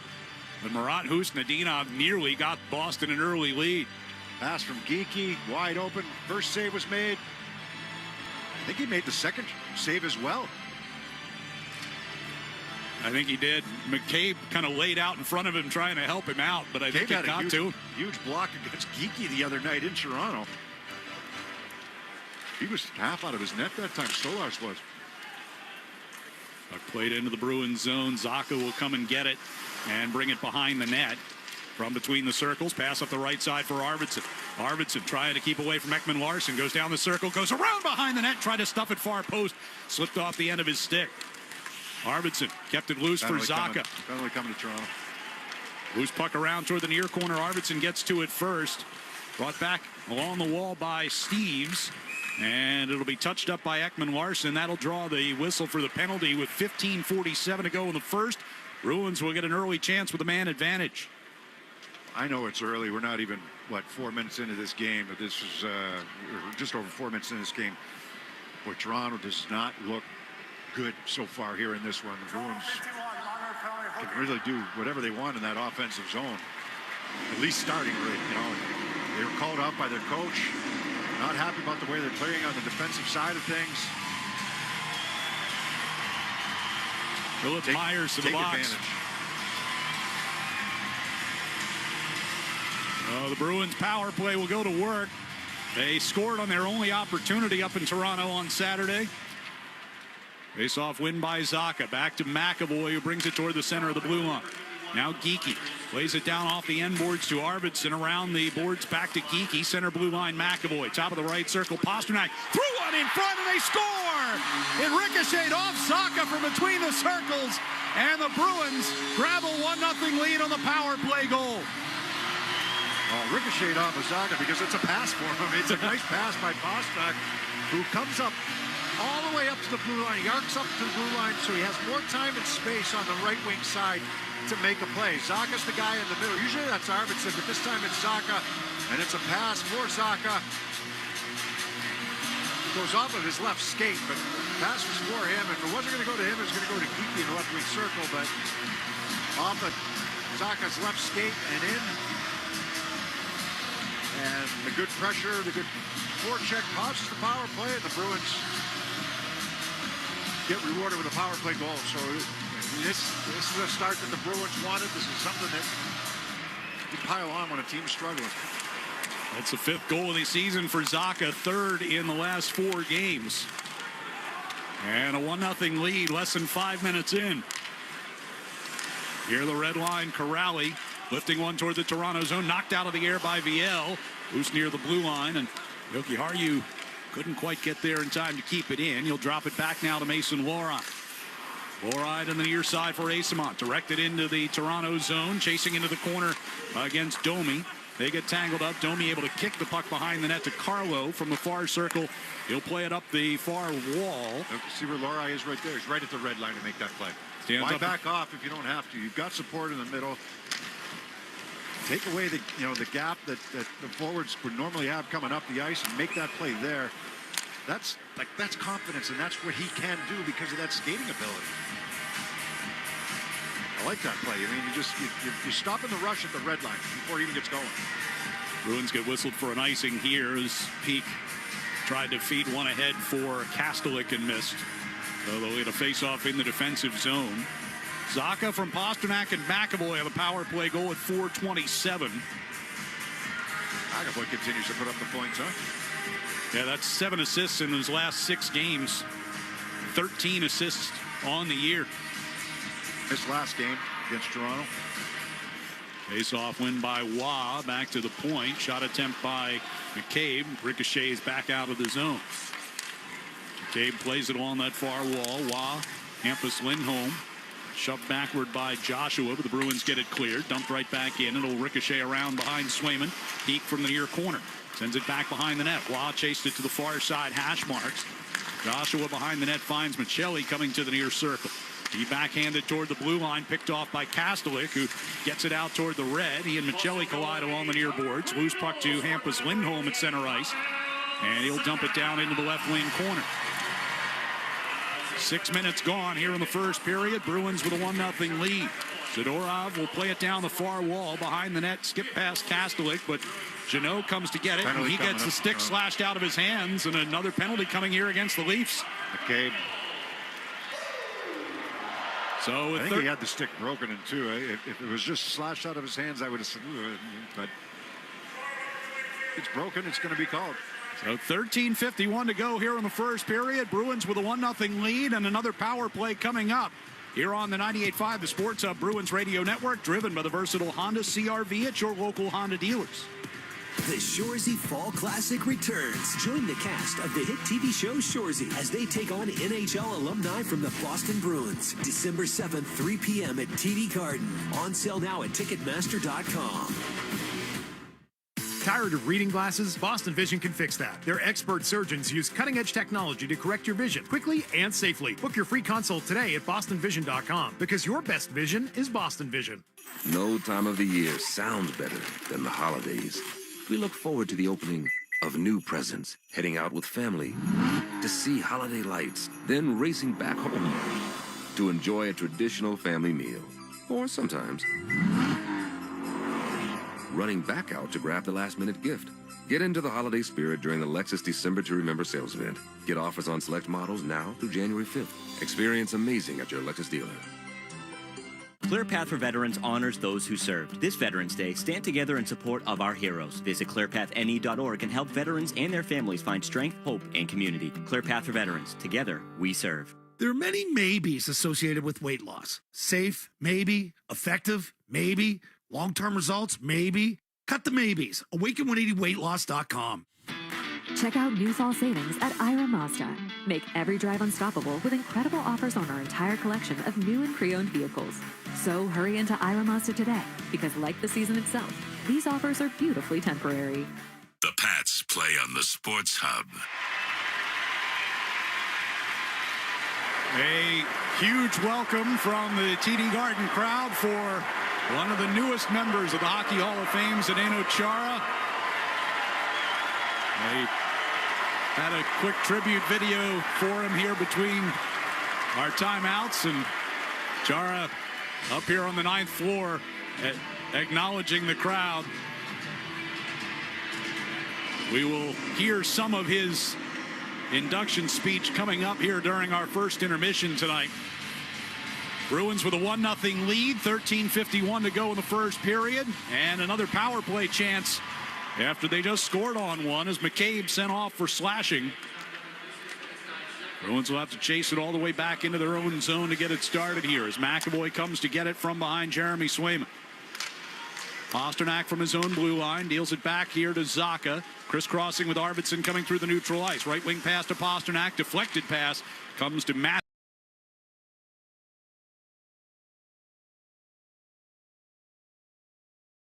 And he'll send it all the way down to Swayman. And scores! A shorthanded goal for Steven Lorentz off a turnover by McAvoy, and we're tied at 1. A little indecision here for McAvoy. I mean, just he starts going up this left side and kind of tried to make a move on Lorentz, but really didn't make a move on Lorentz. Lorentz just took the puck off of him.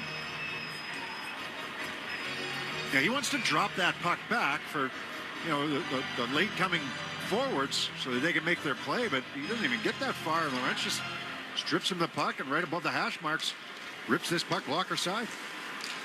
Second shorthanded goal given up by the Bruins this year. They'll try to answer back here now as Pastrnak gets set up in the offensive zone from the right circle. Walks it toward the corner. Got it to Arvidsson for a quick shot. Steered away by Stolars. Geekie at the far circle. Minute 7 still to go on the power play. McAvoy, center blue line. Back to Geekie, top of the left circle. Down low to Arvidsson. Brings it out of the corner. Gives it back to Geekie, cycling down low. He gives behind the net to Pastrnak, who brings it back to that left circle and goes right across the crease for Zacha on the back door. It was there for me, just missed it. Here's Zacha getting it from McAvoy at the right circle. Backhands it back to McAvoy, sets it up for a one-timer for Pastrnak that finds the back glass, and it'll carry him all the way back through center. McAvoy back to retrieve. 32 seconds left on the power play. Bruins changing up here as Husnudinov gave it up and got it right back from Steves. Carrying along the near wall. Takes a hit from Benoit. Puck will come up the near side boards, and Lindholm pokes it back down toward the corner. 16 to go on the power play. Husnudinov off the near board, trying to get it to Lindholm. It was cut off by Joshua. We have a whistle and another penalty coming up. Toronto high stick. Steves getting checked on by the referee to see if there's an injury there. The Bruins will have 12 seconds of 5-on-3 time coming. Benoit, I think he got his stick up just a little bit in the corner there. Austin Matthews coming over to have a word with the referee and say, what's going on here? That's a third penalty? Third penalty in 8 minutes. Yeah.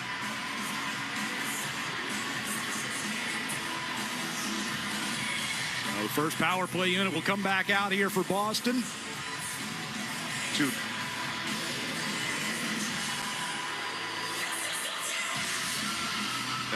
defensemen in the box right now for both guys that kill. There's McAvoy to Pastrnak from the top of the right circle. Fake the shot, then got it across for Arvidsson. Couldn't get it to the net. Here's Pastrnak at the near circle. Sending in front as Zacha on the doorstep. Toronto's got their first man back. Pastrnak takes a shot from the right circle. Stolarz with a pad save, and the rebound gets cleared. So 1:34 to go on what is again a 5-on-4 power play. McAvoy from near his own blue line drops it back away from Lorentz. Arvidsson right side of Pastrnak sweeps it toward the near circle. McCabe cut it off behind the net. It'll be Myers, and he clears it off the far wall. Minute 12 to go on the power play. Bruins change it up. Lindholm. Husnudinov coming out of the Boston zone. Gives it to Steves. On the left side for Lohrei. Kicked it toward the corner. Goes in there against Myers. Puck careens in behind the net to the near circle. Asimont got it. And a pass from Steves to Husnudinov gets intercepted. Matthews will lob it all the way back toward the Boston zone. Lindholm and Nyes going into the near corner cancel each other out. Husnudinov pushed it to Steves. Back to Husnudinov. And on the right side, Asimont steps into the Toronto zone. Lindholm picks up the puck along the near boards. Into the corner for Steves. Back up top for Asimont. Now Lohrei, center of the blue line. Gives over to Lindholm, far side. Shoots and scores! Second power play goal of the first period for the Bruins, and Hampus Lindholm gets them back in front. Good entry by the Bruins. The second unit. This is just going to be a really good screen in front of the net because it's just a wrist shot from the point. But get it set up. Lindholm left point. Lohrei to Lindholm left point. Husnudinov with a good screen in front of the net. And this puck just kind of has eyes. It's going to beat Stolarz to the glove side. He doesn't see it. Kind of a double screen, right? You had Carlo out a little higher and Husnudinov down around the net. Well, you better have a lead now because you're probably going to get the next penalty. After 3 in a row against Toronto, usually the way it works. So, just about midway through the first period, Hampus Lindholm gets his first of the year. Here's Kastelik giving one off for Jeannot. Shot skimmed just and over the net. Bobby McMahon trying to battle his way through neutral ice. Now Tavares chasing a puck into the Boston zone. Zadorov will backhand it around toward the near side. Jeannot under pressure from McMahon, lost it.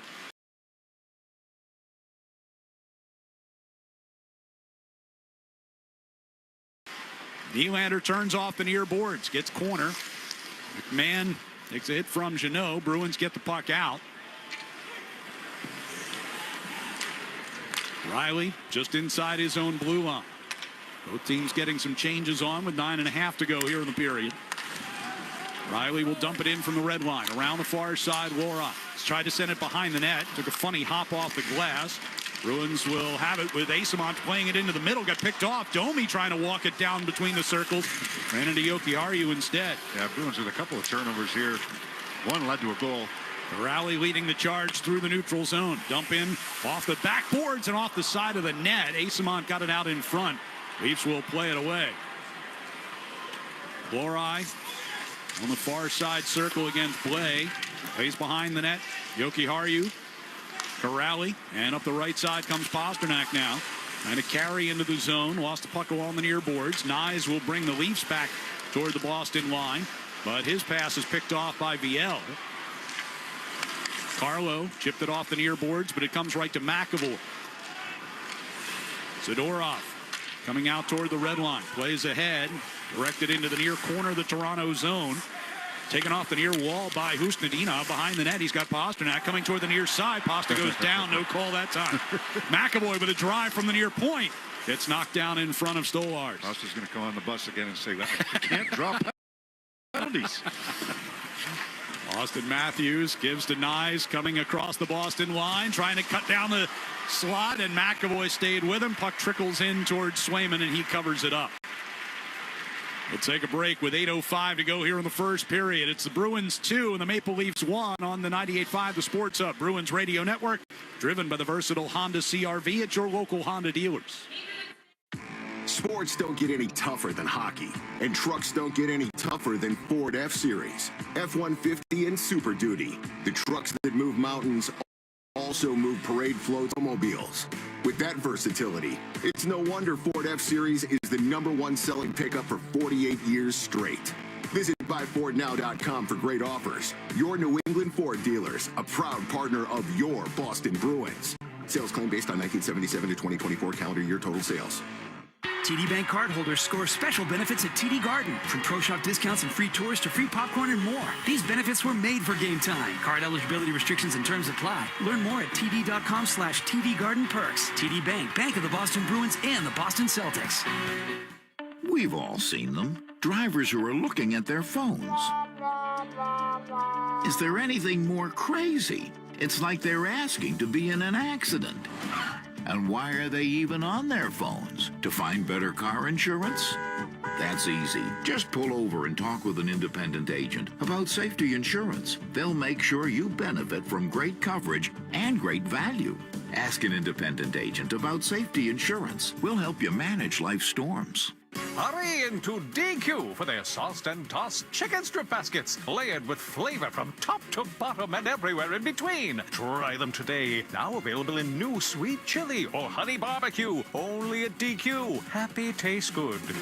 The Bruins play on the Sports Hub.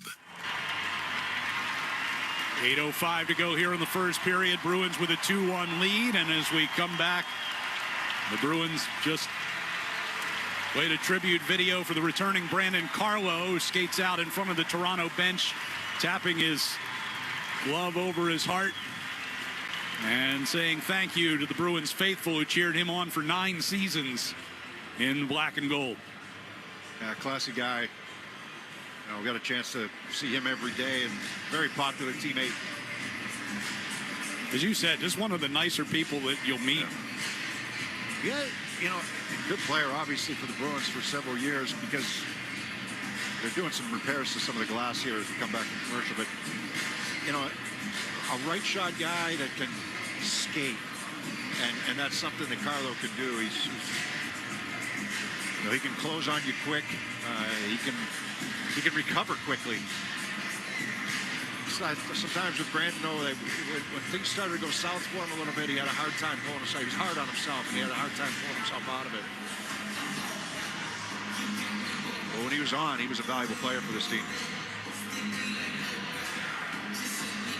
As we wait for the Bull Gang to finish their repairs, tell you that we had another winner in our New England Ford First 5 contest tonight.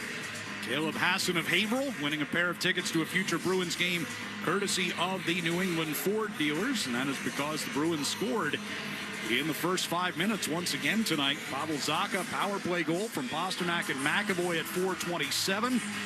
They gave up a shorthanded goal to Steven Lorentz, unassisted at 6:41. And then another power play goal from Hampus Lindholm from Lorai and Asamont at 9:32 has the Bruins up by 1 with 8:05 to go here in the first. Murat Husnadinov had headed down to the locker room there during that last commercial timeout. He's back on the bench now. So hopefully just some equipment repairs for him. It's a pretty good hit there from Benoit last shift. Ready to resume play. Face-off in the Bruins defensive zone here for Pavel Zacha against John Tavares. Leafs control that. Riley shot redirected a couple of times and flutters up high and wide of Swayman. Neutral or out near the blue line. Riley able to keep it out of the neutral zone, but now Zacha feeds it ahead there, and he's got Arvidsson to Steeves. Takes a long shot. Stolars with a left pad save. Zacha near circle. Arvidsson for a quick one from the dot, and Stolars closes the door on that and covers it up. Yeah, that shot from the left point wasn't a hard one there for Toronto, and it got deflected a couple of times. I don't think it ever got to Jeremy Swayman. And it's been all Bruins this period, other than the giveaway and the shorthanded goal scored by Lorenz. Bruins had 39 shots against Toronto on Saturday night. Leafs then gave up 47 shots to Carolina the next night, including 22-2. They were outshot in the third period. As Yoki Haru throws one toward the net that ricochets in on goal. On the near side boards. Wah plays behind the net to Benoit. Up the right side, Michelli just outside of his own blue line. Tried to play it back for McCabe, who had to chase it back into his own zone. Off the far wall, Benoit will poke it ahead. Michelli from just inside the red line sends it around behind Swayman. Jeremy comes out to play it. Yoki Haru to Kastelik. Thrown through the neutral ice, times it in off the backboards. Heavy hit in there by Kastelik. Michelli gets it out to the red line, sends a cross-ice dump into the far corner of the Bruins zone. Zadorov backs it up behind the net. McAvoy keeps it moving. Jeannot sends it through the neutral zone. Pastrnak chasing. Myers will get to it first inside the Toronto zone, and then Michelli dumps in towards Swayman again. 6:43 to go here in the first period. Around the near boards, McAvoy trying to find Pastrnak. It'll go all the way down the ice, but Geekie able to get back in behind Myers and avoid an icing. Pastrnak twists out of the corner, bringing back toward the blue line. Try to turn and fire. He likes that spin fire. That one hit Robertson in the leg. Kicked out towards center. McAvoy will bring back in across the line. Floats it softly toward the back of the net. Geekie gets to it first against Myers in that far corner. Now Matthews involved as well. Husnudinov gets a stick in there. It'll come back to Zadorov at the left point. Husnudinov to Geekie. Back to Husnudinov. Trying to bring it through the high slot as he turned it to his backhand and scored it out of the zone. Matthews going to bring it in offside here.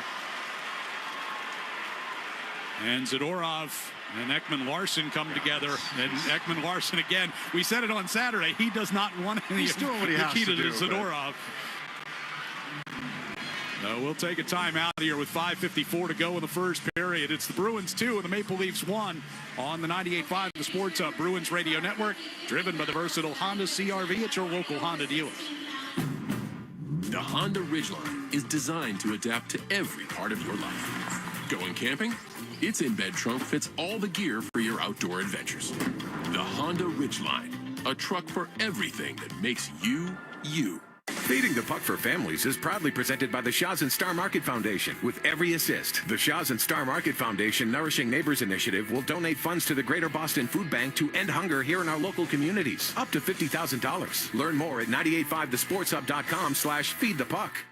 Hey hockey fans, it's Bob Beers. If you're ready to upgrade your outdoor living space, look no further than TimberTech Decking and Railing. TimberTech is the #1 premium composite decking brand, and it's tough enough to handle anything. It looks just like real wood, but without the costly maintenance of a wood deck. It won't rot, warp, splinter, or peel, ever. And it's backed by industry-leading warranties, so your deck will last year after year after year. Connect with a local contractor or order free samples at timbertech.com to see the TimberTech difference for yourself. TimberTech, everything wood should be.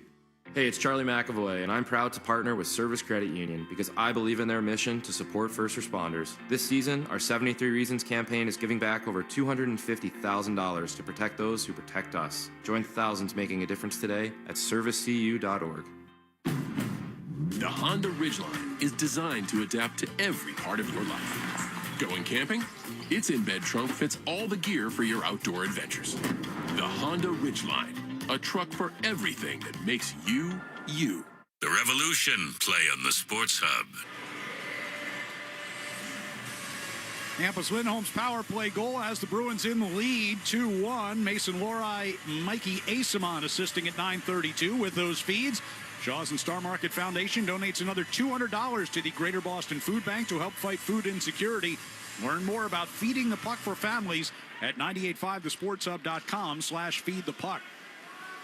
Just under 6 minutes remaining here in the first period as the Leafs get it into their attack zone, and a chance right in front as Swayman had to take one away from Nylander. Yeah, that was a little sloppy there for the Bruins.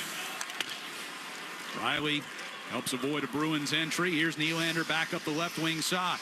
Turns off the near wall against Peak. Pivots back toward the hash mark. Pass across was redirected by Steves. Carlo gets it to the back of the net. Tavares to the near circle for Nylander. Back up top for Riley. A drive blocked by Steves. Riley's got it right back. Skates it over by the Bruins bench. Throws it in front off of McMahon. Bats it out of the air, and a chance in front, and a couple of them. Swayman dives on top of the loose one after a couple of saves. Yeah, a little sloppy for the Bruins inside their own zone here on this shift.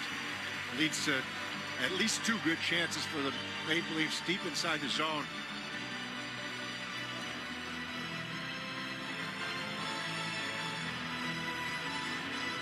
So the faceoff will be in the Bruins defensive zone here with 5:09 to play in the period. A couple bouncing pucks too, so a little unlucky, but off the draw, Benoit shot it off the end boards. Lohrei gets it away from Lorentz. Asamont got it to the blue line, but not out. Benoit drives, sticked off into the near corner by Swayman. Benoit gets it back down low to Blais. Around the far side, Lorentz in the corner against Jokiharju. Now puck will come free toward Lohrei. Spun it back toward that far side. Lorentz knocked it off the wall. Asamont, though, got it over for Viel, trying to find the handle on it. He does shove it out across the blue line. Well, Toronto trying to find their legs because they've really had nothing going here in this first period other than that shorthanded goal. A couple chances on their last shift, but trying to find some offense, trying to find some forecheck.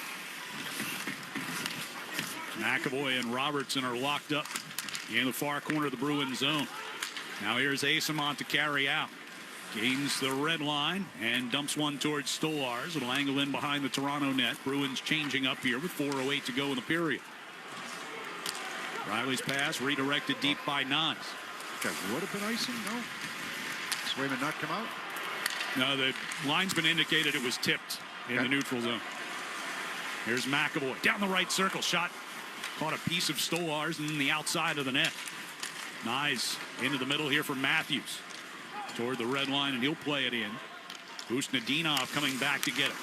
Wraps around the far side. Pasternak whips one into the neutral zone looking for Geekie. It was behind him. Angles in towards Stolarz. He'll play it away from the net. Carlo chasing it toward the far side circle. Pasternak got a stick in there. And now McCabe and Pasternak come together. McCabe's stick broke. Well, McCabe got the penalty earlier for the slash on the stick, and D1 swap penalty right now. You're not giving it to him. Geekie laid it down toward the near corner. Minton out there for it. Pasternak plays it back in his direction. Tangled up with McCabe, who's got another stick in his hands here, and McMahon will backhand it out towards center. Hampus Lindholm able to keep that away from Nylander. Peak going to carry ahead into the attack zone. Peak going to drive right to the side of the net against McCabe. Couldn't get it out in front for a chance. Now on the near circle. Steves, a turnaround shot, gets blocked in front. Still loose. Pasternak's shot also gets blocked wide of the net. Carlo takes a hit from Steves. Bruins able to grab possession again here. Steves out near the blue line. Turning away from Tavares. Down the left circle. A shot, and he scores! Alex Steves is first as a Bruin. And it's a 3-1 Boston lead. Well, he knows how to score. He's put a couple pucks on net already. Good shift by this line in that offensive zone. It was kind of a broken line change, but they end up getting everybody fresh bodies on the ice. Continue to be physical in the zone. Steves threw a hit. Lindholm with a nice pinch down the boards to keep it alive. And then Steves tracks this puck down, but this puck can't go in if you're Stolarz. Steves is below the dot, the left wing circle, almost outside the dot in that left wing circle. And this was going to sneak 5-hole. Good on him. First goal as a Bruin. Had a great season last year for this organization down in the American Hockey League. But it can't. That one can't go in. Spent 4 seasons in the Leafs organization after coming out of Notre Dame and had 1 goal in 14 games with the Maple Leafs during that time. So this is second NHL tally. Yeah, even with those call-ups, right? Still the second leading goal scorer in the American Hockey League last year. What comes behind the net here to Myers. 10 in points as well, right? Yeah, had 36 goals in the AHL last season. Laflur comes back behind the Bruins net. Banks it off the near boards, gets picked off by Riley, skates it down the near circle all the way in behind the net. Riley gets it back to the blue line. Here's Ekman Larsson from the left point. Shot blocked in the slot. Jeannot will lift it out of the zone. Bruins will go for a change. That play by Mason there. Mason Laurie's got to be harder up the boards. I know he's on his backhand, so it's a little bit more difficult, but it has to be harder. Pastrnak went behind the net, and Lorentz was able to knock that puck out in front. It's covered by Swayman, and we have a penalty coming up. Yeah. Pasternak's arguing here. Well, you know it was going to come, right? Didn't have to be much. And it didn't appear that it was much. Pasternak's saying, I got tripped down there, and there was no call, and I'm going to get called for this penalty here. He's frustrated because he hasn't drawn any penalties this year. He drew one the other day, and he should have had another one here earlier this period where he got tripped up, but they elected not to make that call. So Toronto will get its first power play of the game with 1:34 remaining here in the first period.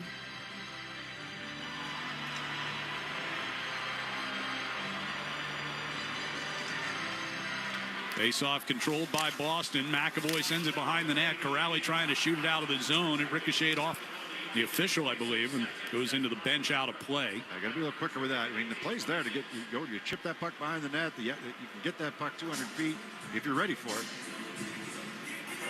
So Maple Leafs were 2 out of 4 on the power play against the Bruins on Saturday night and scored another one about a second after the power play chance expired. Well, they need the power play to get them going right now. They've got nothing. Off the face-off, Ekman Larsson walks it along the blue line. Near circle to Nylander, whips one in front off of Nyes and wide. Zadorov takes the body on Tavares and plays the puck around for Corrali, lobbed out to center ice. It wasn't easy, but he found it. It was in his feet. Ekman Larsson starting the Leafs out into the neutral zone, turns and deals it back. 1:08 to go in the period. Matthews will carry it to the Boston line. On the left side, here's Nyes. Around the far boards, it goes for Tavares. Challenged by Jeannot. Look back to Ekman Larsson to the point. On to Nylander, top of the left circle. Nylander brings back out toward the blue line, sends it toward the slot, looking for Tavares. That gets broken up. Jeannot, now McAvoy will hammer it around the near boards, and all the way down the ice it goes. With 40 seconds to go in the period. Power play would carry over into the second if the Leafs don't score. On the near side, just inside the Boston line. Peak and Zacha both there for the Bruins, and Zacha gets it through Ekman Larsson. Battle one. You know, right at the blue line. Something that Craig Berube talked about. We don't win any battles. We turn pucks over. 18 seconds left in the period. Michelli will bring it ahead. Robertson tried to play it down the wall. Pete cut that off, and all the way down it goes. 10 seconds remaining in the period. Riley will pick it up and try to carry up for one last rush here. Left side finds Michelli. Back to Riley, near circle. Centering pass thrown on goal by Waugh. And Swayman makes a last-second stop and gets the Bruins into the locker room with a 3-1 lead at the end of one period. There will be 26 seconds left on the Pastrnak penalty when the second period gets underway. We'll step aside from TD Garden, back for some highlights from Zdeno Chara's Hall of Fame induction speech coming up next on the 98.5 The Sports Hub Bruins Radio Network, driven by the versatile Honda CR-V at your local Honda dealers. Wendy's has new chicken tenders and new sauces. So whether you're a creamy ranch girly or a new Wendy's signature stand, you can dip to your heart's content. Now let's wrap this up because I gotta dip. I want to try these new tenders. For tendies you're gonna know by name, gotta be Wendy's. At participating U.S. Wendy's. Hey, it's Ian Herzig, Project Director at Blue Sky Restoration Contractors. When water and storm damage hit, time's of the essence. The longer you wait, the more extensive the damage can become. At Blue Sky, we offer fast, 24/7 emergency response to minimize damage and restore your property quickly. And because of the size of our staff and number of locations across New England, we're there in no time and get to work quickly. So when disaster strikes your property, don't panic, but don't wait either. Visit goblusky.com and we'll be there. Blue Sky Restoration, restoring your property and your life for a brighter tomorrow. Engines roar, tires grip. It's that time of year again. Happy Honda Days, where you can drive in a Honda wonderland of your own with a great offer on a rugged new Passport, a winter-ready Pilot, or a Ridgeline with available all-terrain tires. Hurry into your local Honda dealer and experience the wonder of Happy Honda Days with a great deal on your favorite Honda today. Driving in a Honda wonderland. See dealer for financing details. NHL fans, give yourself some great looks this season and get Boston Bruins tickets at Ticketmaster. As the official ticket marketplace of the Bruins and the NHL, Ticketmaster has a wide selection of tickets available for every game, so you can catch all the action live all season long. If your plans change, you can sell or transfer your tickets, and mobile tickets make it easy to get into the arena in time for puck drop. With Ticketmaster, you'll ensure that when they shoot, you'll score. Get tickets today at Ticketmaster.com/Bruins. Miller Lite, the legendary light beer. The originator, the inventor. If this beer could talk, it'd tell stories about that one time, that night, that one guy, that one gal. Writing a story 50 years long and 50 million friends wide. Because legendary stories start with a light. Here's to 50 years of Miller time. Celebrate responsibly. 2025 Miller Brewing Company, Milwaukee, Wisconsin. At Citizens, we help make sense of your money and all your money questions. Is there a right way to prep for my future? Do I keep renting or finally buy? How big of a nest should my nest egg be? Is cash still king? If money talks, what's it say to me? Can I become king of the hill in Beacon Hill? Whatever money questions you have, Citizens has the answers. Make sense of your money at citizensbank.com/made-ready. Member FDIC. Hockey season is the perfect time to get a high-efficiency Peerless boiler. Be ready and start saving now. Find the Peerless boiler that's right for your home or business and a list of local installers at peerlessboilers.com. Remember, Peerless Boilers, the world's best built boilers. The Celtics play on the Sports Hub. Bruins with a 3-1 lead after one period here tonight at TD Garden, leading the Toronto Maple Leafs. And meanwhile, last night up in Toronto, it was the Hockey Hall of Fame induction ceremonies, and longtime Bruins captain Zdeno Chara, part of this year's class, and we wanted to take some time during our first intermission and present to you some highlights from his induction speech last night, including him talking about his decision to come to Boston in the first place. When my time came up and I became free agent, I made a decision to sign with Boston Bruins. Mr. Jeremy Jacobs, Charlie Jacobs, and the entire organization welcomed me and trusted me with the responsibility of leading one of the most iconic Original Six franchises. I want to thank Peter Chiarelli for believing me from day one and giving me the opportunity to step into that leadership role. When I joined Boston Bruins in 2006, I became part of the team built on character, identity, and toughness. These values were shaped by legends before me. Milt Schmidt, John Busick, Eddie Shore, Bobby Orr, Terry O'Reilly, Cam Neely, Ray Bork, Don Sweeney. Being named captain was a tremendous honor, and I was incredibly proud to lead such an amazing group of teammates to 2011 Stanley Cup Championship. We had a very, very special team. We came ring every day. We stuck up for each other, played for each other, sacrificed our bodies, and refused to let the bench down. We had great relationship with each other, but also we developed great relationship with our fans. And Boston loved their Bruins. So thank you, fans. And in addition, he talked about some of his teammates, but in particular, there's one guy that stood out. I want to single out one player. I want to thank Patrice Bergeron, one of the greatest leaders and people I have ever met and played with.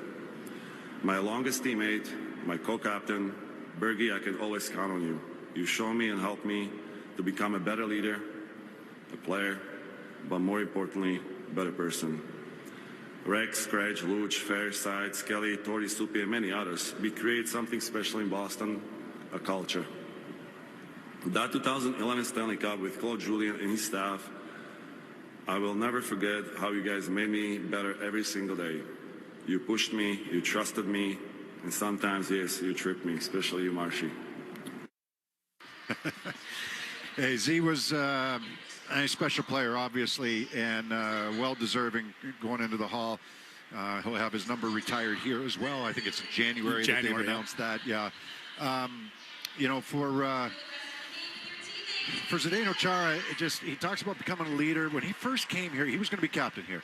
And if you remember back to that, Peter Chiarelli was named GM, but he wasn't allowed to be at the draft. Right. He was still an employee of the Ottawa Senators. And they had to wait till after the draft. Jeff Gorton was the acting general manager at the time. And Mark Savard and Zdeno Chara were brought in. And then it was after that that Chiarelli took over after the draft, as he took over as, or I think it was after July 1, I guess it was, that he took over as the general manager. So it was a bit of an odd time. The team was changing. Dave Lewis ended up being the coach. It was an ugly year that first year with Zdeno Chara here. Mark Savard had 96 points, but it was, you know, it was a tough year. It was a trying year. They were not good in their own zone. Peter Chiarelli made the change to coach, to bring in Claude Julien the following season, and that began the ascension of the Bruins at that time. You remember the disappointment that they had. You know, you got Zdeno Chara as a captain, you've got all these leaders and all the culture that they talk about. And they had a 3-0 lead on the Philadelphia Flyers and ended up losing 4 straight. That was 2010. They came back stronger, better. The next year, led by Chara, and that's when they went on to win the Stanley Cup against Vancouver Canucks in 2011. But it took some major disappointment in order to get there, and it didn't come overnight with Chara here as the captain. It took a little while for them to find their footing, to be the team that they wanted to be and form that identity that they wanted to have here in Boston. And he was such a big part of bringing that identity here. I mean, as the leader of the team and the captain. You know, so many of the players have pointed to him and said, you know, he's the guy that you followed his example every day. He had rules, and nobody got treated like rookies. Right. Nobody got called rookie. You were a first-year guy. You were expected to do certain things as a first-year guy, extra things that's kind of an unwritten rule, but you were treated equally. And he made sure of that. He made sure that no one was bullied in that locker room, and everybody was treated with the respect that they deserve. If they're wearing a Bruins uniform, they deserve to have that respect, and that was one of his policies from the start to finish in that locker room. And I think a lot of guys followed that lead, you know, with him here and even after he left. And now back with the organization, obviously in an advisory role, and you know, continuing to have an impact on the players of the current day Bruins. We've heard from a number of them who have said already, you know, that they have started leaning on him for advice here in the early going of the season. So our heartfelt congratulations to Zdeno Chara on his Hall of Fame induction last night in Toronto.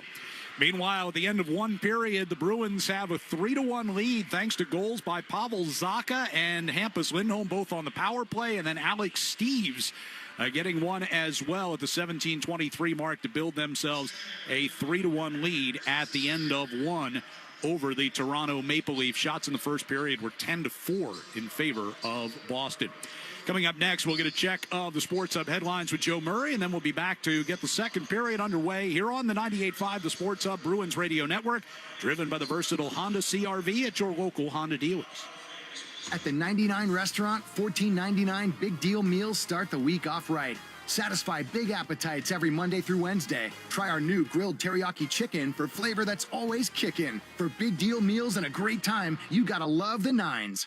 Chevy trucks have you covered when the road takes you from smooth sailing to Chevy Colorado will eat up some of the toughest terrains with 5 available drive modes. And Silverado and Silverado HD have the muscle to take you out for some serious, with multiple engine options and impressive towing. While Silverado EV is the perfect combo of performance and capability. Nice. Making it a snap to hitch up this electric truck and hit the road. Wherever the road leads, Chevy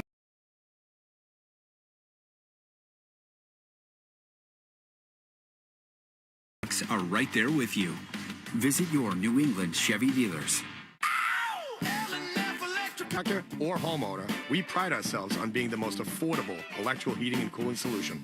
We offer services like new construction, heat pumps, generators, car charger installs, panel upgrades, and all other electrical needs. For reliable service at unbeatable prices, call 844-LF-WIRES or visit lfelectricalservice.com. Proudly veteran-owned. Are you already picturing the cold, slushy gray days ahead? Well, this winter, paradise in the Caribbean is closer than you think. Non-stop flights from Boston to Anguilla are now flying direct on Anguillair, operated by Bermudair. Step on board and feel the warm island hospitality the moment you take your seat. Fares start from $179 one way. This is the only non-stop flight connecting Boston to Anguilla. Your shortcut to sunshine. Book now at flyanguillair.com. From Boston to barefoot bliss, only with Anguillair. That's flyanguillair.com. At South Shore Bank, we want to build up our community because we're part of it. And that's a win-win. Sharing success. South Shore Bank. Member FDIC, DIF, Equal Housing Lender. This November, Window Nation puts an end to your window problems. You'll save big, too, with 50% off all window styles. Plus, you could get 0 interest for 5 years. But you have to hurry, the sale ends soon. So, schedule your free estimate now at windownation.com. That's windownation.com. This is Boston's home for sports. Let's pause 10 seconds for station ID on the 98.5, the Sports Hub Bruins Radio Network. From the Town Fair Tire Studios, this is Boston's home for sports. WBZ-FM at HD Boston, 98.5, the Sports Hub. Sports Hub headlines, presented by Celsius Energy Drinks. NHL scoreboard after one period, Montreal leads the Kings 1-0. It is the Ottawa Senators 2, Stars 0. And the Capitals have a 1-0 lead over the Hurricanes. Just to get underway, Flames Blues, Sharks Wild. Later on tonight, Ducks go to Colorado. Canucks, they host the Jets, and the Kraken host the Blue Jackets. Patriots and Jets, they'll square off on Thursday Night Football this week. The injury report is out. Austin Hooper, he did not practice today. He's dealing with a concussion. And Keyshawn Boutte and Ramondre Stevenson both were listed as limited. No word yet if they'll play on Thursday night. Some other NFL news. Travis Hunter, he is out for the season. And the Celtics and 76ers, they get underway in just a little bit. Joel Embiid out for this one. That game on WROR. In the Dallas Mavericks, they have fired Nico Harrison. Catch every thrilling moment at TD Garden this season. Individual tickets for the 25-26 season are now on sale. From intense division matchups to legendary original 6 showdowns. Don't miss the action. Visit bostonbruins.com/tickets to secure your seats today. Headlines, they're brought to you by Valvoline. As an oil change, enjoy quick and convenient vehicle maintenance this month. Visit NewEnglandOilChange.com. You can save 15% off an extra after oil change at Valvoline. It's an oil change, the official oil change of busy people. I'm Joe Murray. The second period is next on the 98.5, the Sports of Bruins Radio Network, driven by the versatile Honda CR-V at your local Honda dealer. Electrical contractors, Granite City Electric has a convenient way for you to pick up and access your materials 24/7. Introducing the GCE Night Train Depot. Pick up supplies when it's convenient for you. All materials are stored safely indoors and order size doesn't matter. It's not a locker. Best of all, it's free with over 27 Night Train Depot locations across New England. Convenience and savings all delivered to you from Granite City Electric Supply. Proud partner of the Boston Bruins Radio Network. Layer on the flavor with the DQ sauced and tossed chicken strip baskets. Now available in new sweet chili or honey barbecue. Only at DQ. Happy tastes good. Whether you're putting together a hockey team or Ford's award-winning lineup of SUVs, a great team starts with the right players. Like the iconic Ford Bronco Sport. It not only looks great, but its 4x4 capability means it can handle just about any kind of weather. And the rugged Ford Explorer, with seating for 7 and room for all your gear. Check out the full lineup of award-winning Ford SUVs at your New England Ford dealers today. Proud partner of the Boston Bruins. He roofs it, top shelf. When the Bruins go top shelf, they go Tito's Handmade Vodka. Award-winning and distilled till it's just right. Tito's, the official vodka of the Boston Bruins. Boston Pregames with Tito's. Distilled and bottled by 5th Generation Inc. Austin, Texas. 40% alcohol by volume. Savor responsibly.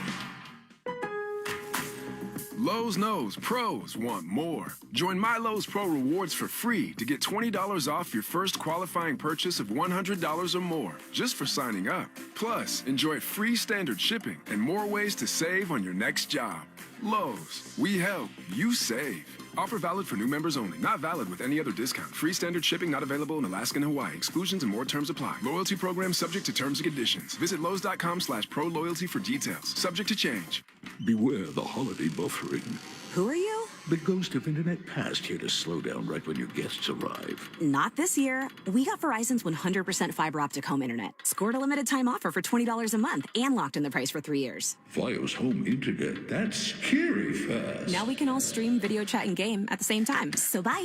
Call 1-833-VERIZON to switch to Fios home internet today. Fios 300 megabits per second plan at $20 a month with autopay. Any Verizon mobile phone plan and bonus discount. Price guarantee applies to base monthly rate only for my home customers. Terms apply. Wendy's has new chicken tenders and new sauces. So whether you're a creamy ranch girly or a new Wendy's signature stand, you can dip to your heart's content. Now let's wrap this up because I gotta dip. I want to try these new tenders. For tendies you're gonna know by name, gotta be Wendy's. At participating U.S. Wendy's.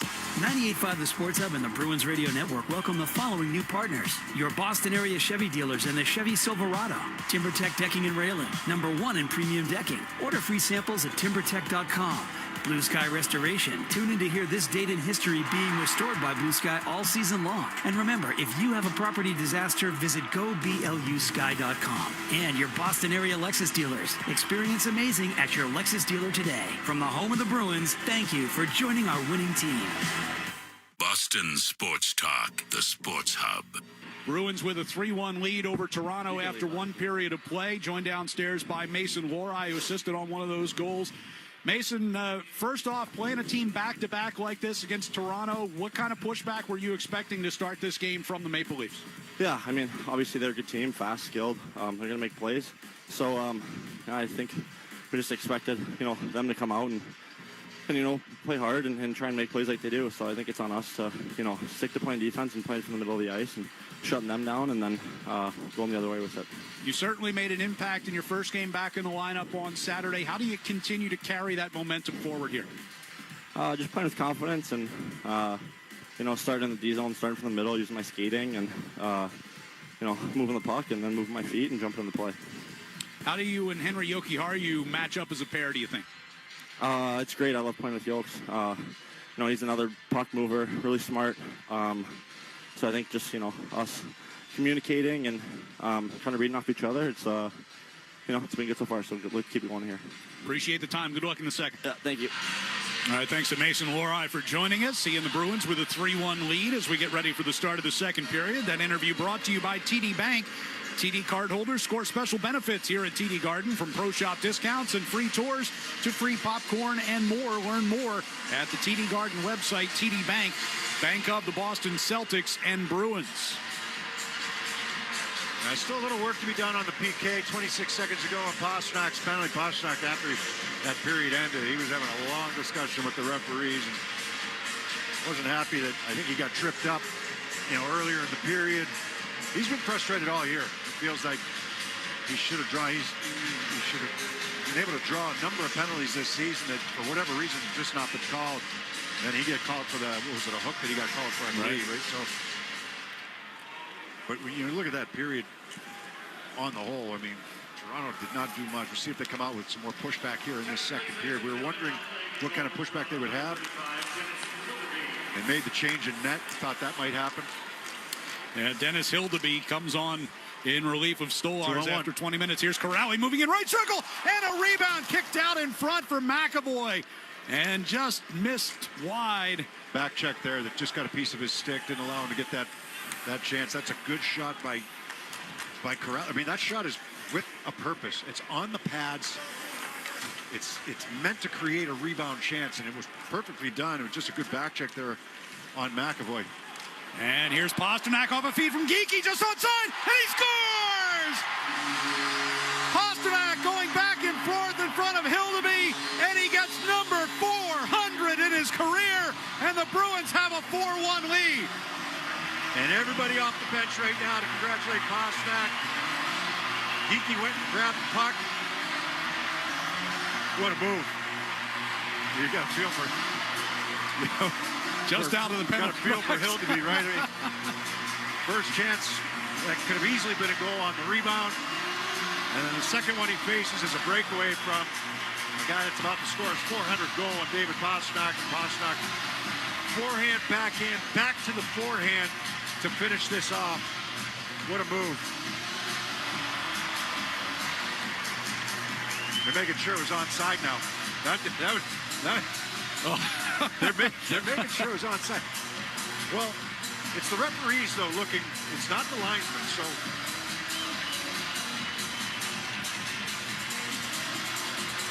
I don't know if it's onside or not. Officials on the headset. Well, they're going to drop the puck, and Greg Ruby's not challenging, so. It's the Maple Leafs failed to challenge on a goal the other night that ended up being offside. The Asimont goal, he was offside, the replay showed, but that play was looked at by Toronto because they weren't sure that the puck had gone in legally. And after a long delay, the Leafs never bothered to challenge an offside. The referee went over to the Leafs bench. Ruby didn't want to talk to him. He's so upset over there. So a 4-1 game, less than a minute into the second period. Puck comes deep into Bruins territory down to our right. Right from the drop of the puck, though, Ryan, I mean, this game had a feeling of this Toronto just did not look right. Minton gets it to Jeannot, and he'll chip it deep into Toronto territory. McCabe back to play it around the far side boards. Joshua had a puck get caught up in his skates, took a bump from Jeannot. It'll come around the near side. Hampus Lindholm down the left circle, tried to get it in front off a skate and wide. Shot off the outside of the net. Castlewick trying to backhand it in front. McCabe up the far wall. Joshua backhands it toward the near side. Robertson had to turn back to get it. There's McCabe with a long pass into neutral ice, directed toward the Boston line. Lorentz will chip it toward the corner. Waugh against Lindholm in there. Corrali reversed it up the far wall. And Pete just about got checked through the door, the open door of the Leafs bench, and takes exception to that. Yeah, it didn't. Nobody was imminently going through that door. It wasn't. There was that Roy that kind of took him in there, but could have been a lot worse. That's dangerous when those doors open. You get to run into there.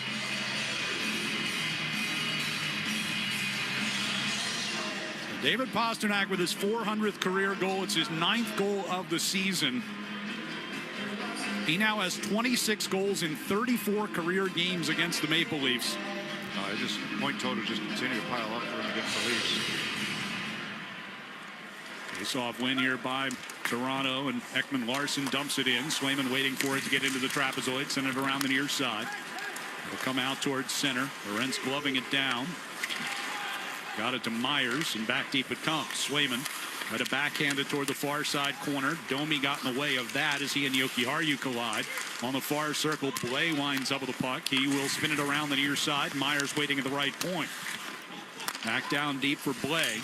To the back of the net, Domi tried to center. It bounced off of Lohrei, and Ekman Larson unleashed one that found the backboards. Here's Myers with a long drive, and Swayman makes the save there. Corrali grabs the rebound and brings it into neutral ice. Asimont hands off for Lohrei coming into the Toronto zone. Throws a shot toward the blocker of Hildeby. And Lorentz will backhand it back toward the Boston line. Zadorov settles down a bouncing puck. Long pass up for Steves. He'll chase into the far corner. Arvidsson left it on the circle for Zacha. Turns it back to Zadorov at the center of the blue line. Gives it to his right for McAvoy. Across to Arvidsson. In front. Zacha redirects one toward the net. Ekman Larson and Zacha on the end wall. Zadorov. It'll trickle out just across the blue line here near side. McAvoy sending for Steves. He got tangled with Tavares. Loose puck at center ice. Arvidsson will skate it back to the Toronto zone. Bounced away. Is hit a Leaf skate. McMahon brings it for Nylander. Top of the right circle, a shot knocked down by Swayman and grabbed by McAvoy. Charlie going to lob one toward the Toronto zone. Arvidsson on his horse into the far corner against Riley. But pivot around toward the near side. Nylander takes it, brings it toward his own blue line and sends one toward the Boston zone. That should be an icing, and it will be. So Toronto right now, they don't have any answers in their D zone. They're really, they missed Tanev. They're a fragile team in terms of, at least that's what it looks like, that defensively they just don't have any answers. They don't have any answers physically, or very few. And if they do, we haven't seen it. If they want to play that game against the Bruins, it's probably not going to bode well for them. But so they got to do it in different ways. They got to do it with some of the skill that they have. And if they're forced to defend, they're not there right now. Usnadinov won the face-off. Hampus Lindholm giving it along to Pastrnak. Now Lindholm with a shot. That one blocked near circle by Carlo. It'll be cleared back down toward the Boston zone, and that's going to be another icing here against the Leafs. 4 minutes gone by in this second period. Pastrnak goal is 9th of the season, 400th of his career, set up by Geekie and McAvoy at 49 seconds of this second period. Pastrnak now just 2 goals behind Rick Middleton for 5th all-time in a Bruins uniform.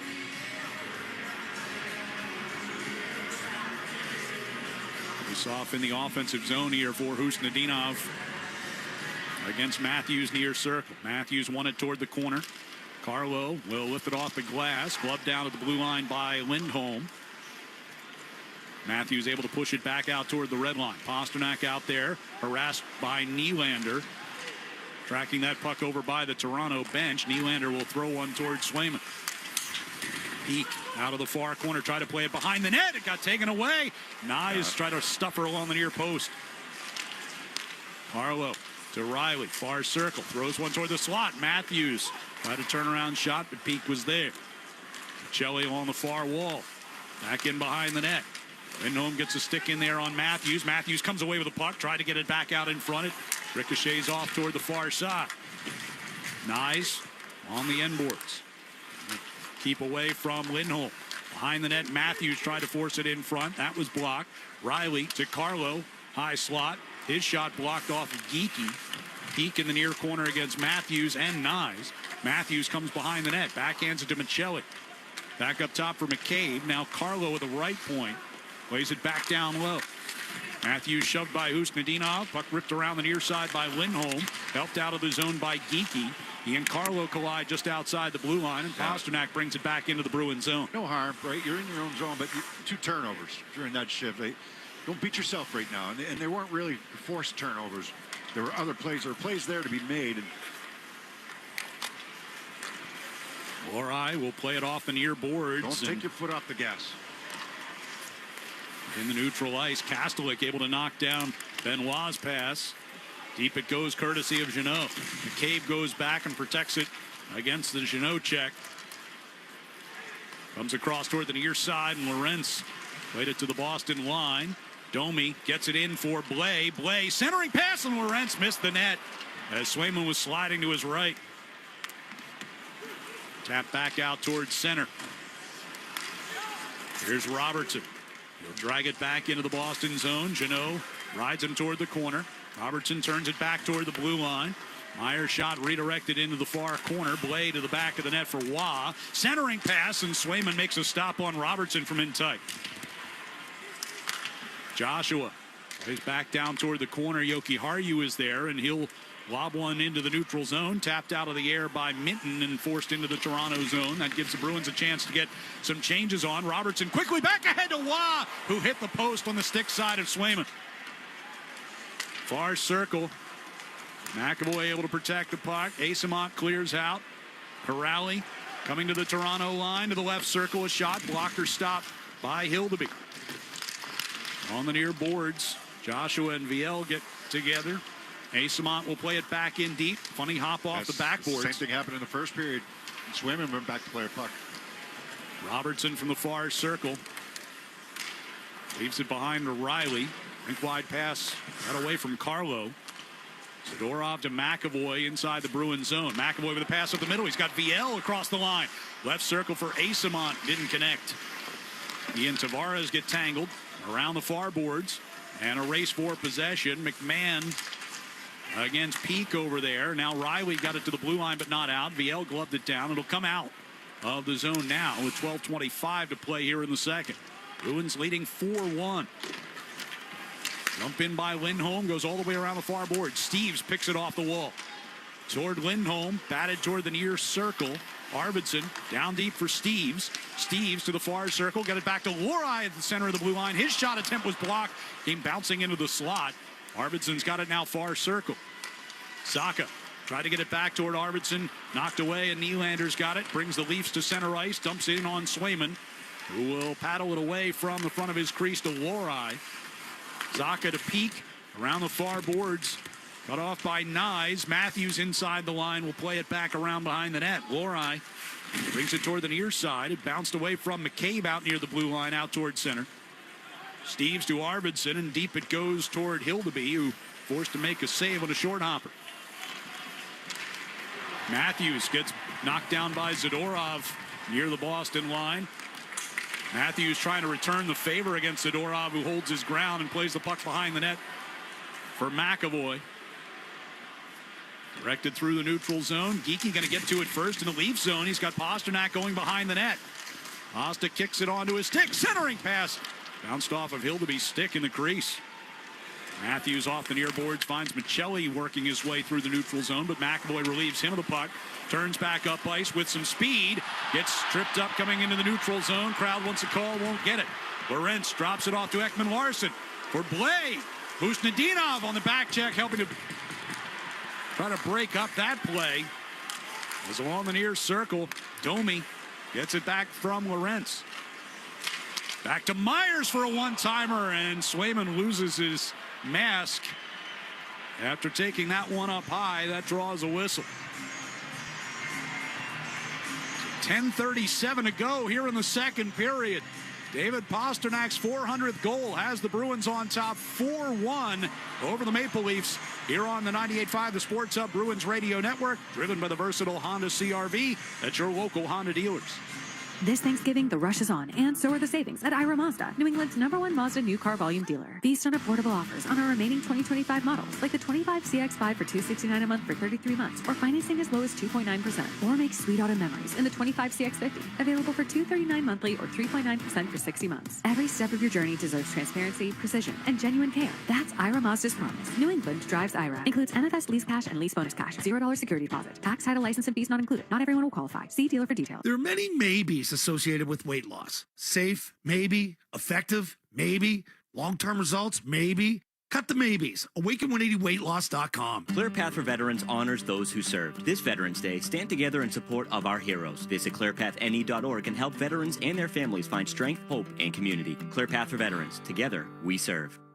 Tired of reading glasses? Boston Vision can fix that. Their expert surgeons use cutting-edge technology to correct your vision quickly and safely. Book your free consult today at bostonvision.com, because your best vision is Boston Vision. Hey guys, it's David Andrews. If you're headed to a game this season or just looking for the best Italian food in Boston, then you gotta go see my guy Massimo and Aria Trattoria in the North End, located on Hanover Street. Let Massimo and his team do their thing with family-style feasts, prime meats, local seafood, homemade pasta, the best meatballs in Boston, and extensive wine list. Aria Trattoria has it all. Old world Italian with modern flair. Valet parking out front with second floor dining overlooking Hanover Street and the North End. That's Aria Trattoria. Check them out and tell them David sent you. Champions play here. The Sports Hub. David Pasternak's goal here in the second period is tonight's electric play, delivered by Granite City Electric's GCE Night Train. The electrical contractors get on board the GCE Night Train. Order your materials to be delivered overnight to the job site the following morning and save time and money. Go to gcenighttrain.com to order. 10:36 to go, second period. Bruins 4, Maple Leafs 1, as a backhander by Nylander knocked down to the side of the net. Here's Ekman Larsson, back to Nylander, straight on drive on the one-timer from out near the blue line, smothered by Swayman. Swayman, so that last sequence there, just before the commercial break, shot came from Myers on a one-timer from out high. It was tipped by Sammy Blais right off the mask of Swayman and out of play. The mask went flying off his head. His reaction was priceless, actually. Here's Riley setting up for a one-timer for Domi. Now Riley trying to poke it out in front of the net. Knocked away and grabbed by Steves. He'll lead the Bruins out. Steves, his first as a Bruin back in the first period. Has it along the right wing circle of the Toronto zone. Pivots toward the corner away from Riley. Back of the net, Arvidsson trying to get it back towards Steves. And it was tipped back toward that far circle. Just past the midway point of this game. Nylander able to battle it past Lorai. Lindholm goes back to retrieve in the Bruins zone. Sends around the near side board. Zacha stops just shy of the red line. Hands to a cutting Lorai. He's going to carry it in across the Toronto line. Far circle. Backhands toward the net. Steered away by Hildeby. And lifted up and over the glass, out of play.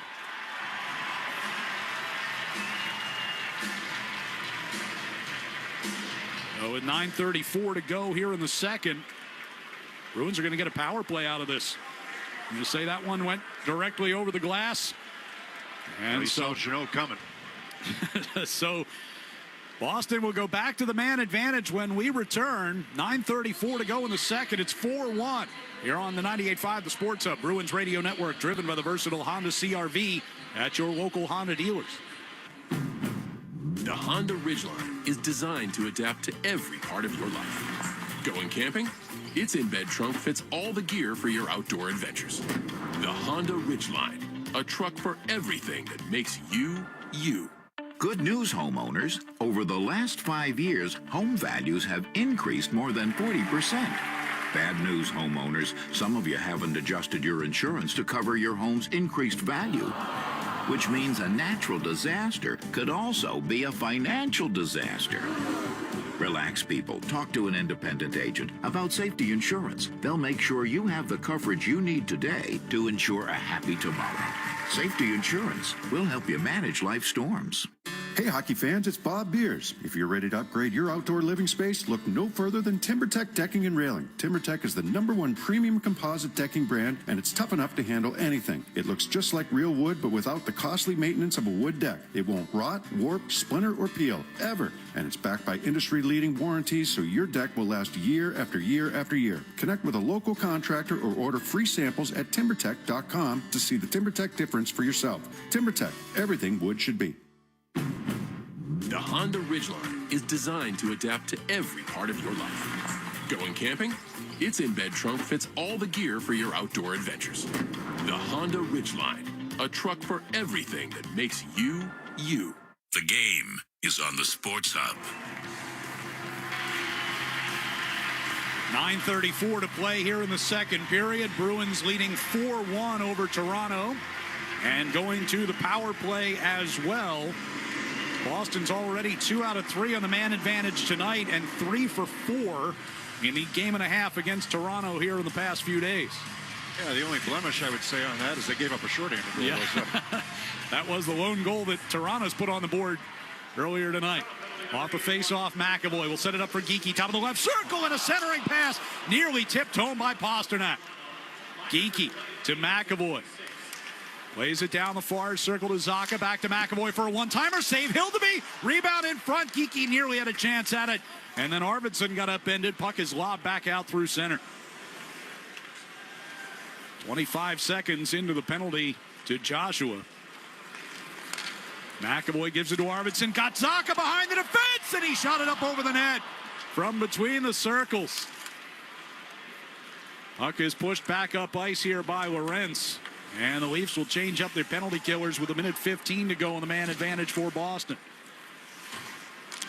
McAvoy gives it to Zacha. Coming out of the zone now, Arvidsson gives back to Zacha at center ice. Right side of Pastrnak in across the line. McAvoy plays it around the wall. All the way to the near side. Geekie waits for it out near the blue line. McAvoy center of the line. Over to the right circle for Pastrnak. To Arvidsson in between the circles. Got disrupted, and it's knocked away from Hildeby into the far corner. McAvoy able to get it to Pastrnak. Out near the blue line to Geekie near circle. Misfired on a one-timer attempt. Pasta's got it again. He throws one to the net with Zacha in front. Tipped up and over. Benoit will clear it up the far wall for Toronto. 35 to go on their penalty. Yeah, fresh troops out for the Bruins. Toronto they really don't have any answers right now. I mean, Zacha's way too easy. He just couldn't find the back of the net, but he was in all alone. That was just off the rush. Usnadinov to Asimont, stepping into the zone. That's going to be offside. Versus too many men. 1, 2, 3, 4, 5. There's 6 on the ice right now. Yep. So the final 23 seconds of the power play will get wiped out here on a too many men call against the Bruins.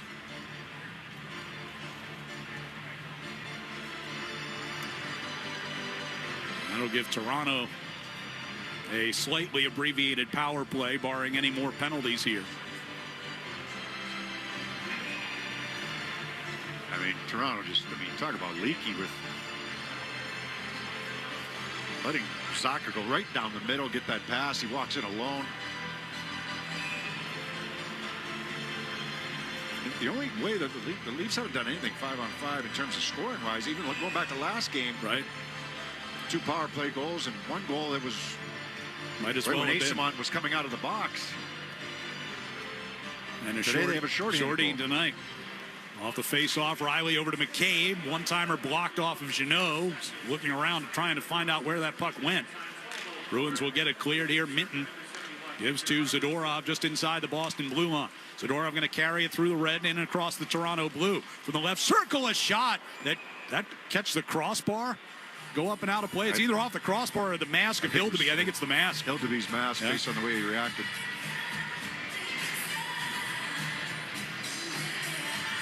I mean, Zadorov just takes that puck in the neutral zone, beats one guy, and skates into the offensive end for this. I mean, it just definitely went off of his mask. They don't have that answer right now. You know, it's not in them right now. They've had a couple chances that Swayman's had to be sharp on, but and then some of it's just been kind of sloppy play by the Bruins when they've gotten a little lackadaisical with it. Now you got to kill. Nylander coming through center ice. Power play on for Toronto. On the right side, Tavares carries it around behind the net with Zadorov in tow. They work it back around the outside of Nylander. Now Tavares high slot. Tried to get a shot around McAvoy. Gets a stick in there. Nylander's got it again. Ekman Larsson from the center of the blue line. A shot through traffic in front.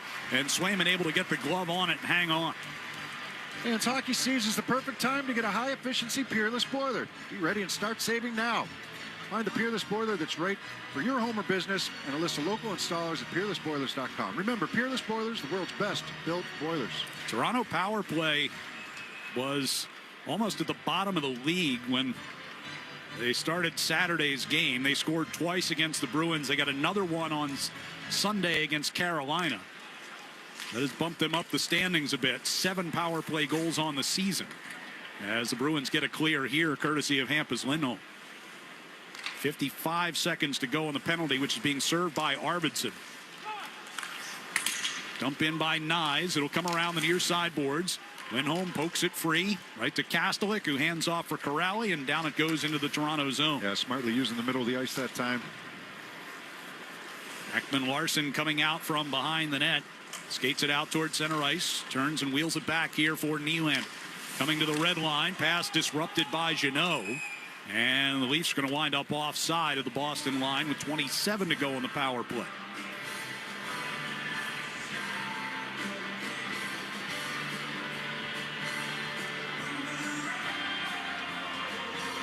Second meeting in just a few days between these two teams. They won't see each other again until March 24th when the Leafs come back here to Boston for the third and final game of this season series.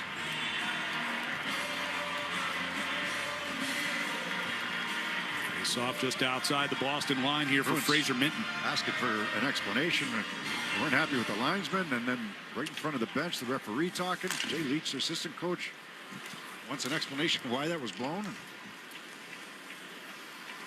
Riley finds Domi coming out of the Toronto zone. On the left side, McMahon first into the corner. Centering pass taken away by Minton. Minton trying to fight off McMahon. Brings it ahead 2-on-1. Here's Jeannot to the left circle. A shot. Glove saved by Hildeby. Draws a whistle. Minton makes that play, and then they get going up the ice. They get going north. Jeannot coming down the left wing side. Riley's going to slide to try to take away that passing lane. The only time he could have gotten the puck for Jeannot to get it over to Minton would have been before the slide by Riley. Once he slides, you're kind of committed. Unless he tries to go around the bottom part of Riley, they're sliding. But that's a good shot. Good selection. 2-on-1, short-handed. You want to make sure you get an opportunity. And that's a good save by Hildeby. Hildeby with 8 saves on 9 shots here in the period. It took over at the intermission from Anthony Stolarz, who gave up 3 goals on 10 shots. Bruins get back to full strength here. 5:50 to go second period, leading 4-1. Jokiharju cuts one off near the Boston line. Naka Blay took a little run at him that time. Trying to do something. Around the far boards, Lorentz chopped it to the blue line. Lindholm kept it in. Now Joshua will carry it out. Brings it toward the Boston line. Try to chip it around Lindholm. It'll come behind the net. Lorai reverses it around the far side. Blay will get to it first. Strong side here. You got support. There's no support over on that far side. Steves gets in front of a shot at the far circle. Arvidsson going to lob one across the ice through the neutral zone. Bouncing down in the Toronto end. Steves in the far corner. Puck got tangled with the referee. Joshua finds Carlo coming out from behind the net. Into the middle for Riley. Dumps in from center ice. Ricochets off the backboards right to Andrew Peak around the near side, and Arvidsson pokes it past Carlo. Husnudinov trying to get around Nylander, does with the puck on his stick, and then Nylander recovers. Turned into the near corner. Husnudinov to Lindholm, a shot. Hit a body in front. It was Geekie, and he's shaken up. Geekie's trying to shake that off. Husnudinov. Pasternak sends one across ice. Off the far boards, Peak will play it back in deep. Geekie takes a hack at it behind the net against Carlo. Goes into the far corner. Geekie to it first. Peak finds Pasternak behind the net. Got through him around the near side. Lindholm played it back down deep. Now Geekie coming out from behind the net. Backhands one toward the slot. And Tavares was there for the Leafs, and he'll clear it through neutral. 4:15 to go here in the second period. Back into the Toronto zone, off the near wall. Pasternak and Tavares both reaching for it. Tavares gets it out. Zadorov over to McAvoy. Husnudinov will help it into the Bruins attack zone. Pasternak puts his shoulder into Myers behind the net. Robertson out near the blue line. Plays it toward Domio on the far side. McAvoy denies him entry. And Asamont will bring the Bruins back on the attack. From the far circle. Stops. Tried to go toward the net. Carlo cut that off.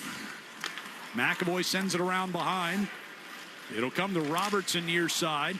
Rally got a piece of this clearing effort, but it does get out to center ice. McMahon trying to gain the Bruins line. Gets ridden off the puck, and Viel back the other way.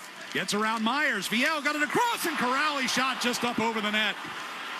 And that's will right there for Viel. Fight off a hit and get the opportunity. Asamont took a heavy hit from Ekman Larson. Viel working him over with a couple of cross checks. There's a penalty coming here. Now it'll get tough.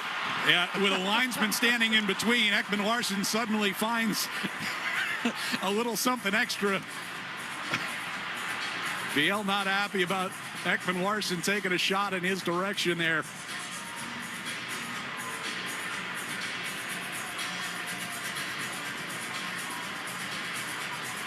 So at 3:13 to go in the second, it would appear as the Maple Leafs will go to the power play here.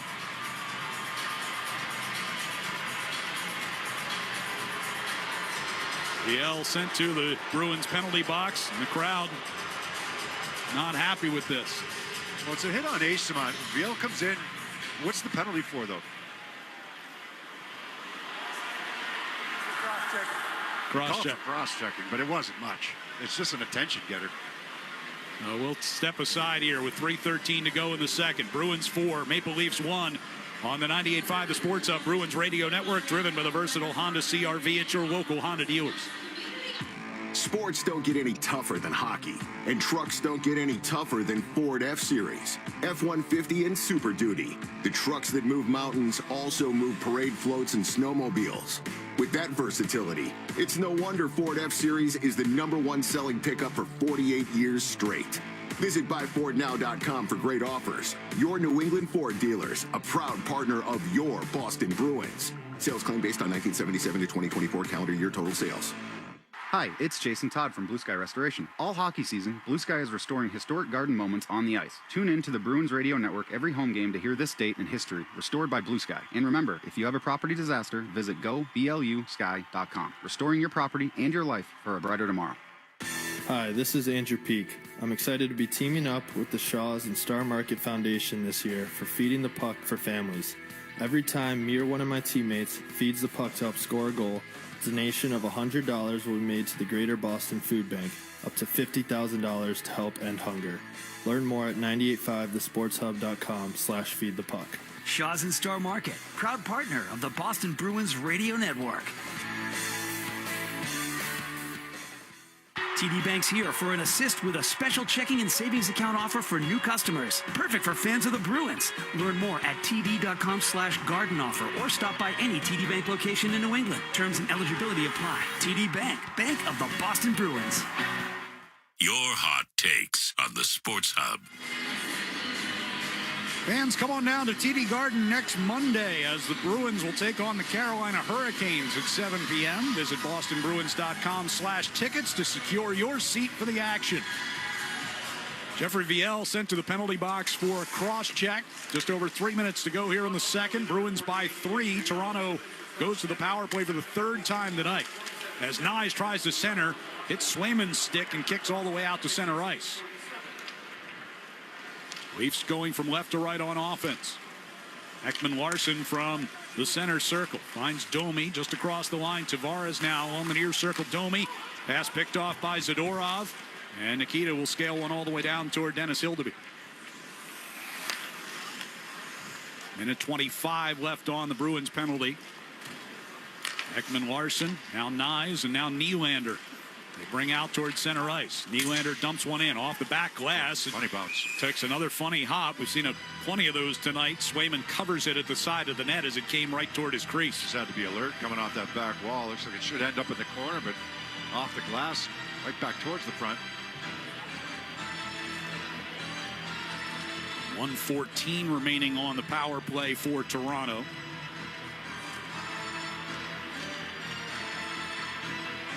Bruins will bring Corrali and Kastelik out for the defensive zone face-off as Minton and Jeannot jump off. Near circle down to our right. Corrali beats Wah. Peak sends it around the board's far side and all the way down the ice. 2:17 to go, second period. Riley harassed by Corrali as he skated out toward his own blue line. Now it's Robertson through the neutral zone. Right wing pass finds Wah. Whips it across the ice. Here's Blade. Far circle trying to... Well, we got another penalty coming up. High sticking the indication. Blade was trying to get that set up for a shot in that far circle. Never really could. It's Kastelik going. Blade double clutched. He lost the puck on that. Kastelik's going to hit the high stick in front of the net. So 48 seconds of 5-on-3 time coming here for Toronto. Kastelik minor called with 2:01 remaining in the period.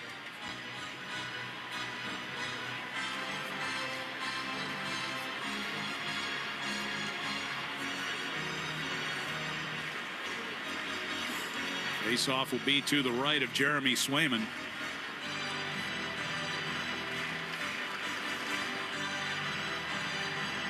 Zaka on the draw. Leafs will keep in. Riley to Michelli. Out of the far corner. Nylander. Yeah, you got right now Matthews not on the bench, not on the ice in this 5-on-3. Puck ricocheted off the near boards. Ian Zadorov. Yeah, there was a couple collisions there a couple shifts ago. Centering pass tipped on toward the near boards. Michelli. Near the top of the face-off circle. Takes a shot with Nyes in front. Swayman the save. And the rebound gets cleared by Zaka. The sequence. Zadorov hit him out by the blue line. And he went into the boards a little awkwardly. And then Matthews took a run at Zadorov. Nothing bad, just trying to answer. And Zadorov kind of bounced off him. I don't know if we've seen Matthews since. Maybe once or twice since. Nylander runs into Zadorov coming into the zone. That's going to force that play offside. Viel out of the box. So it's back to a 5-on-4 power play for Toronto with 1:11 to go in the period and 1 second less than that on the Kastelik penalty. Nice job by Zaka getting a couple pumps from his teammates as he goes off the ice on the line change.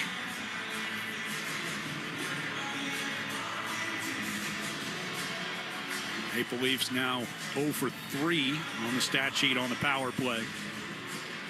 Wah wins a face-off from Minton just outside the blue line. Here's Domi loading it up along the left wing circle. Domi gets it toward the front of the net and a backhander by McMahon scores. And so the Leafs convert on the power play with 1:02 to go in the period. It's 4-2 Bruins. Yeah, nice strong move there made by McMahon. He gets this pass. He's got a lane to the net, and he's going to take it. It's this pass down low. Bruins, taking away the pass into the little slot area, but McMahon is a left-hand shot. He's off to the right of Swayman and just brings it right to the front of the net. And quick forehand, backhand, and up, chips it up over the top of the glove of Swayman. 4th of the season for Bobby McMahon. Makes it a 2-goal game. And the team's at full strength here for the final minute of the period. Lorentz along the near boards will play it down into the right wing corner from behind the net. Lohrei backhands it around the far side. Out into neutral ice. Jeannot gives it to a cutting Kastelik in across the line. Takes a rising shot up over Hildeby. Bruins have had chances to make this game 5-1 at the time. They had the breakaway there by Zacha. They had a 2-on-1. Jokiharju plays it around behind the net. It'll come all the way toward the near circle. Jeannot in pursuit. Lohrei at the point. Over to Jokiharju for a drive with Kastelik in front of Hildeby. And Hildeby able to get that puck squeezed with 21.6 to go in the period.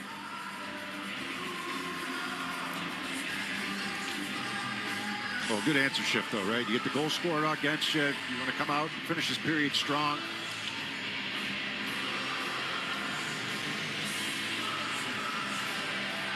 Yeah, they've had chances to extend this lead this period and haven't been able to do it. It was a 3-1 lead after 1. It is a 4-2 lead now. And at the front of his own net, Ekman-Larsson struggling to find the handle there for a moment. Busnadinov along the near boards has it. Gives it to Geekie coming back out in front of the net. Backhander, and Hildeby took a peek behind him before he got that puck covered. He got the glove hand behind him to make sure that puck wasn't trickling loose.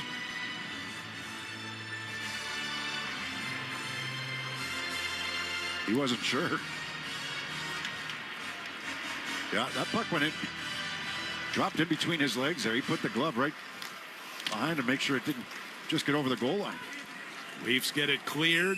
Race to it in the Bruins zone. Jokiharju had a step on McMahon, and that draws an icing with 2.4 to go. Be at least one more face-off in the Toronto zone before they head to the locker rooms.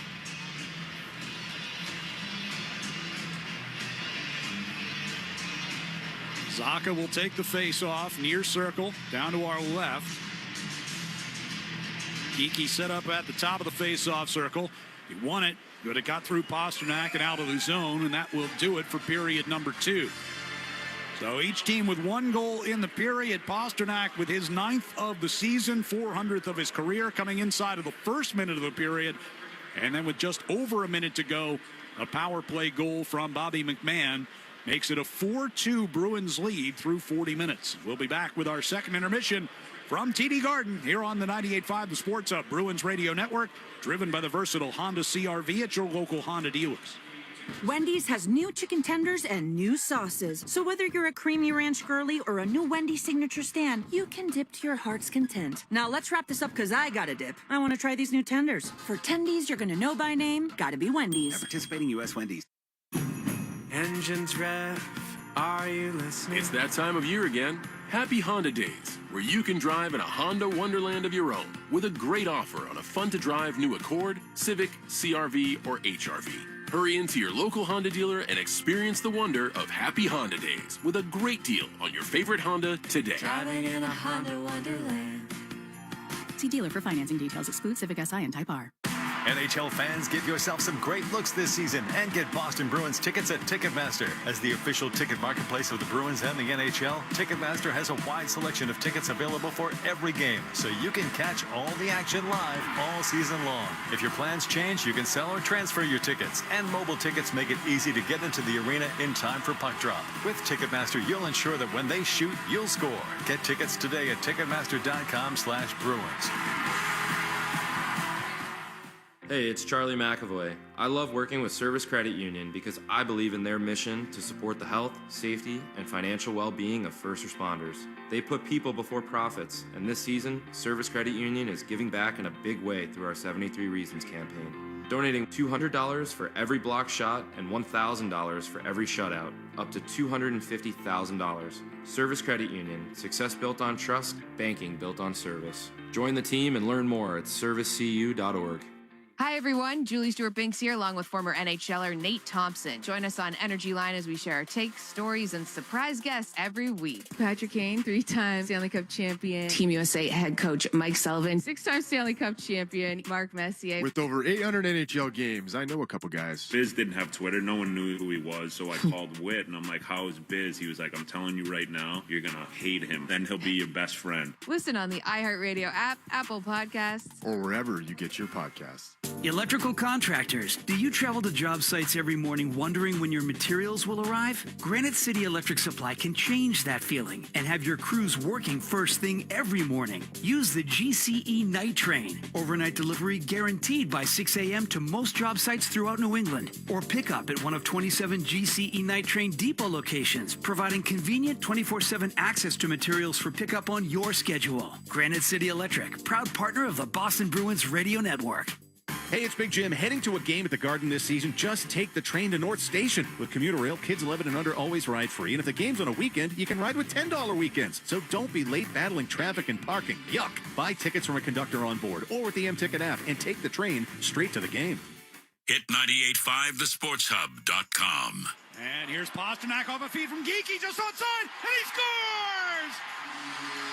Pastrnak going back and forth in front of Hildeby, and he gets number 400 in his career, and the Bruins have a 4-1 lead. And everybody off the bench right now to congratulate Pastrnak. Geeky went and grabbed the puck. What a move.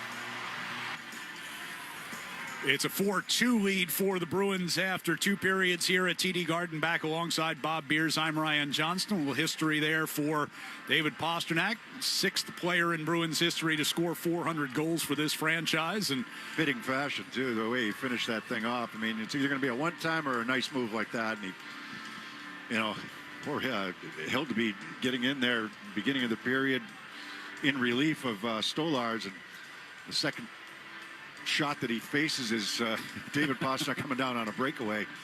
Pastrnak forehand, backhand, back to the forehand, and slides it home. Great finish. And I mean, that was one of 2 breakaways that the Bruins had that period. They had a 2-on-1. They had a couple of 2-on-1s actually in that period, and unfortunately they're not able to extend the lead to even more. They should have had 5, at least 5 in that period. Couldn't get it done. Now it's a 2-goal game. It's a little different than going into the end of the period, obviously, with extending the lead from where they were. So, late goal scored by Toronto on the power play. The Bruins, like, I don't blame Viel. I don't really blame, Kaslik. It wasn't much, and Toronto took some penalties early. Bruins are catching up on the penalties now. So, but third period now, okay, we're staying out of the box. We're going to stay disciplined. We're going to be physical with this Toronto team because they don't want to. I mean, it's obvious. There's no real pushback from the Leafs whatsoever. I mean, a guy like Zadorov can do whatever he wants out there. And it's, you've got some guys for the Bruins that can be bullies a little bit on this Toronto team. I mean, Matthews gets knocked out of the game. There hasn't been much, right? So I'm not advocating anything like that. I'm just saying, look, just be physical with this team. They don't want to defend. They certainly don't want to be physical. There's a couple guys, obviously, that will be, but so continue to push and don't take your foot off the gas in the area that Toronto's weakest, and that is by far in their own zone. They get going offensively.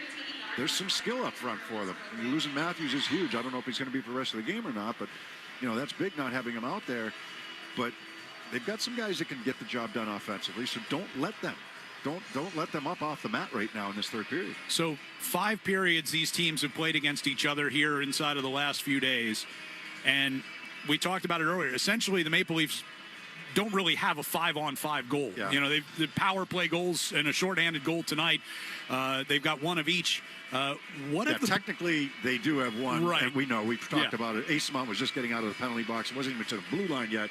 And Toronto was scoring. That was a game up in Toronto the other day. So how have the Bruins managed to keep one of the best scoring teams in the league bottled up 5-on-5?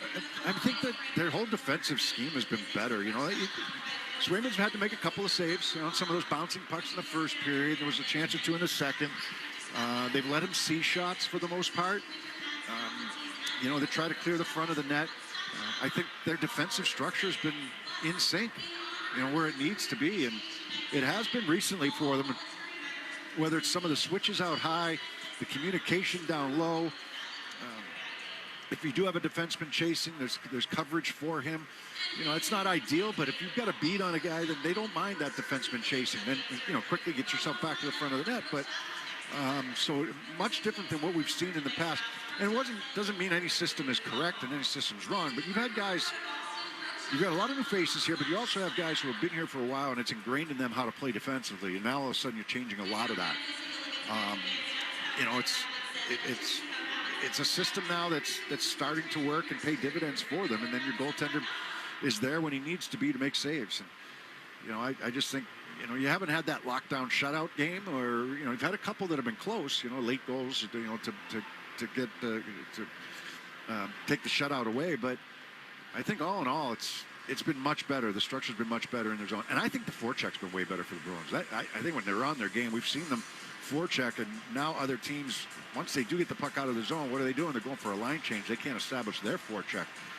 It kind of goes hand in hand in the way that they've done it. They've how many times has Toronto had an odd man rush in this game? How many times have they gotten behind the D? How many times have they flown through the neutral zone for an opportunity at 5-on-5?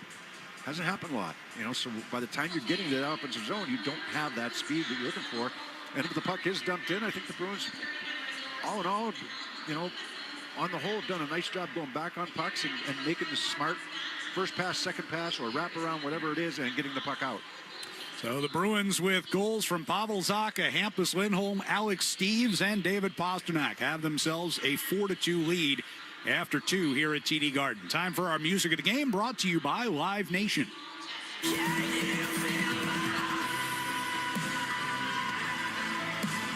Bring Me the Horizon returns to New England next spring. See them in Worcester at the DCU Center Friday, May 1st. Get tickets now at livenation.com. We'll get a check of the Sports Hub headlines with Joe Murray next on the 98.5, the Sports Hub Bruins Radio Network, driven by the versatile Honda CR-V at your local Honda dealers. Hey, what's going on, guys? I'm Matthew Slater. I didn't earn my team's trust on game day. I earned it in every rep, and that's how Ira does it too.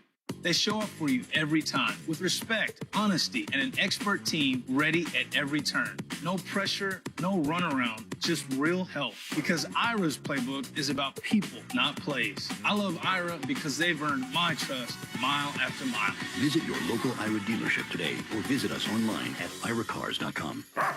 I know, Nelson. I'm telling them. Winter doesn't knock politely. It kicks the door in. That's why Super Service Today gives your home more than a tune-up. It gets a winter defense plan, a deep camera look inside your furnace's heart, an examination of the drains and filters, and pressure tests that spot trouble before it's too late. It's $199 and also makes you a Total Care member, where you get 2 free visits per year, priority scheduling, and peace of mind. Because when winter bares its teeth, we have your back. Book now at superservicetoday.com.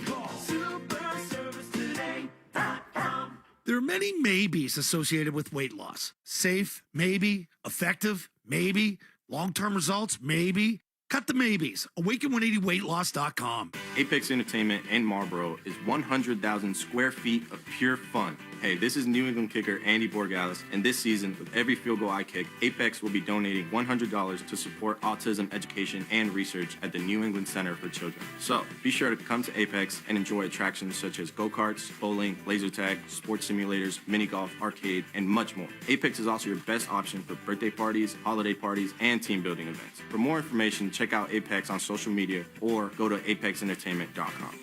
Right now, food insecurity is at the top of everyone's minds. Ocean State Job Lot is partnering with our customers to make a difference. With our 3 Square Meals program, donate at our registers or on our website, and your contribution will directly help people struggling with food insecurity. We ensure that every dollar you give goes even further by using our purchasing power and covering all distribution costs. We work alongside community food pantries, kitchens, and churches across the region. Together, we can make a real difference for our neighbors. Zoe and Beetle, middays on the Sports Hub. Let's pause 10 seconds for station ID on the 98.5, the Sports Hub Bruins Radio Network.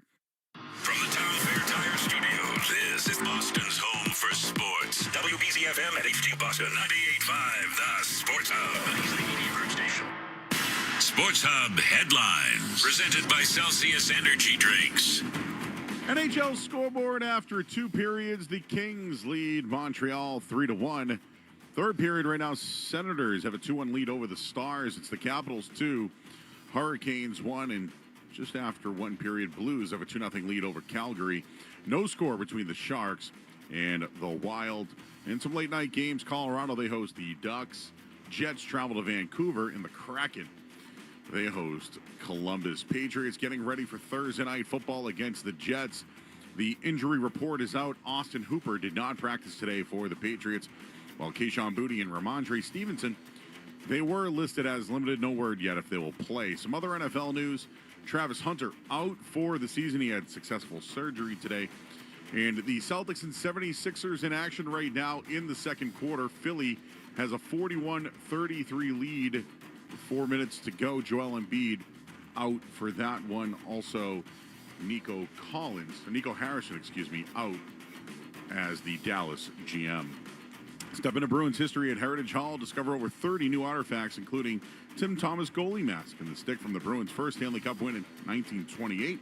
Explore more than a century of Bruins hockey. Get your tickets now at bostonbruins.com/Heritage Hall. I'm Joe Murray. Third period's next on the 98.5 The Sports of Bruins Radio Network, driven by the versatile Honda CRV at your local Honda dealer. Whether you're putting together a hockey team or Ford's award-winning lineup of SUVs, a great team starts with the right players. Like the iconic Ford Bronco Sport. It not only looks great, but its 4x4 capability means it can handle just about any kind of weather. And the rugged Ford Explorer, with seating for 7 and room for all your gear. Check out the full lineup of award-winning Ford SUVs at your New England Ford dealers today.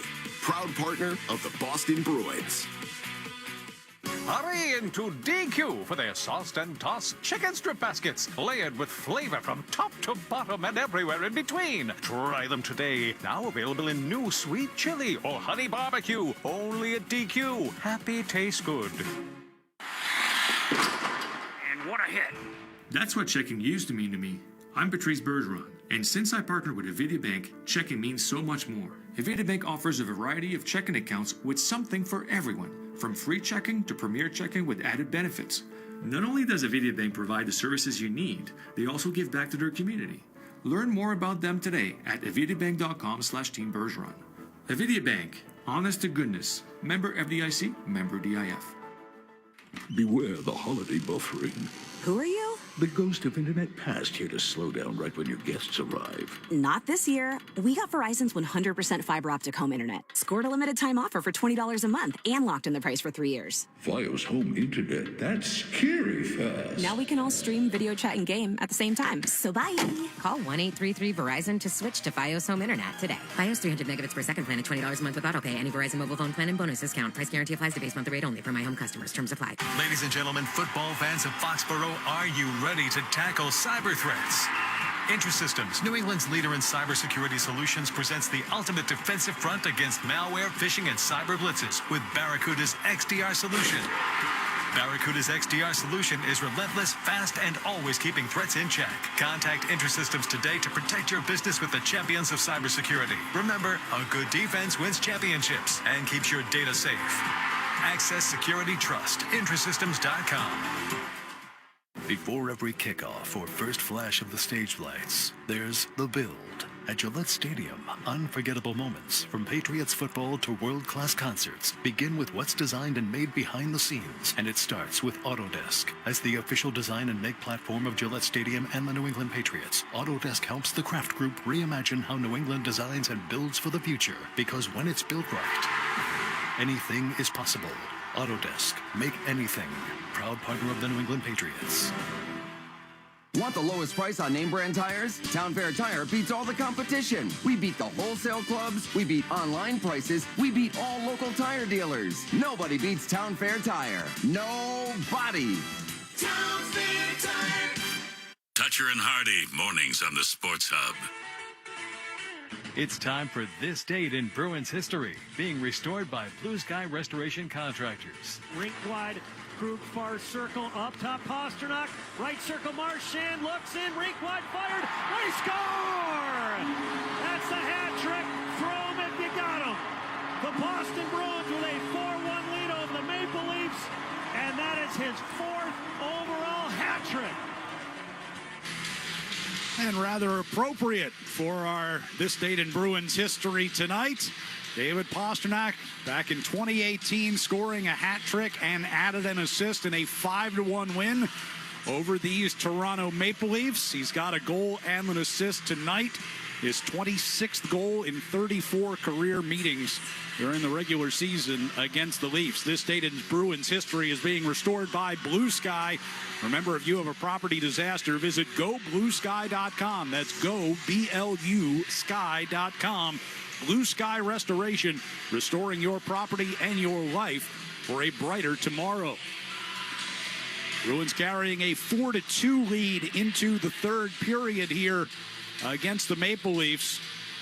Pasternak's goal at 49 seconds of that second period, set up by Morgan Geekie and Charlie McAvoy. McAvoy's got a pair of assists tonight. Pastrnak and Hampus Lindholm each with a goal and an assist. Power play goal by Bobby McMahon at 18:58. Got Toronto back within 2. Domi and Riley getting the assists on that.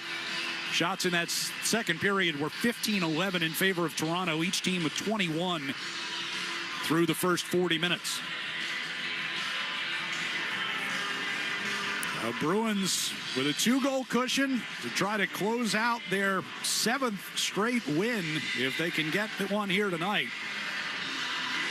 and make it 2 in a row over the Maple Leafs. Boston will go from left to right on offense here in the third period. Zacha and Tavares on the opening face-off. Leafs will control it first as it comes to Riley.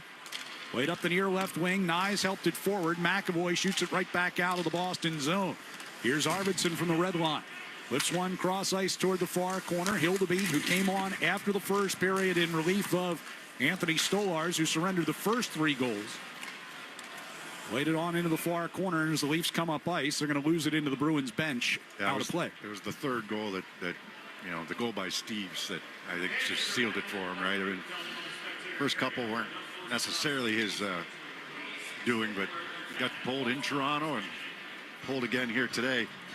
Hildeby was pretty good in that period. He got greeted by David Pastrnak on a breakaway, which wasn't fair to him, but kind of settled into it there late in that second period. He was good kept the score forward. He was good on Saturday too. He stopped 19 out of 20 after he came on in relief early in the second period in that game. He played pretty well against Carolina. I mean, they got dominated in that game. He faced 47 shots, 89 chances. Right.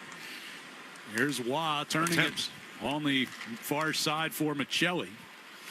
Hildeby only had 6 career NHL appearances prior to this weekend. He's now played in 3 straight games. 1 as a starter on Sunday and 2 in relief. But goes behind the Toronto net. Kastelik will help it back to Hampus Lindholm for a drive. That one blocked, and Jeannot turns around and fires the loose puck. Hildeby knocks that down and covers up. Yeah, get to work on that forecheck, right? That's what they're looking for. Jeannot carries the puck into the zone, pulls up on the right side, keeps it alive. All the way around to the left point, and then the shot taken there by Hampus Lindholm. Austin Matthews did not come out of the locker room. I was after the kind of the sequence there with Zadorov. Word from the Maple Leafs, lower body injury for Matthews, will not return. They also say that Stolarz suffered an upper body injury and will not return. And now we got McMahon went hard after Hampus Lindholm, and that draws a crowd over by the Leafs bench. Well, Husendinov was the first guy in there. He is not a big guy. Domi's throwing punches at him there, and then he's throwing lefts. Well, the linesman maybe grab his left arm. Got one referee trying to keep Andrew Peak out of the pile as Husendinov gets shepherded away from everything. There was an original penalty coming to Toronto, I believe. Husendinov shoved into the penalty box here on the near side. The 2 referees are chatting this one over. The only guy going. I wouldn't think so. McMahon threw the initial hit. Here comes Domi. It was, I mean, an interference by McMahon at the very least. That's a late hit.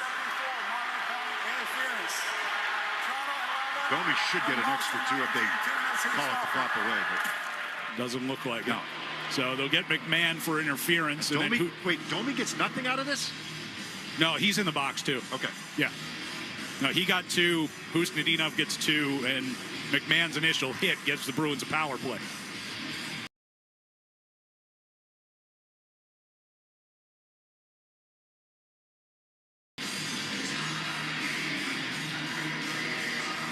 This will be the 5th. So with 1:07 gone here in the third period, 4-2 Bruins lead. And a chance to try to stretch it out early on here in the third. Officials have everything sorted out here. No announcement, so did they make an announcement? What, on the penalties? Yeah. Oh, they did. Puck gets shot up and over the head of McAvoy and goes all the way down the ice. So Swayman will tee it up for McAvoy. Bruins moving from left to right. McAvoy gives it to Zacha. Into the middle for Arvidsson.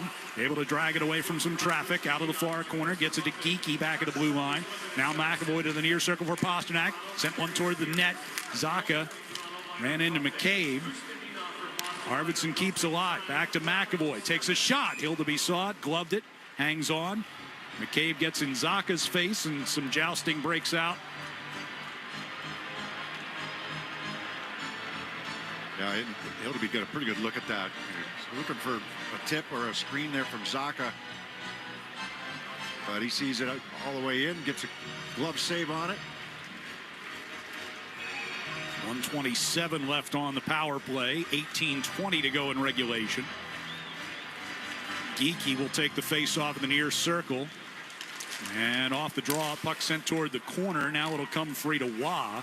And he'll skate it out toward the red line and poke it forward. McAvoy. He was just out there for the face-off. Wah was. Brings it back to center ice. Here's Arvidsson. Skates it in across the Toronto line. Puck deflected into the air. Arvidsson reached up. Tried to glove it. Instead, it went to Geekie. Now McAvoy's got it back near the blue line. Throws one toward the net. Steered out of play off of Hildeby.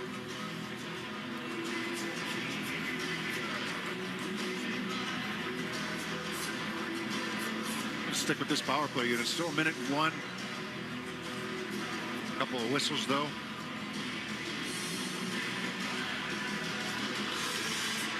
Wah comes back out for another face-off against Zacha. This time, far circle. And Wah wins it. Benoit will come around behind the net. Skates out toward his own blue line. Throws it through neutral ice. Wah able to knock it into the Bruins zone and then tries to spin around with a backhander around McAvoy and miss the net. Pastrnak headed back the other way. Pasta just inside the line. Deflected puck gets over to Arvidsson. Fires it back across the ice and it's deflected and flutters up over the glass. Took a hit from Watts as well.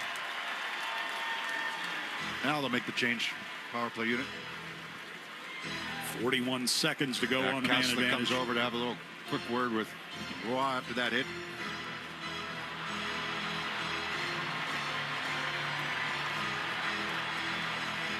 Face-off will be inside the offensive zone here to the right of Hildeby. Quick meeting of the second power play unit here before they drop the puck. Kastelik will take the draw. Steves, Asamont join him up front with Lohrei and Lindholm off the draw. Here's Steves, put it just wide of the near post.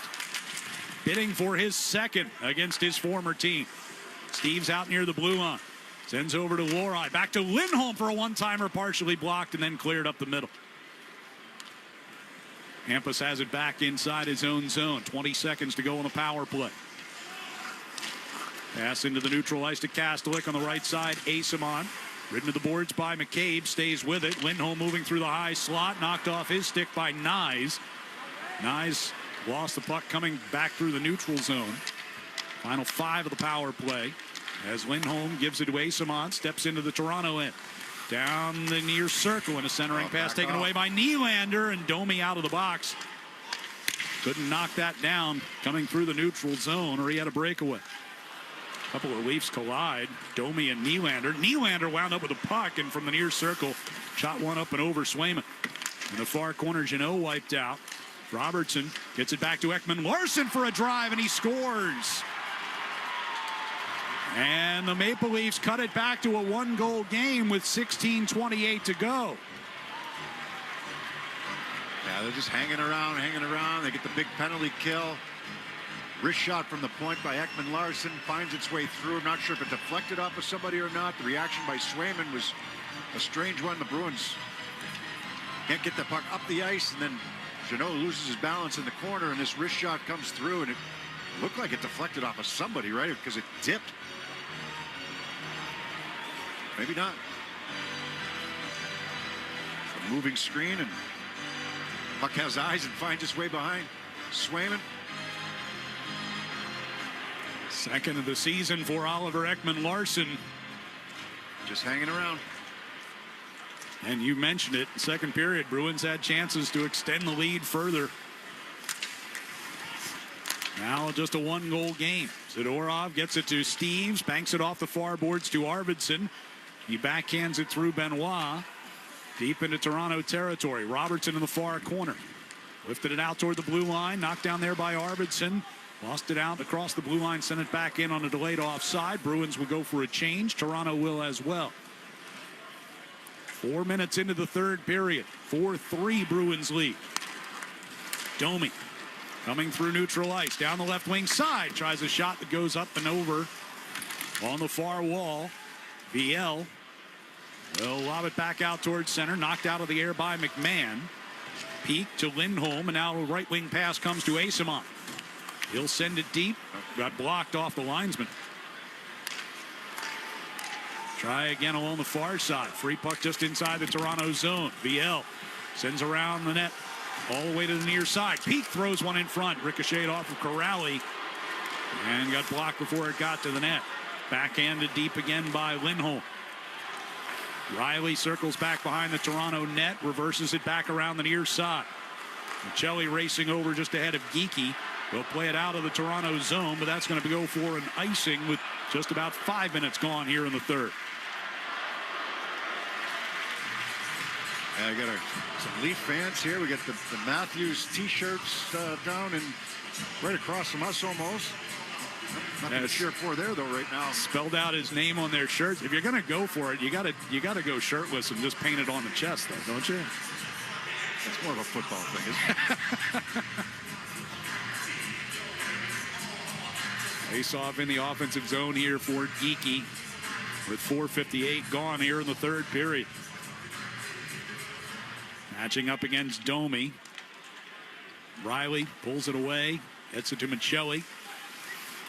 Usnadinov skates back to retrieve inside the Boston zone. Jokiharju up the near side.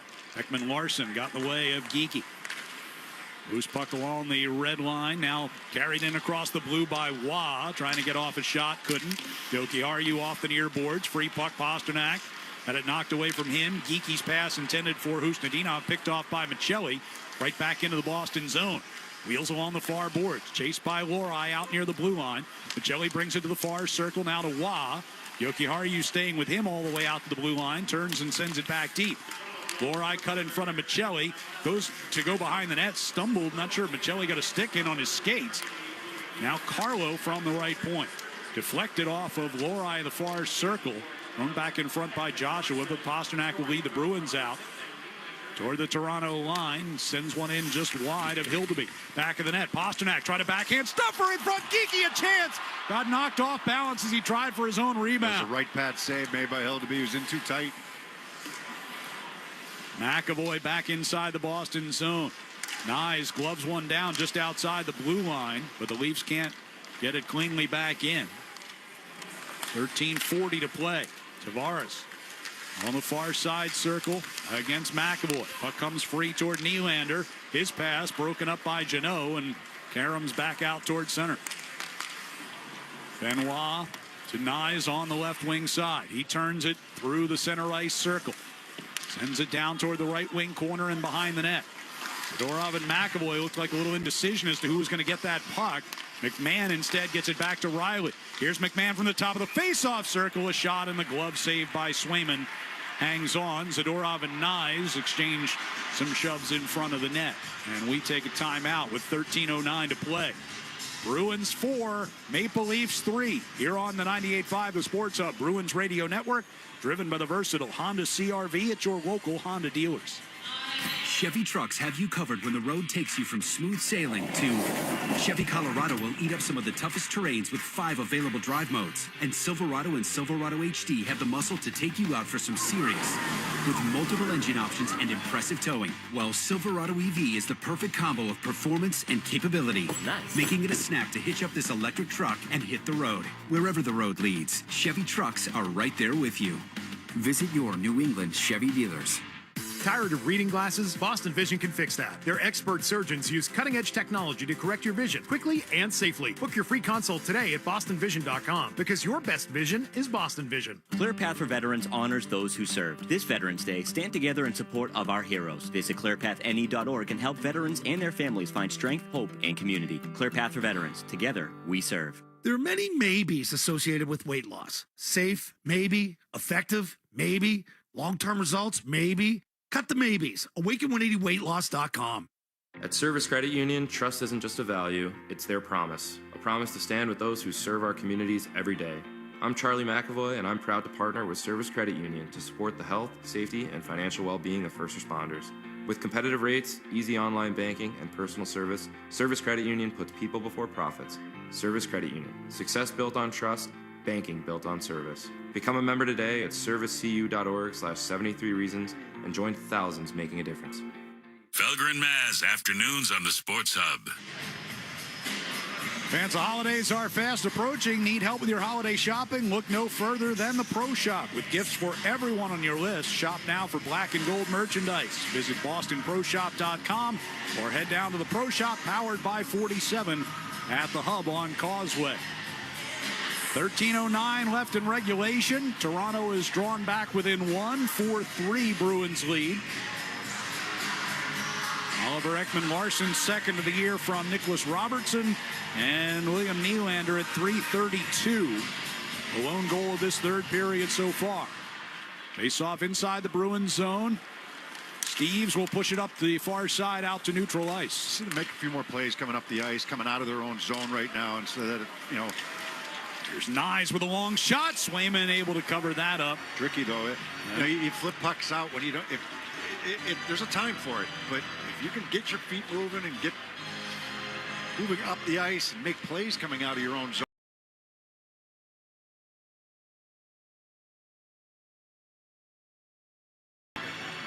Hate to see them fall into that trap of just taking the easy way out every time. He'll play it down the wall to the back of the net. Hampus Lindholm there. Zaka flipped it up into the air. Knocked down off of Nylander. Nyes has it. Gets it back toward Riley, and now Ekman-Larsson throws it back in deep. All the way around the near side it comes. Tavares handed back toward Riley. Puck was touched with a high stick, but played by Steve, so they will play on.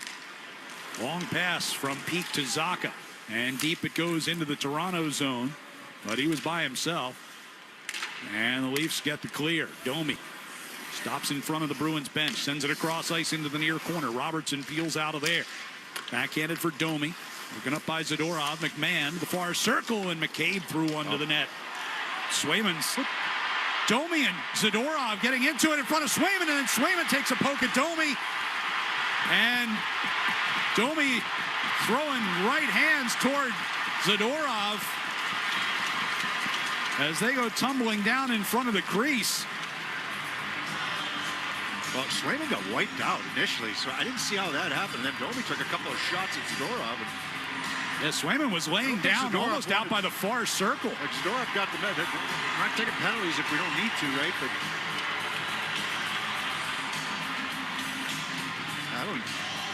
he went to the bench. I don't even know if he's going to get a penalty. Yeah, Domi goes into the box. Zadorov goes to the bench.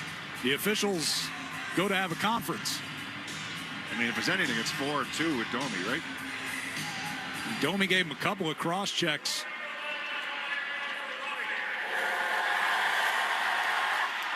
Roughing against Domi is the only penalty. Well, they could call 4 on Domi and 2 on Zadorov, right? Or just call 2. So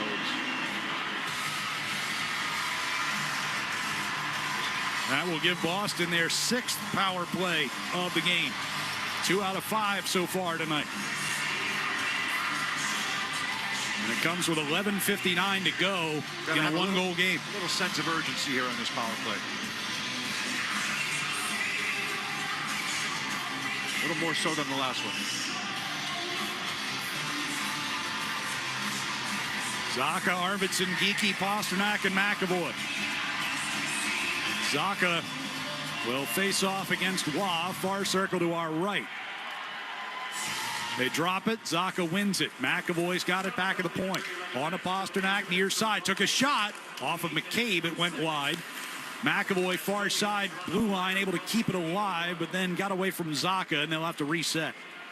As the puck comes back toward the Boston line on McAvoy's stick. He'll deal it backward to Zaka, and now they break out. Arvidsson, right side of Pastrnak, in across the line. Backhands it back to McAvoy. Sends over to the far circle. Pastrnak got wiped out by McCabe after he dropped that puck. McAvoy to Pastrnak, near circle. Pasta trying to center it. It was blocked by McCabe. Has it back. Here's Zaka, side of the net. Pastrnak, one-time pass across, looking for Geekie. And it was directed away. Kept alive by McAvoy just at the blue line. Arvidsson got it upended along the far boards. Minute 12 to go on the power play. Puck pops free. Geekie's got it. Backhander toward the slot. And just out of Pasternak's reach. Pastrnak barking at the referee right now. That was a late hit by McCabe. Halfway through this power play, chance. Bruins making some changes. Zaka coming through center ice, but his pass redirected. Comes toward Pastrnak, near side. And keep away from McMahon. Deals it back now to Hampus Lindholm.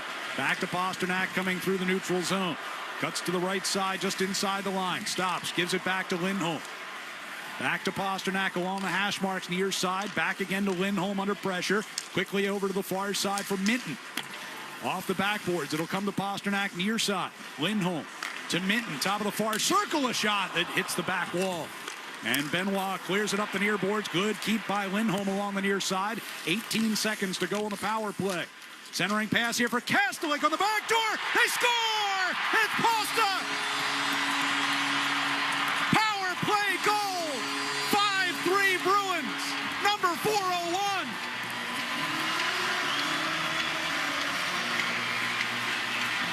Bruins bench just giving it to Max Domi right now as he goes back to the Toronto bench. Good passing play. They deserve this. Pastrnak took a couple of hits. And, everybody else changed. So 4 new bodies on the ice. Pastrnak stays. They try to get this puck back door to him. Finally do. He's right at the base of the left wing circle, and he's going to go high. Kastelik from the bumper position, back door, past the skates of Myers, and Pastrnak goes upstairs. To get it by a sprawling Hildeby.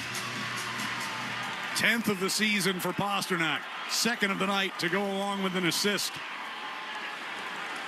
His 7th multi-point game of the year. Here's Zaka stepping right in on Hildeby, who made the save. Twice Doc has been in alone. Zadorov with a drive. Loose puck, high slot. Zaka over to Arvidsson, a drive. And Hildeby sliding to his right to greet him. Leafs will clear it. Bouncing, rolling puck will come up shy of an icing. Swayman will play it for McAvoy. 9:40 to go in regulation. Bruins once again leading by 2. McAvoy up the far side, finds Steves. Played toward the far corner. Asamont giving chase there against Benoit, joined by Corrali as well. Now Asamont send it behind the net. Leafs will clear it. It gets through everyone in the neutral ice. Swayman going to come out and play it around behind the net with pressure coming from Robertson. Biel going into the near corner. Here's Corrali stepping in behind the net against Carlo. Back to Lohrei at the left point. To the far circle. Michelli knocked it away from Corrali. Carlo goes down in the far corner in pursuit of that puck. Comes across near side. Jokiharju back behind the net. Finds Biel out in front for Corrali. And Riley able to break that up. Domi back toward the Boston line with possession.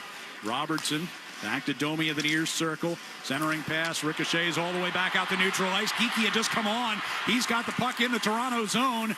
On that far circle against Benoit. Trying to get it to Pastrnak. He was coming down the middle. Instead it ricocheted in behind the net. Pastrnak back to Lindholm for a drive. Looking for his 2nd of the night. But that one covered up by Hildeby.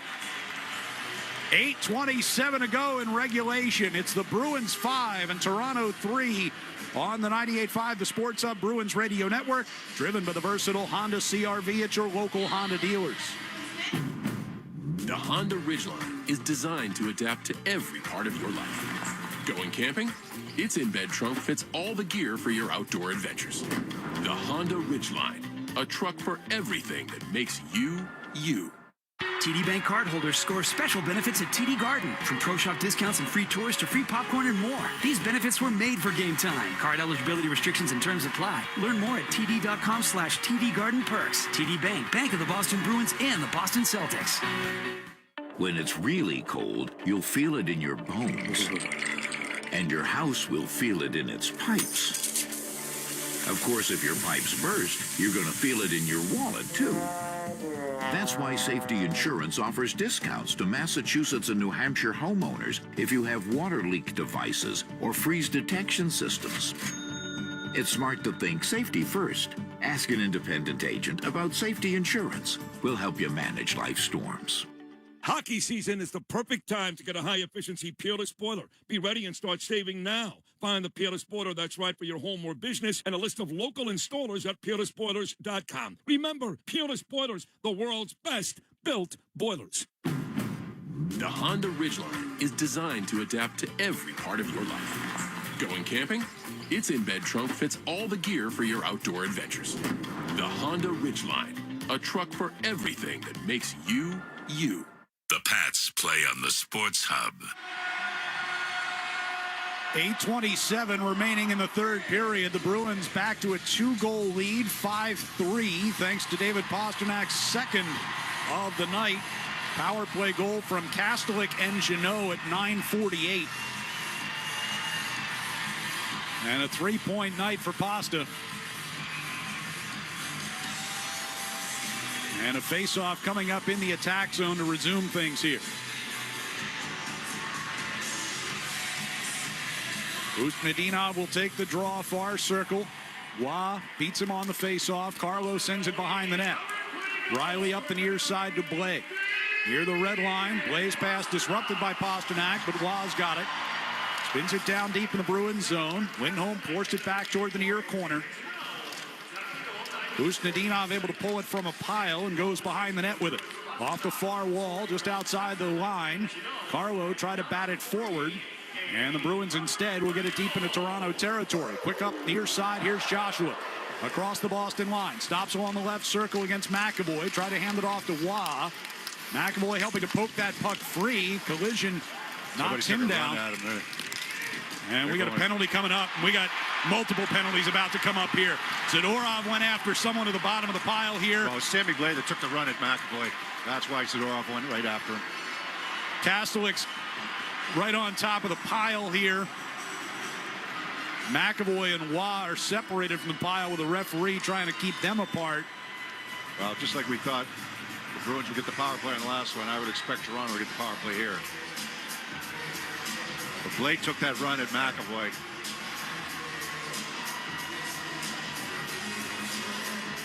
Joshua and Kastelik, the hold of each other. Referee's pulling everybody out. Zadorov barking at Blais as the two of them are headed to the penalty boxes.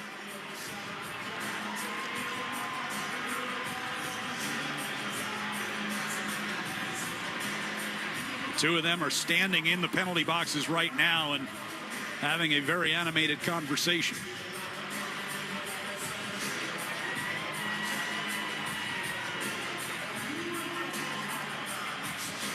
There was a penalty coming before all of that.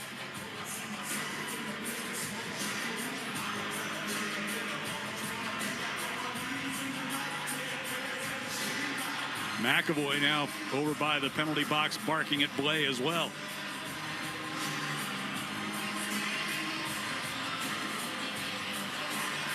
Yeah, McAvoy went after Wah as well with a couple of cross checks, but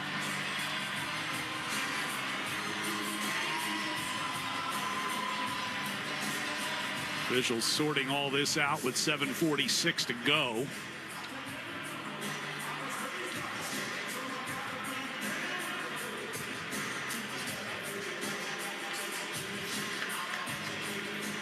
Here come the penalty calls. Yeah. Late took a knee. Boston 91, minor penalty roughing. Oh, they're going to even it out. I thought the Bruins would be short after that. So a minor for kneeing to Blais. Yeah, he tried to throw the hit on McAvoy. And Zadorov gets roughing minor. That's what they got out of all that.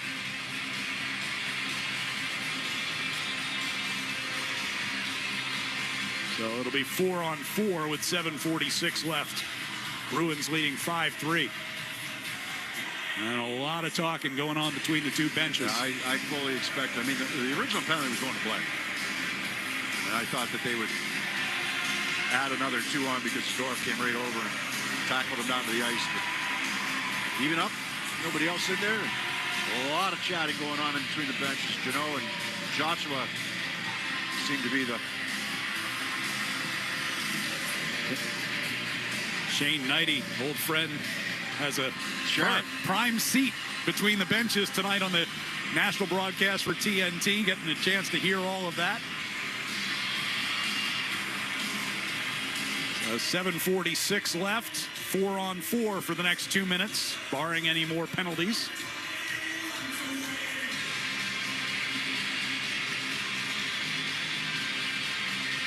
Sure what the delay is here. Linesman over getting I guess there was a repair needed on Blais' helmet. It is now delivered across to the penalty box. Wasn't like a Brad Marchand, Rasmus Dahlin repair job. I don't know. Does Zadorov do a bit of quick work on that thing? Face-off win here by Tavares. He's got the puck on his stick just inside the Toronto blue line. Turns up ice. A little spin move to get away from Zacha, then coughs it up. Here's Kastelik moving in, took a shot. Blocker saved by Hildeby. Tavares got it back out through the blue line into neutral ice. McCabe steers it ahead. Coming into the right circle, Nylander fires a shot wide on the stick side. McCabe dropping it back into the Toronto zone for Riley. 30 seconds gone by on the 2 minutes of 4-on-4. Nylander starts from the far circle, skates up towards center ice, past Tavares, McAvoy to Minton. Here's Pastrnak for the hat trick, shot it just wide. Poke back toward the blue line. McAvoy races over against Tavares' far side. Lost it out into neutral ice. Nylander plays it across ice, and Pastrnak will carry it away from Riley. Minute to go in the 4-on-4. Pasta with a long pass ahead to the attacking blue line for Minton. Oh, it's close to too many men right there. Ekman Larson pivoting back in behind the Toronto net. 6:35 left in regulation. 2-goal lead for the Bruins. Nyes through center. Brings into the Bruins zone. Slipped the puck through Peak, but couldn't get after it. On the near side boards, Peak pokes it for Husnudinov. Lohrei will wrap it back in behind the net. Peak from the near circle. Lays up the wall to Pastrnak, who drops it back again. He needs to change, doesn't he? I would think so. And there he goes. As Peak gives it to Lohrei. 20 seconds to go in the 4-on-4. Peak from his own blue line. Skates it toward the red near side. And sends it around behind Hildeby, who comes out to the trapezoid and plays it. McCabe from in front of the Toronto net. 5 to go before Blais and Zadorov get released from the penalty boxes. Michelli in the neutral ice turns back from pressure near the red line. So the teams get back to full strength with 5:40 to play. Bruins leading by 2. Geekie picks Michelli's pocket. Geekie bringing up right side, winds and fires the blast into Hildeby, who covers it up. And we'll step aside here with 5:33 to go here at TD Garden. It's the Bruins 5 and the Leafs 3 on the 98.5 The Sports Hub Bruins Radio Network, driven by the versatile Honda CR-V at your local Honda dealers. Engines roar, tires grip. It's that time of year again. Happy Honda Days, where you can drive in a Honda wonderland of your own with a great offer on a rugged new Passport, a winter-ready Pilot, or a Ridgeline with available all-terrain tires. Hurry into your local Honda dealer and experience the wonder of Happy Honda Days with a great deal on your favorite Honda today. Driving in a Honda wonderland. See dealer for financing details. Wendy's has new chicken tenders and new sauces. So whether you're a creamy ranch girly or a new Wendy's signature stand, you can dip to your heart's content. Now let's wrap this up because I gotta dip. I want to try these new tenders. For tendies you're gonna know by name, gotta be Wendy's. At participating U.S. Wendy's. Hi, this is Andrew Peak. I'm excited to be teaming up with the Shaws and Star Market Foundation and 98.5 The Sports Hub for Feeding the Puck for Families. Every time me or one of my teammates feeds the puck this season helps score a goal, the Shaws and Star Market Foundation Nourishing Neighbors Initiative will donate $100 to help end hunger here in our local communities. Since its inception, Nourishing Neighbors has raised more than $250 million across the country to ensure our neighbors have the nutrition needed to thrive locally. Every time we feed the puck for a goal, the Shaws and Star Market Foundation will make a donation of $100 to the Greater Boston Food Bank to help end hunger up to $50,000. To learn more about feeding the puck for families, visit 985thesportshub.com/feedthepuck. The Bruins play on the Sports Hub. Yeah, it's hockey season is a perfect time to get a high-efficiency Peerless boiler. Be ready and start saving now. Find the Peerless boiler that's right for your home or business and a list of local installers at peerlessboilers.com. Remember, Peerless Boilers, the world's best built boilers. Bruins leading 5-3, 5:33 to go.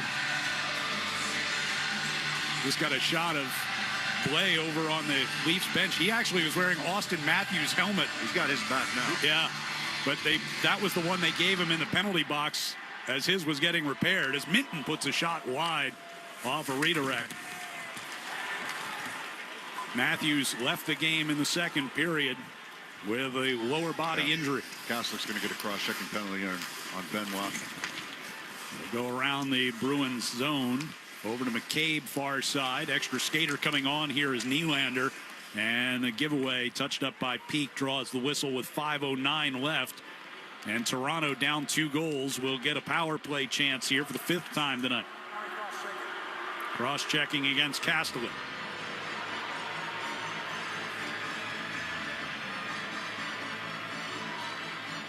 Now, the first collision was fine. It was the extra cross-check to the head or neck that will cost him 2 minutes. Got his money's worth on that one. It was a good collision. Initially, Kastelik actually got the better of it, and then he gave Benoit the extra cross-check.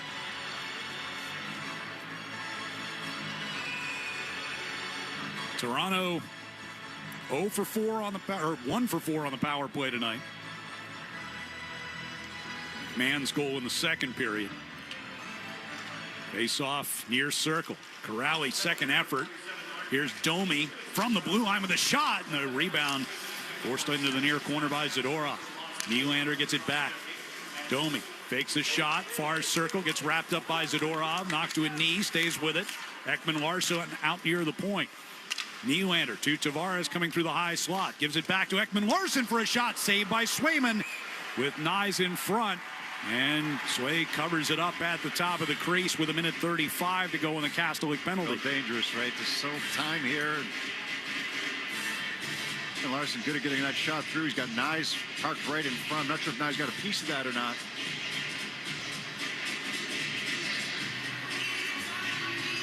Swayman able to locate the puck. The puck dropped right in front of him. He's able to locate it and get the glove on it before Nyes can do any damage.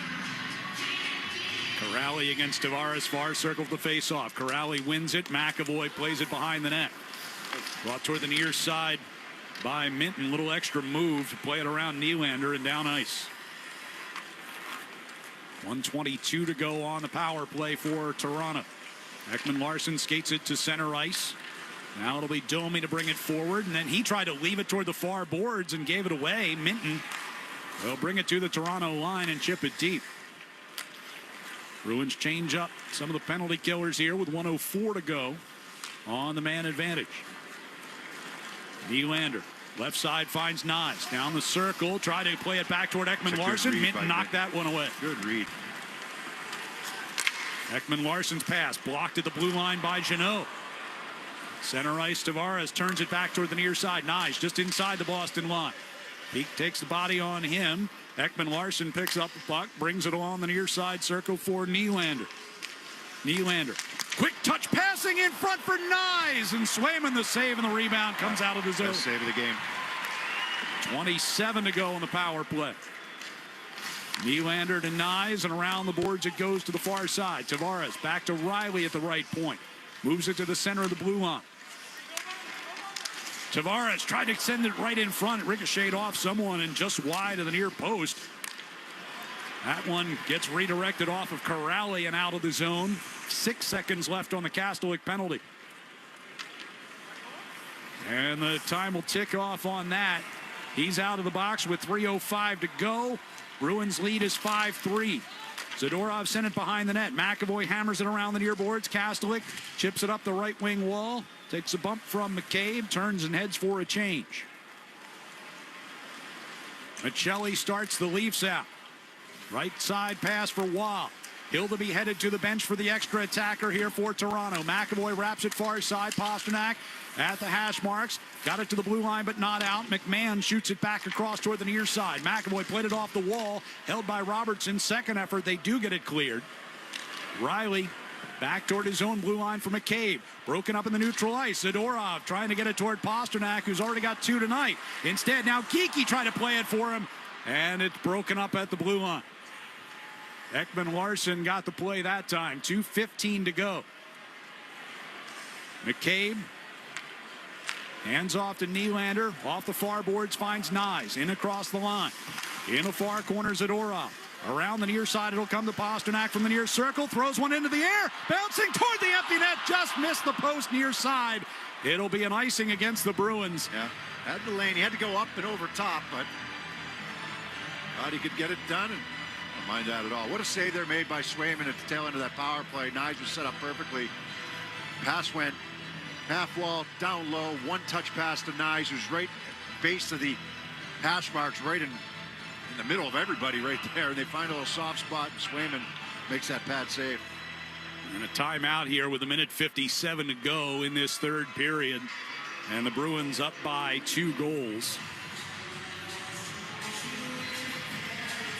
A quick strategy session going on both benches.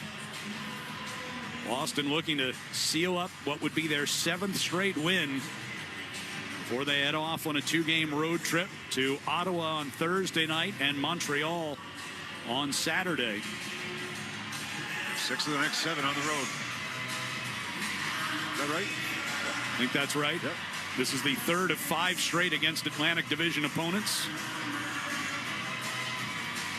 Bruins 2-0 so far. Have lost tonight. It's 5-1. I know it's a little early to start looking at the standings, but W today ties you in points with the Canadians. They'll have 2 games in hand. Right. Be tied for first in the Atlantic.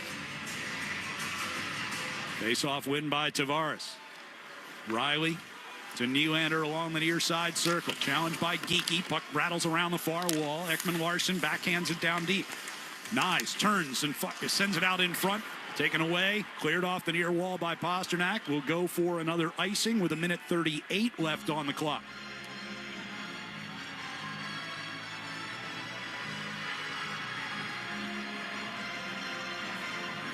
Puts Usudinov, either him or Geekie taking a draw here. Be Geekie on this side. Against Tavares again. Tavares, this is his 23rd face-off of the night. He has won 17, now 18 of them. Ekman Larson backhanded to the far corner for Domi toward the back of the net. McAvoy able to keep Nyes away from it. It'll come back to Riley at the left point. 1:25 to go. Nylander trying to pivot away from Pastrnak. Centering pass. Pastrnak got a stick on it. Nyes did as well and got a backhander on Swayman. As did Nylander. Here's Ekman Larson. Gave it up and got it back from Domi. Near circle. Nylander tried to pass in front. Blocked by McAvoy. Domi's got it far circle. Back to Ekman Larson. Winds. Fires. Redirected on by Tavares. Near circle. Geekie. Hands off to McAvoy. Here's Geekie and now McAvoy again on the near side. Tried to play it out into neutral ice. Knocked out offsides by Nylander and sent back in offside with 53.4 to go.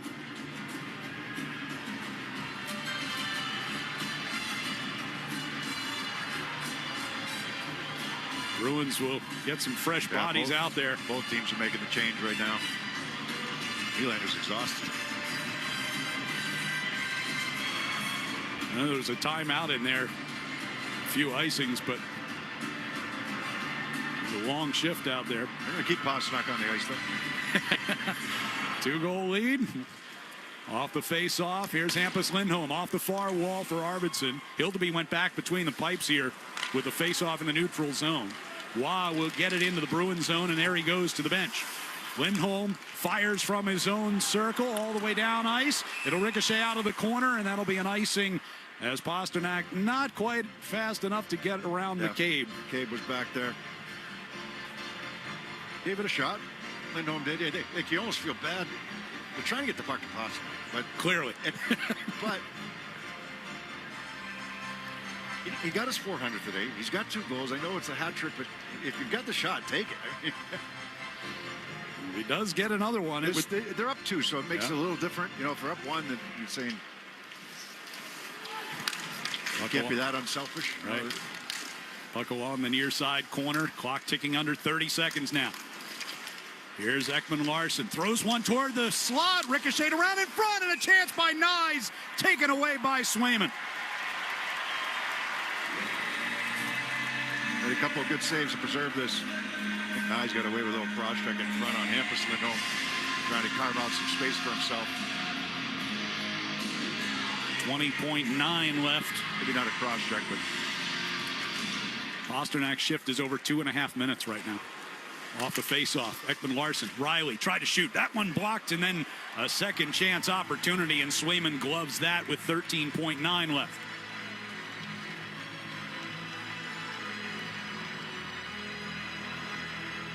So at least one more face-off in the defensive zone. This one won by Zacha. Peak will hammer it around the near boards. It comes out to neutral ice. Pastrnak stumbles in pursuit, and Ekman Larsson able to come back and take it away. Almost a 3-minute shift for Pastrnak. He almost was able to get the hat trick. It won't matter as the Bruins win it 5-3 over the Maple Leafs and collect win number 7 in a row, 8 of their last 9. And don't look now, but the Bruins are tied for the Atlantic Division lead with the Montreal Canadiens. We'll be back to TD Garden on the 98.5 The Sports Hub Bruins Radio Network, driven by the versatile Honda CR-V at your local Honda dealers. The Honda Ridgeline is designed to adapt to every part of your life. Going camping? Its in-bed trunk fits all the gear for your outdoor adventures. The Honda Ridgeline, a truck for everything that makes you, you. TD Bank's here for an assist with a special checking and savings account offer for new customers. Perfect for fans of the Bruins. Learn more at td.com/garden offer or stop by any TD Bank location in New England. Terms and eligibility apply. TD Bank, bank of the Boston Bruins.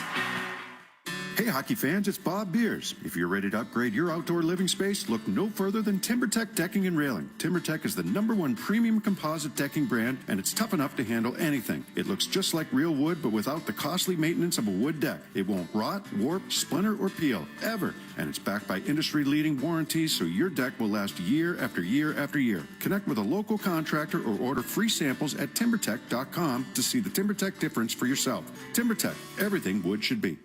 I love shows about survivalists, eager to test themselves under the most extreme conditions. Of course, when you consider weather events these days, wildfires, hurricanes, torrential rain, and flooding, we're all survivalists. Visit the Resource Center at safetyinsurance.com and be prepared to protect your family, your property, even your business. The forecast calls for safety. Ask an independent agent about safety insurance. We'll help you manage life storms. 98.5 The Sports Hub and the Bruins Radio Network welcome the following new partners. Your Boston area Chevy dealers and the Chevy Silverado. TimberTech Decking and Railing, #1 in premium decking. Order free samples at timbertech.com. Blue Sky Restoration. Tune in to hear this date in history being restored by Blue Sky all season long. And remember, if you have a property disaster, visit goblusky.com. And your Boston area Lexus dealers. Experience amazing at your Lexus dealer today. From the home of the Bruins, thank you for joining our winning team. Coleman. It's electric. Coleman Electric is wasting your time with this commercial. But that's the way it is with advertising. If you're not overweight, with low T and a flooded basement, half these ads aren't for you. Same with this one for Common Electric. We specialize in replacing knob and tube wiring, and you might not even have it. Most people don't even know what it is. Ask a guy if he's going to remove his knob and tube, and he says, "Nah, I can't. My wife wants another kid." No. Let me explain. Many houses around here were built 100 years ago and still have the original wiring. The wires would heat up, so they ran them around little knobs and through tiny tubes and called it knob and tube. But insurance companies call it a stinking fire hazard, and insulation companies won't even call back because they ain't touching it. If you've got knob and tube, join this century and book a free estimate with Coleman Electric to have it replaced. And if you don't have it, sorry we wasted your time. But thanks to your sacrifice, you've helped your knob and tube neighbor. Can I get a tissue? I'm welling up over here. Kuhlman. Call Coleman. It's electric. The Honda Ridgeline is designed to adapt to every part of your life. Going camping? Its in-bed trunk fits all the gear for your outdoor adventures. The Honda Ridgeline, a truck for everything that makes you, you. Hi, this is Andrew Peak. I'm excited to be teaming up with the Shaws and Star Market Foundation and 98.5 The Sports Hub for Feeding the Puck for Families. Every time me or one of my teammates feeds the puck this season and helps score a goal, the Shaws and Star Market Foundation Nourishing Neighbors Initiative will donate $100 to help end hunger here in our local communities. Since its inception, Nourishing Neighbors has raised more than $250 million across the country to ensure our neighbors have the nutrition needed to thrive locally. Every time we feed the puck for a goal, the Shaws and Star Market Foundation will make a donation of $100 to the Greater Boston Food Bank to help end hunger up to $50,000. To learn more about feeding the puck for families, visit 985thesportshub.com/feedthepuck. At Service Credit Union, trust isn't just a value, it's their promise. A promise to stand with those who serve our communities every day. I'm Charlie McAvoy, and I'm proud to partner with Service Credit Union to support the health, safety, and financial well-being of first responders. With competitive rates, easy online banking, and personal service, Service Credit Union puts people before profits. Service Credit Union. Success built on trust, banking built on service. Become a member today at servicecu.org/73reasons and join thousands making a difference. Ladies and gentlemen, football fans of Foxborough, are you ready to tackle cyber threats? IntraSystems, New England's leader in cybersecurity solutions, presents the ultimate defensive front against malware, phishing, and cyber blitzes with Barracuda's XDR solution. Barracuda's XDR solution is relentless, fast, and always keeping threats in check. Contact IntraSystems today to protect your business with the champions of cybersecurity. Remember, a good defense wins championships and keeps your data safe. Access Security Trust. IntraSystems.com. The Revolution play on the Sports Hub. Now Lorai, center of the blue line. Gives over to Lindholm, far side, shoots and scores! Second power play goal of the first period for the Bruins, and Hampus Lindholm gets them back in front. Bruins with a 5-3 win over the Toronto Maple Leafs here tonight at TD Garden. We're joined downstairs by Hampus Lindholm, who had a goal and an assist. First goal of the season. First goal as a dad. Congratulations. Thank you. Yeah, I felt good. I've been having a lot of chances. It's nice to see one go in. Tell me a little bit about you guys coming into this game against a team that you had just seen on Saturday. How were you able to handle them, especially early on, expecting they were going to push back? Yeah, no, we knew how we started last game, so we just want to kind of keep going off that last game and feed off that. I think we did a great job there in the first, and a little sleepy at some points, but it was a little dead there in a few periods. You could tell that they didn't really have that much pushback, but we found ways to win a hockey game, and that's all that matters. Hampus, this nice little winning streak that you guys are on. I mean, if you can put your finger on one or two things that have been really important for you guys during this streak. I know every game is a little bit different, but, what's been most important for you? I think we make teams work for their offense. We're not giving up free stuff like we did there in the early start of the year. I think we make teams work for it, maybe taking a little bit too many penalties, but I think overall 5-on-5 we're doing a great job, so he's going to keep that up. Yeah, as you guys get ready to head out on a road trip to Ottawa and Montreal against a couple more divisional opponents, defensively, you guys, keep things rolling here. How much more confident have you guys gotten in the defensive zone under the new system here? Yeah, like I was saying there, I think we started to figure out here how we have to work as five-man unit out there. We're not better than all the five guys working together, and when we do that, we're hard to play against. And we just got to keep that up and feed off that good energy we got going there. Congratulations again on the goal and the win. We'll see you guys on Thursday. Thank you, guys. Have a good night. Thanks to Hampus Lindholm for joining us, one of 3 multiple-point scorers for the Bruins tonight with a goal and an assist to help lead the way for a 7th straight victory, 5-3 over the Maple Leafs tonight. Are they 8-1 with Lindholm in the lineup this year? It's something. Let's see. That is this is number 10, so I think it's 9-1. Yeah. I mean, it's just there's a common theme there. Now, it's he talks about being harder to play against, making teams work for their chances. Coaches use the term connected, defensively, and you're not running out of position to try to make plays. You're not, the communication's there. They're not thinking when they're back in the D zone. They're just, they're reacting because they're used to it now. It seems like it anyhow, and I think that's a big part of it. They're making teams work at 5-on-5. I mean, the Leafs' goals, one shorthanded, one on the power play.